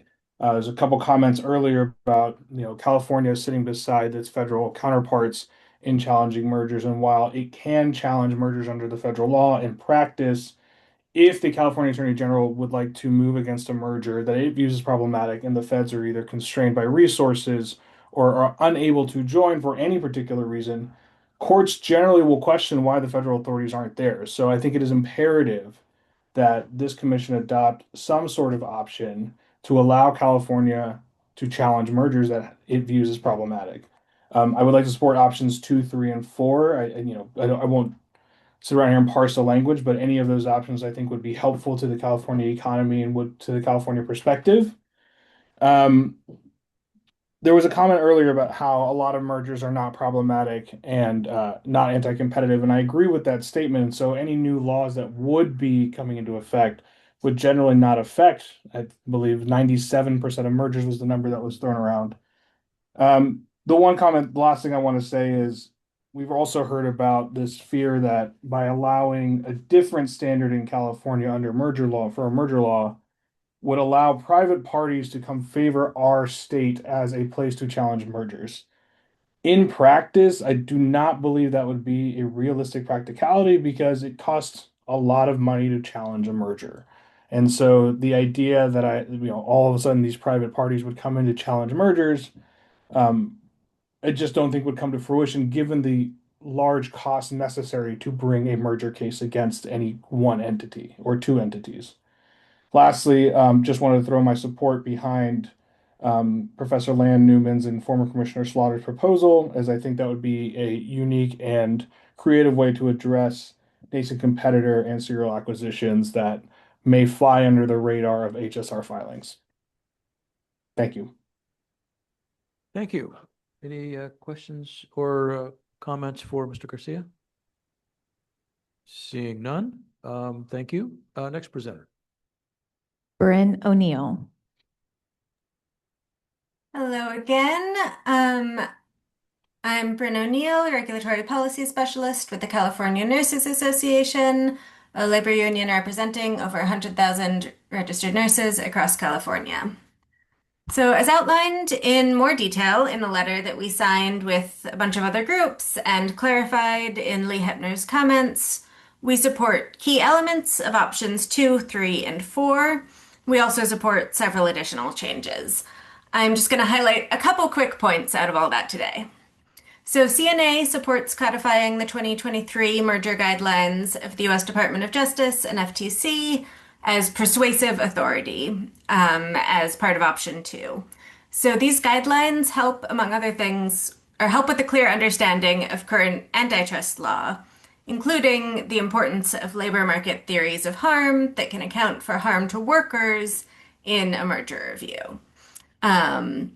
Nurses see how consolidation in the healthcare market has led our employers implement anti-competitive contract clauses and unsafe staffing practices, among other things. So that sort of effects on the labor market is a very important part of merger analysis, and we want to make sure that that does not get lost if federal law changes. Secondly, we want to urge you, as others have said, to supplement the existing options by creating a rebuttable presumption against mergers when a company has a pattern of serial acquisitions or roll-ups in the same or related markets. In healthcare, we've seen giant conglomerates take control of entire markets by buying up one hospital or one practice at a time. They then use that market power to put profits over patients by hiking prices, directing referrals and prescriptions to other entities they own, and creating unsafe conditions for workers and for patients. Existing law has not been enough to stop this. Antitrust regulators see the patterns, but they need the tools to combat these roll-ups. So a rebuttable presumption would help. This extreme consolidation in healthcare has hurt nurses and patients. It's time for a change. We urge you to pass a strong merger review standard to turn the tide. Thank you. Thank you, Ms. O'Neill. Any questions or comments for her? Seeing none. Okay, thank you. Next presenter. Amy Hine Shake.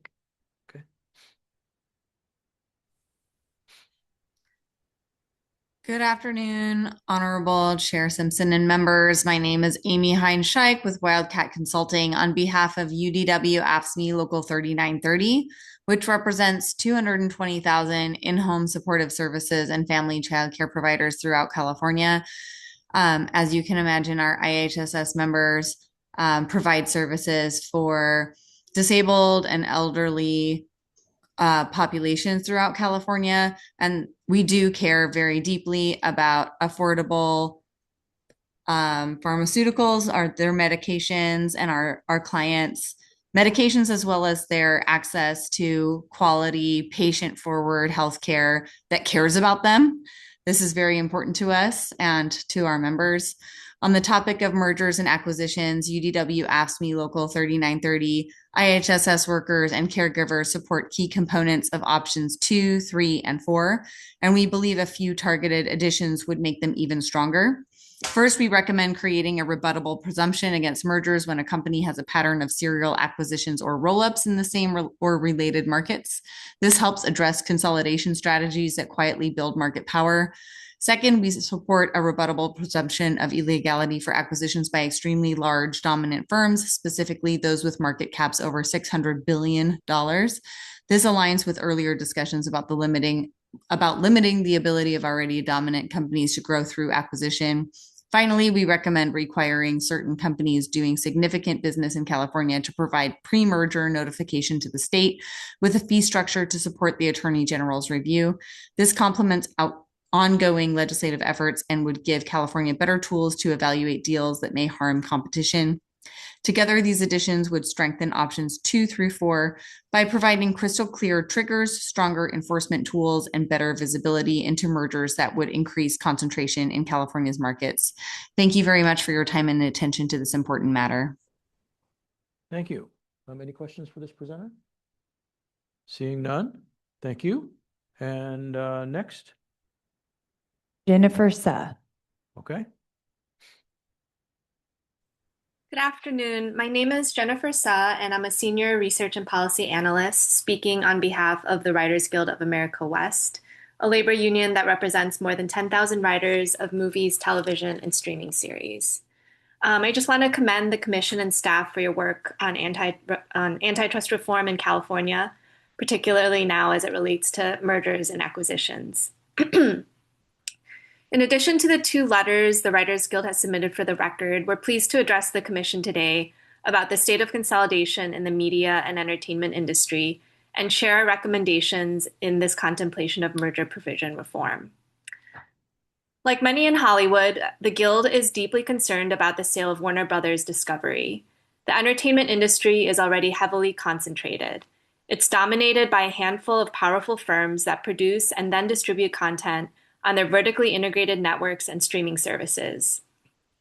Effectively, these companies control what stories writers tell and what content viewers watch. While we don't know yet the exact assets of the sale or who the final buyer is, 3 firms among that small group of highly concentrated media companies have made bids to acquire Warner Brothers Discovery. They are Paramount Skydance, Netflix, and Comcast NBCU. All 3 of these bidders currently compete head-to-head with Warner Brothers Discovery as producers and distributors of Guild members' work. An acquisition would likely mean 1 fewer streaming platform and 1 fewer major studio producing movies, television, and streaming content. It'll also lead to the elimination of a major buyer of our members' work.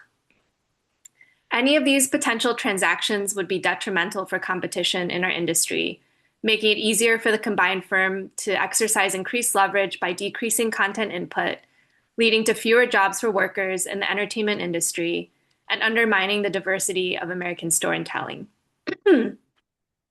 Our members already feel the industry's lack of competition even before the loss of another major buyer of their work. Employers have leveraged oligopsony power to worsen writer compensation and pressure their employment, pushing down writers' pay and demanding that more work be done in less time with fewer writers. Media conglomerates can engage in these harmful behaviors without the risk of losing access to writers' labor, because with little competition, writers have few alternatives to turn to. While the Guild has been able to collectively bargain for contract terms to address some of these issues, there's still not enough competition among the media conglomerates, and we need policy action to take on that concentration of power. Another example is the recent temporary suspension of Jimmy Kimmel Live and the recent cancellation of Late Night with Stephen Colbert after Colbert criticized Paramount's merger with Skydance.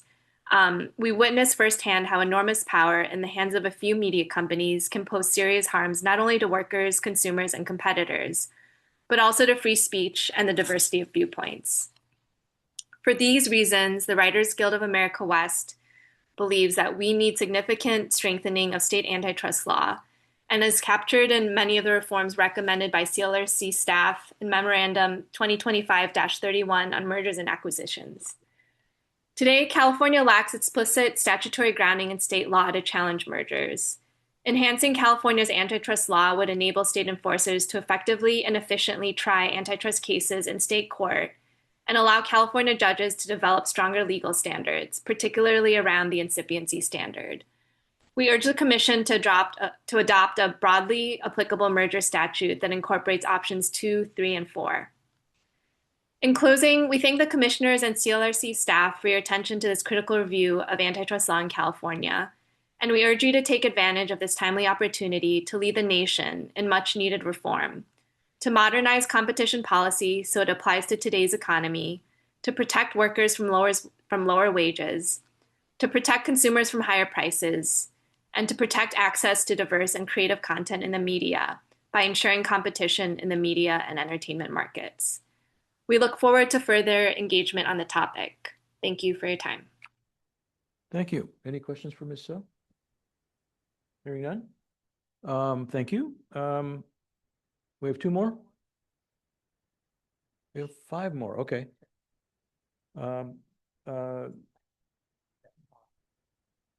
Okay, yes. One of our commissioners needs to leave at 5. So if the presenters could try to, keep it brief but concentrated. The next one. Peter Leroux Munoz. Okay. Good afternoon, Commissioners. This is Peter Leroux Munoz representing the Bay Area Council. Our state's existing approach to M&A has served California citizens well for more than 100 years, supporting the development of the world's most innovative economy. Our businesses have grown alongside the state, making California a world leader in many fields, from technology, medicine, and entertainment to emerging fields like artificial intelligence and quantum computing. As the Attorney General's office can attest, our state and federal antitrust enforcers have used our current laws to great effect to ensure California consumers receive the best products in the greatest numbers at the lowest prices. California also enjoys robust private antitrust enforcement. Recommended M&A changes to antitrust law would harm state consumers and businesses. Many small companies look to mergers with large companies as a viable, often the only exit strategy path. These relationships create a virtuous ecosystem where entrepreneurs are incentivized to launch innovative startups for which they can be compensated, and venture capitalists are incentivized to fund innovative ideas for greater financial returns.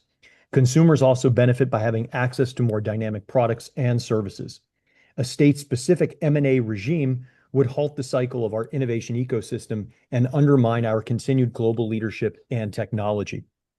I'll conclude by echoing the comments of many previous speakers that M&A supports innovation and ultimately the resources and tools available to consumers.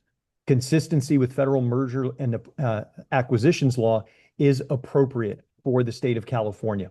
I echo the call to not move forward with California-specific M&A regime rules. Thank you. Thank you. Any questions or comments for this presenter? Seeing none.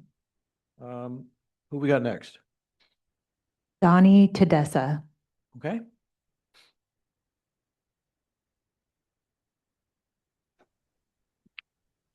Hi, can you all hear me? Yes. Great, thank you. Good afternoon, Chair Simpson and the commissioners. My name is Donnie Tedessi, and I'm here representing Rise Economy. We're a member-led alliance of over 300 nonprofit organizations throughout the state dedicated to combating the legacy of redlining in communities of color by holding banks accountable for their role in creating community-centered economies. First, I'd like to thank the CLRC and its staff for the extraordinarily diligent and in-depth work they've done over the course of this process. We also want to urge you to formally adopt and recommend the approved single firm conduct language presented to you today that reflects the decisions you already made at the CLRC meeting on September 18th. With regards to merger guidelines, we support key elements of options 2, 3, and 4, and we believe there are several additional changes that would strengthen and clarify these approaches. I'd like to focus the rest of my comments on the troubling consolidation that is being overlooked in the financial services industry and its disproportionate impact on people and communities of color. Today, banks are merging at the fastest pace in 35 years. This is enabled by merger-friendly regulators, federal government, and also weak state and federal laws. This is resulting in mergers being approved in record time. Nearly 150 mergers worth around $45 billion have already been closed in 2025, with the approval times of just 4 months. These deals range from small community banks to large regional transactions. And while the trend is accelerating, this isn't new. It's embedded in the industry's ethos. This is evidenced by the existing enormous concentration of market power and deposits in the top 4 banks, who now hold about 30% of the nation's $18 trillion in deposits. We know from our work that bank mergers can cause lasting harm, yet the state and federal review processes remain tilted towards approval and lack safeguards to protect consumers and communities. Vast majorities of bank mergers are approved, even when there are significant concerns from community groups about the negative effects they'll have. This includes, but it's not limited to, impact to communities, particularly communities of color, suffering in the form of lost jobs and reduced hours and working conditions for community development and frontline bank branch staff, closed branches, decreased reinvestment activity, reduced access to credit to small businesses, higher costs and fees for bank customers and consumers, exacerbation of climate change related concerns, and lack of financial infrastructure in communities to support financial wellness. The more the industry consolidates, the less options consumers have. Even when they have another option in choosing a bank, banks have made it very difficult to close your account and move to another institution and take your data with you. This means that competition is stifled and consumers are left with substandard products in deciding to manage their finances. This is having the effect of accelerating existing inequities and weakening community stability. Strengthening merger oversight is essential to protect consumers, workers, and communities, especially those of color. Rise Economy has long called for state policies, much like strengthened versions of the federal CRA and Bank Merger Act that would, among other things, equip the DFPI with more authority to scrutinize and even reject mergers in cases where communities would be worse off, and respond to the ever-changing financial services landscape and properly regulate and extend reinvestment obligations to financial institutions that aren't covered under the federal CRA.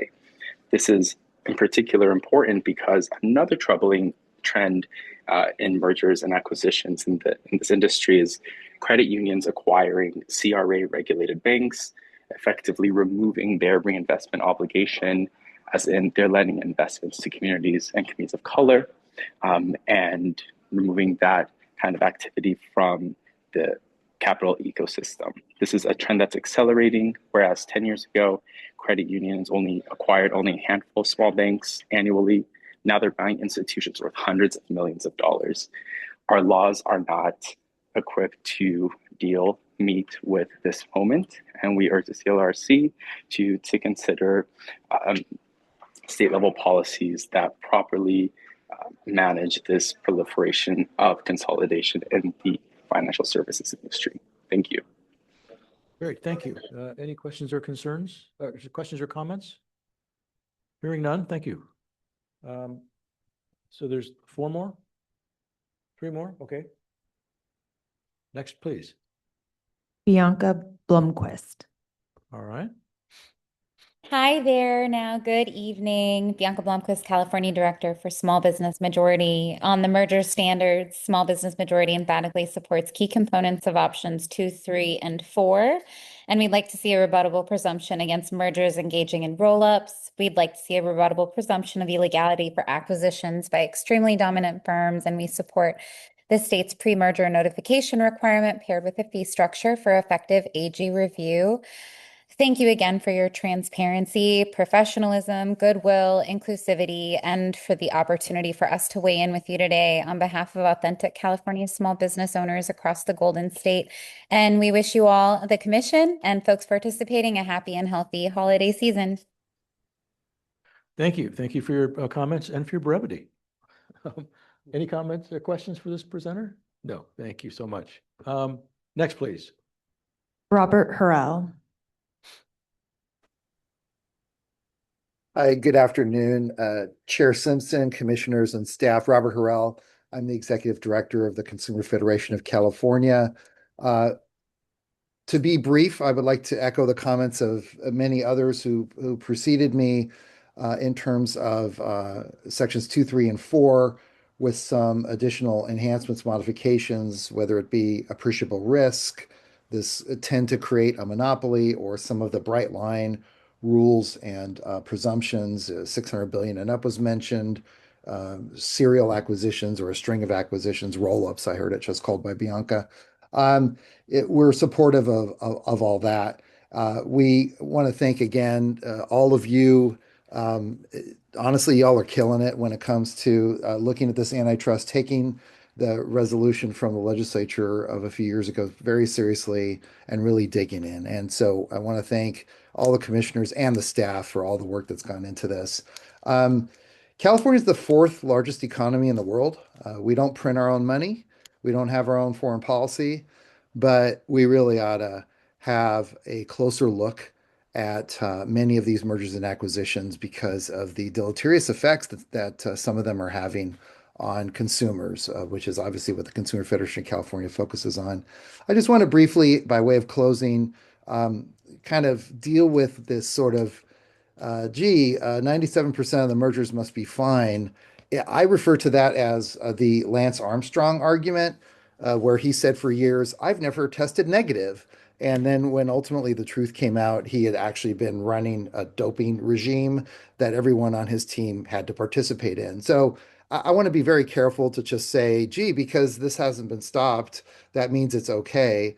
The number probably shouldn't be 97%. We don't know what the number is. Maybe it's 90, maybe it's 92. I don't know. But I do think that you want to give the tools to the AG and the state to be able to take a better look at these things, because I think the size and scale of our economy it warrants it.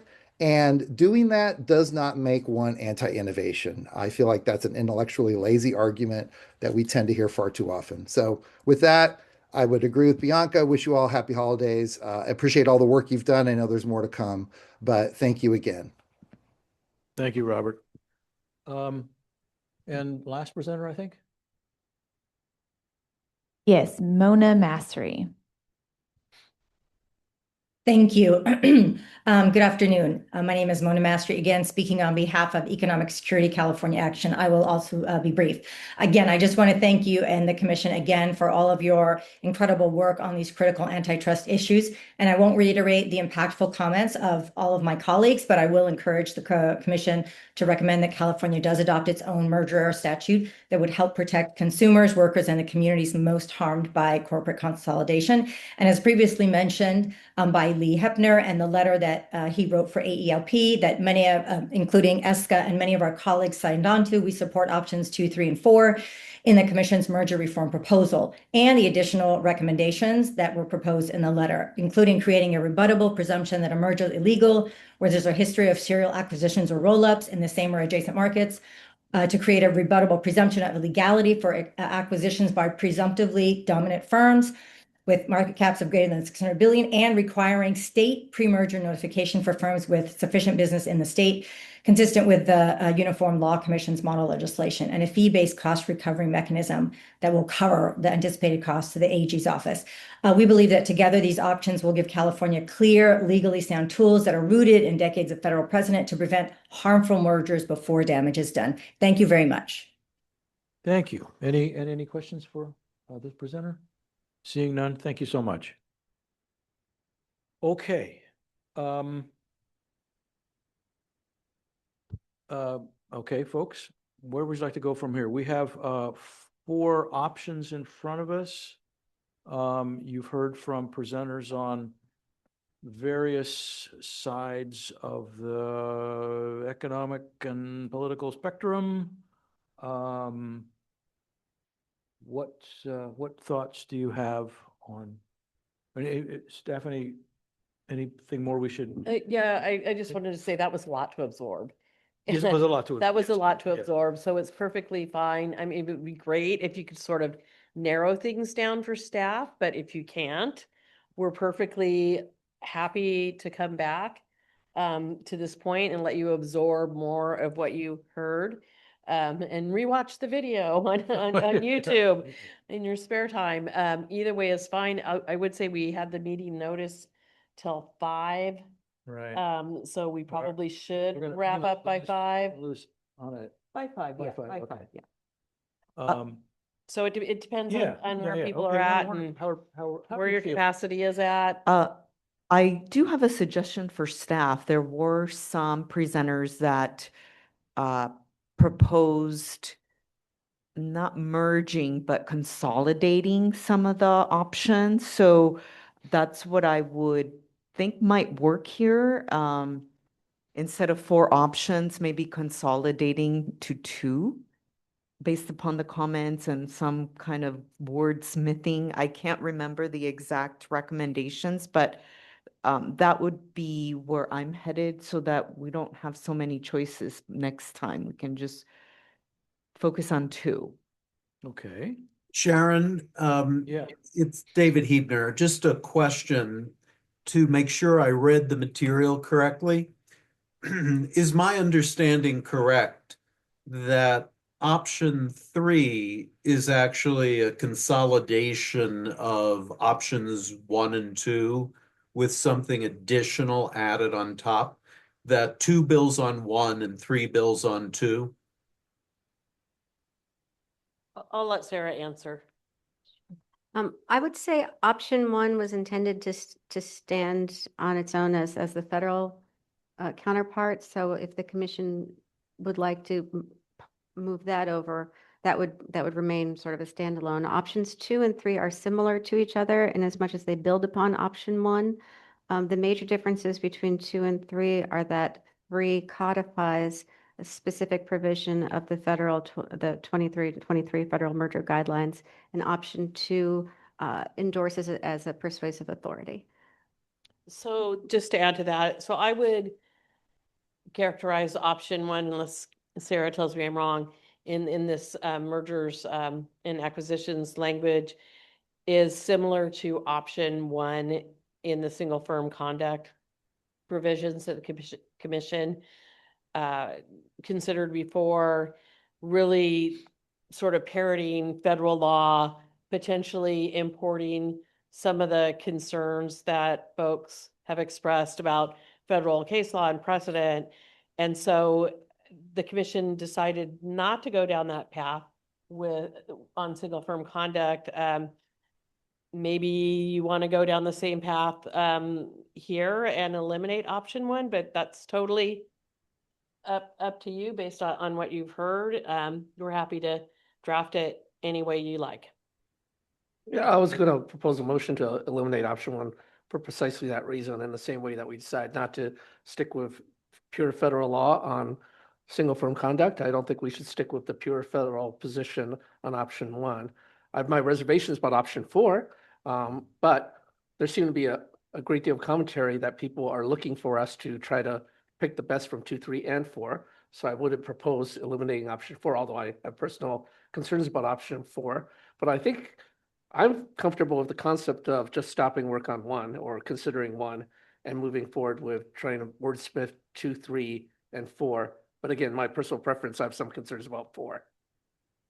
I'm kind of in the same place. My instinct would be, honestly, to set aside option 1, to set aside option 4. My inclination is toward the revised version of option 2 that appears on pages, looks like 15 and 16, where, as suggested by some of our earlier presenters, like Newman and Lande, to separate the substantially lessen competition from tend to create a monopoly or monopsony as 2 separate issues. I either don't know or don't remember enough about the HHI stuff, I guess the size threshold for a firm to, that's where the burden switching takes place, is right? There's a presumption. Correct. Cheryl, that's correct on the HHI. It creates a presumption against the merger firms that calculate over a certain If income. it exceeds that threshold, the burden of proof would be switched to the proposed merger person. I don't know enough about what those thresholds should be or look like, so I'm not sure I'd be ready to go there. I don't know that we've had anything in our material about serial acquisitions, but as I look at in option 3, the on page 15, the subdivision C, a merger that may produce a firm controlling an undue percentage share of relevant market and results in a significant increase in concentration, sounds kind of like the same thing. I believe the commentary said that perhaps the subdivision B from Newman Land and Slaughter would be more targeting of the serial acquisitions than the concentration. Say again? I think the separating out the may tend to create a monopoly would target the serial acquisition more than the highly concentrated aspect. Okay.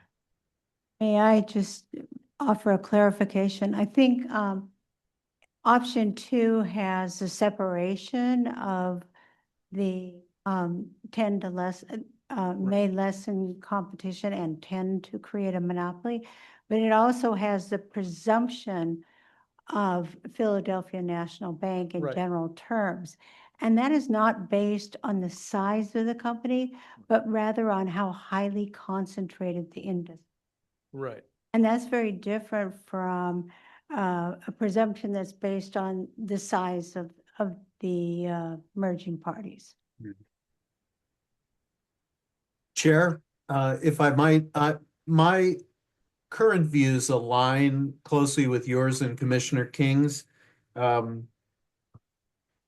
My question about the options building on one another was by way of trying to sort out which 2 of the 4 might be worth further workup by staff, since I don't think we should put everyone through all 4 of them again. And I lean toward 2 and 3 as presenting the bucket of potentially viable, interesting options. So that would be my view. Seeing a nod from Commissioner Kubas. Maria, any thoughts?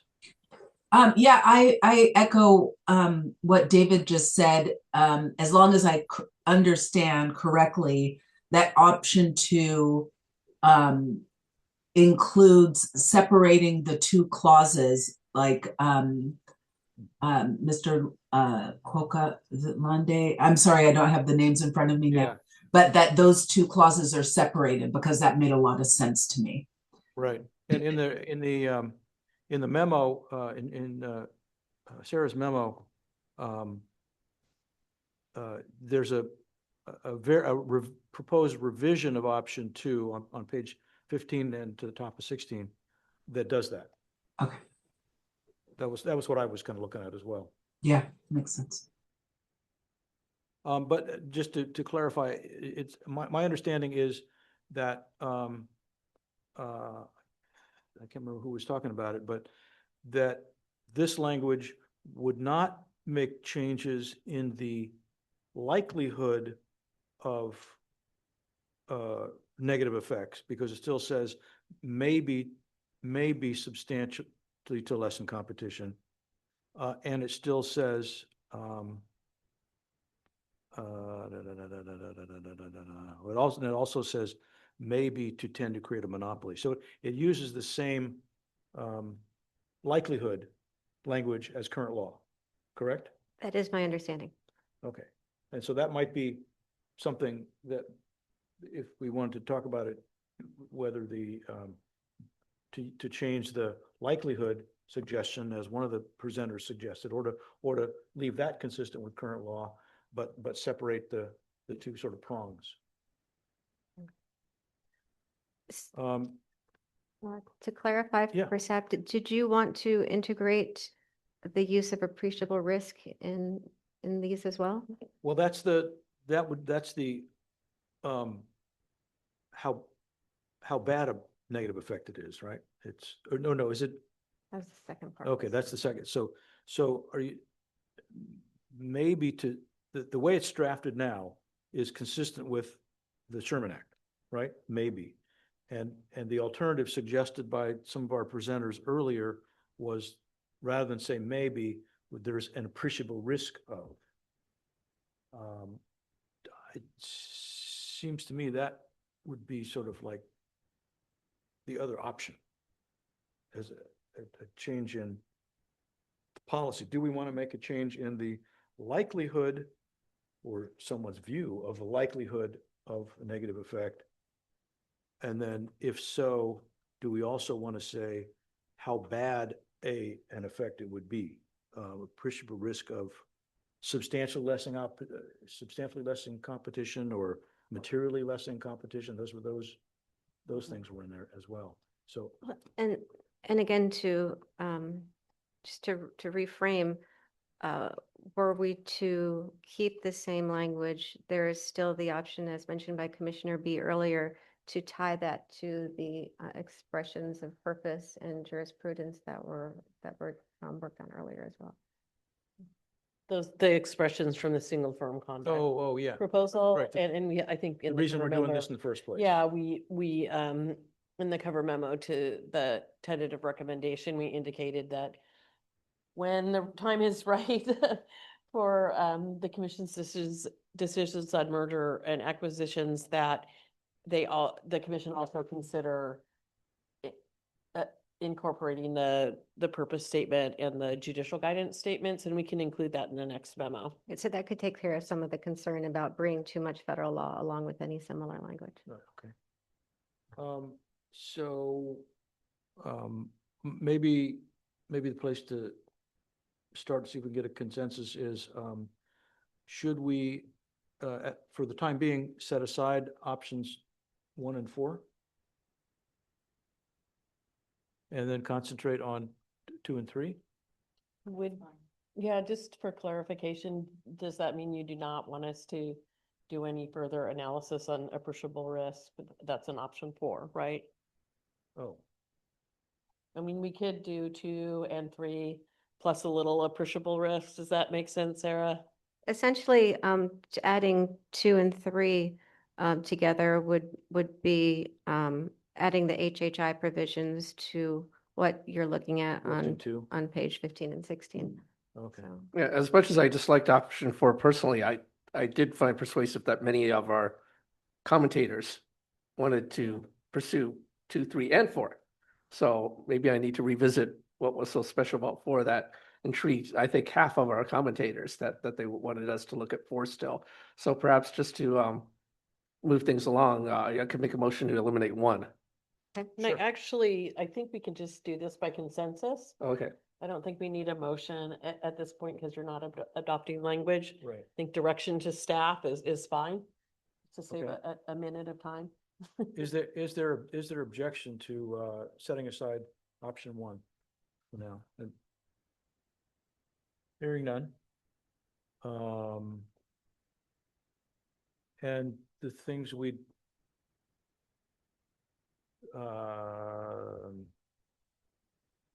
like to explore are the differential, the two prongs. I go, what do you call them? The two the tend one and the lesson competition one, and then within those the likelihood variations on the language for likelihood may lessen competition, materially reduce competition, appreciable risk of those kinds of options. Okay. So in my mind, what this looks like, this is, so we overlay the tend to create on all options. It sounds like there's universal agreement on that one. Yeah, the two, separate current law into two versions. And then, so we have that as a 2, then I do a 2 and 3 together, and then a 2, 3, and 4 together. Does that sound? Yeah, take a look at that. Okay. Something like that. That's fine. Yeah, I don't want to disrupt that. I just wanted to voice, I'm concerned about option 4 because of what looks like a clear change in standard, which may be a bridge too far. And being a lawyer myself, adjectives matter, and changing an adjective in a statute often has unintended consequences. So I'm unsettled about what number 4 will end up doing, given that it changes an existing standard by means of an adjective that will have to be interpreted. So, rather than referenced to existing precedent or existing statutes. And I think we're going to end up at the end of the day uncomfortable with that. Other thoughts?